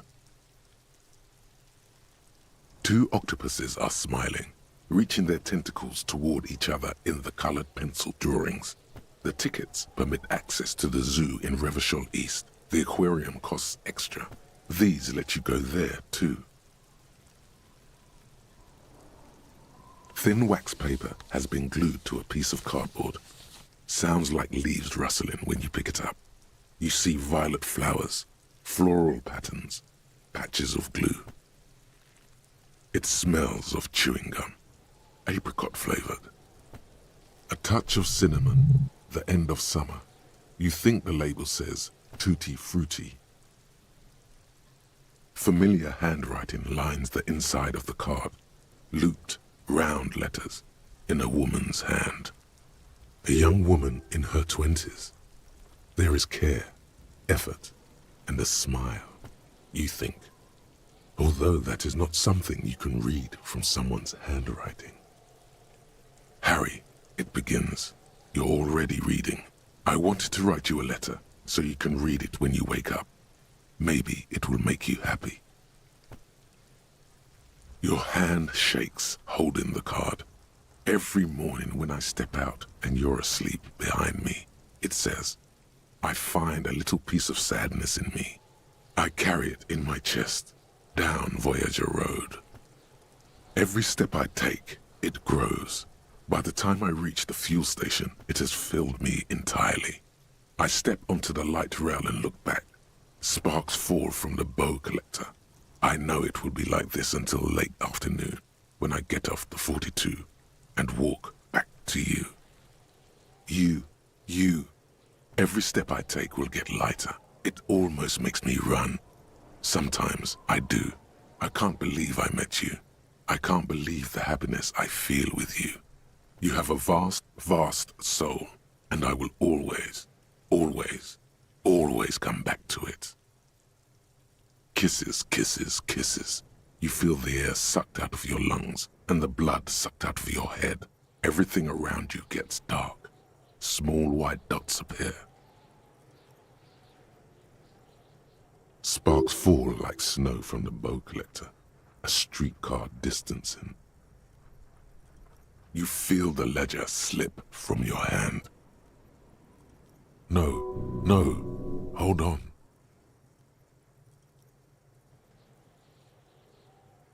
To what? There's nothing. Detective, is everything all right?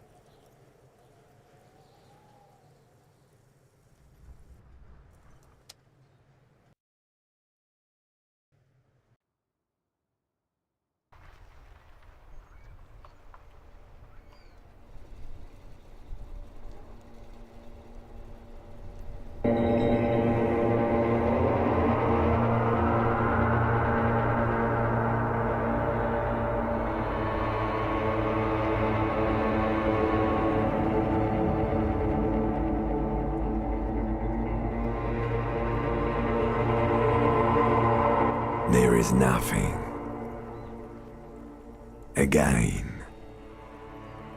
Nothing sad, brother. No treachery, just blackout. Well, almost nothing. There is the ground below you, that's still there. And the small light that's on, fluttering, somewhere in the basal ganglia.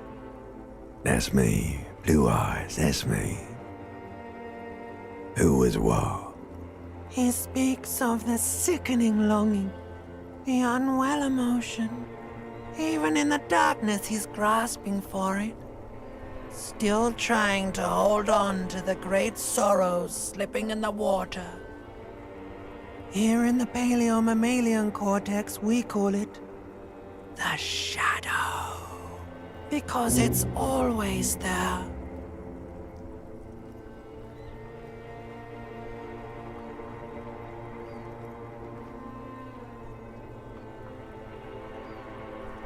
Yeah, man. What was that about?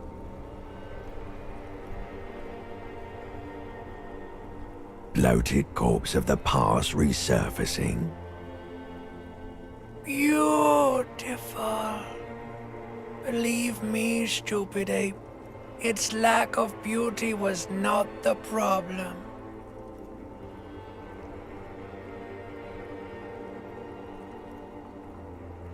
There is no Voyager Road. There are no roads, no houses, no lights in the windows. It's all on pause.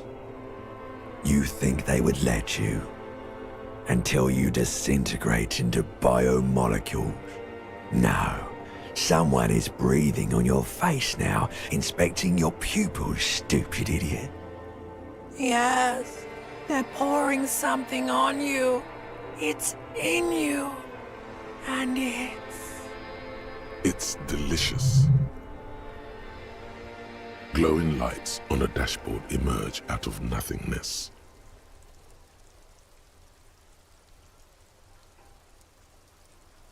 In the upholstered cabin of Lieutenant Kitsuragi's motor carriage, seated in the driver's basket, the air is thick with leatherworks and heavy fuel oil.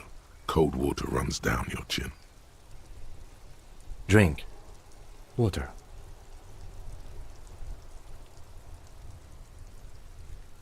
The water is cold, silvery, the stuff of life itself, as it pours down your parched throat.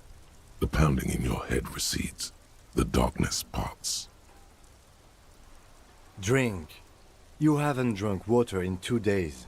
Did you know the human body is not made to survive on alcohol alone? You need a secondary form of hydration.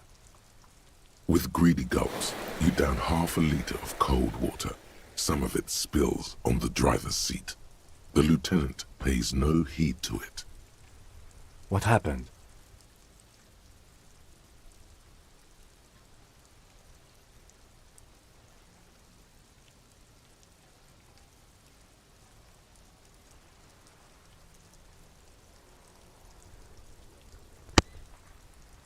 That does sometimes happen.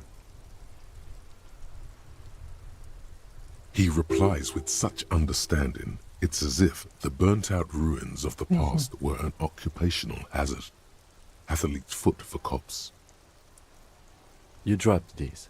Are you okay to proceed?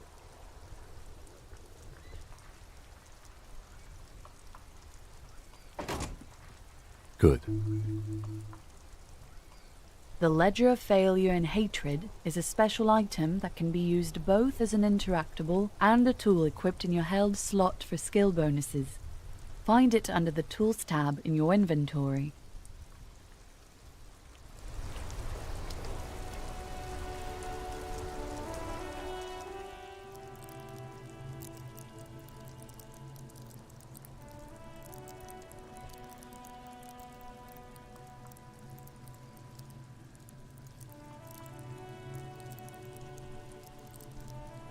Temos.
Before you stands a motor carriage.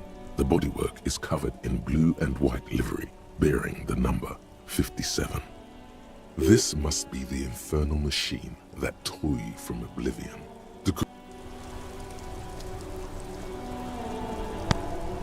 Então vamos encerrar por aqui. Jogando bastante. Jogando quase por 5 horas, né? Muito bom. Lembrando um pouquinho da história, né? Então resolver o plano do corpo lá depois. É isso aí. Vamos para amanhã. Valeu pessoal, foi até amanhã.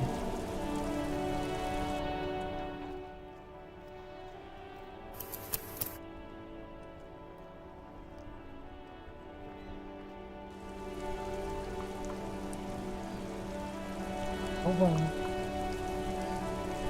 Tá bom.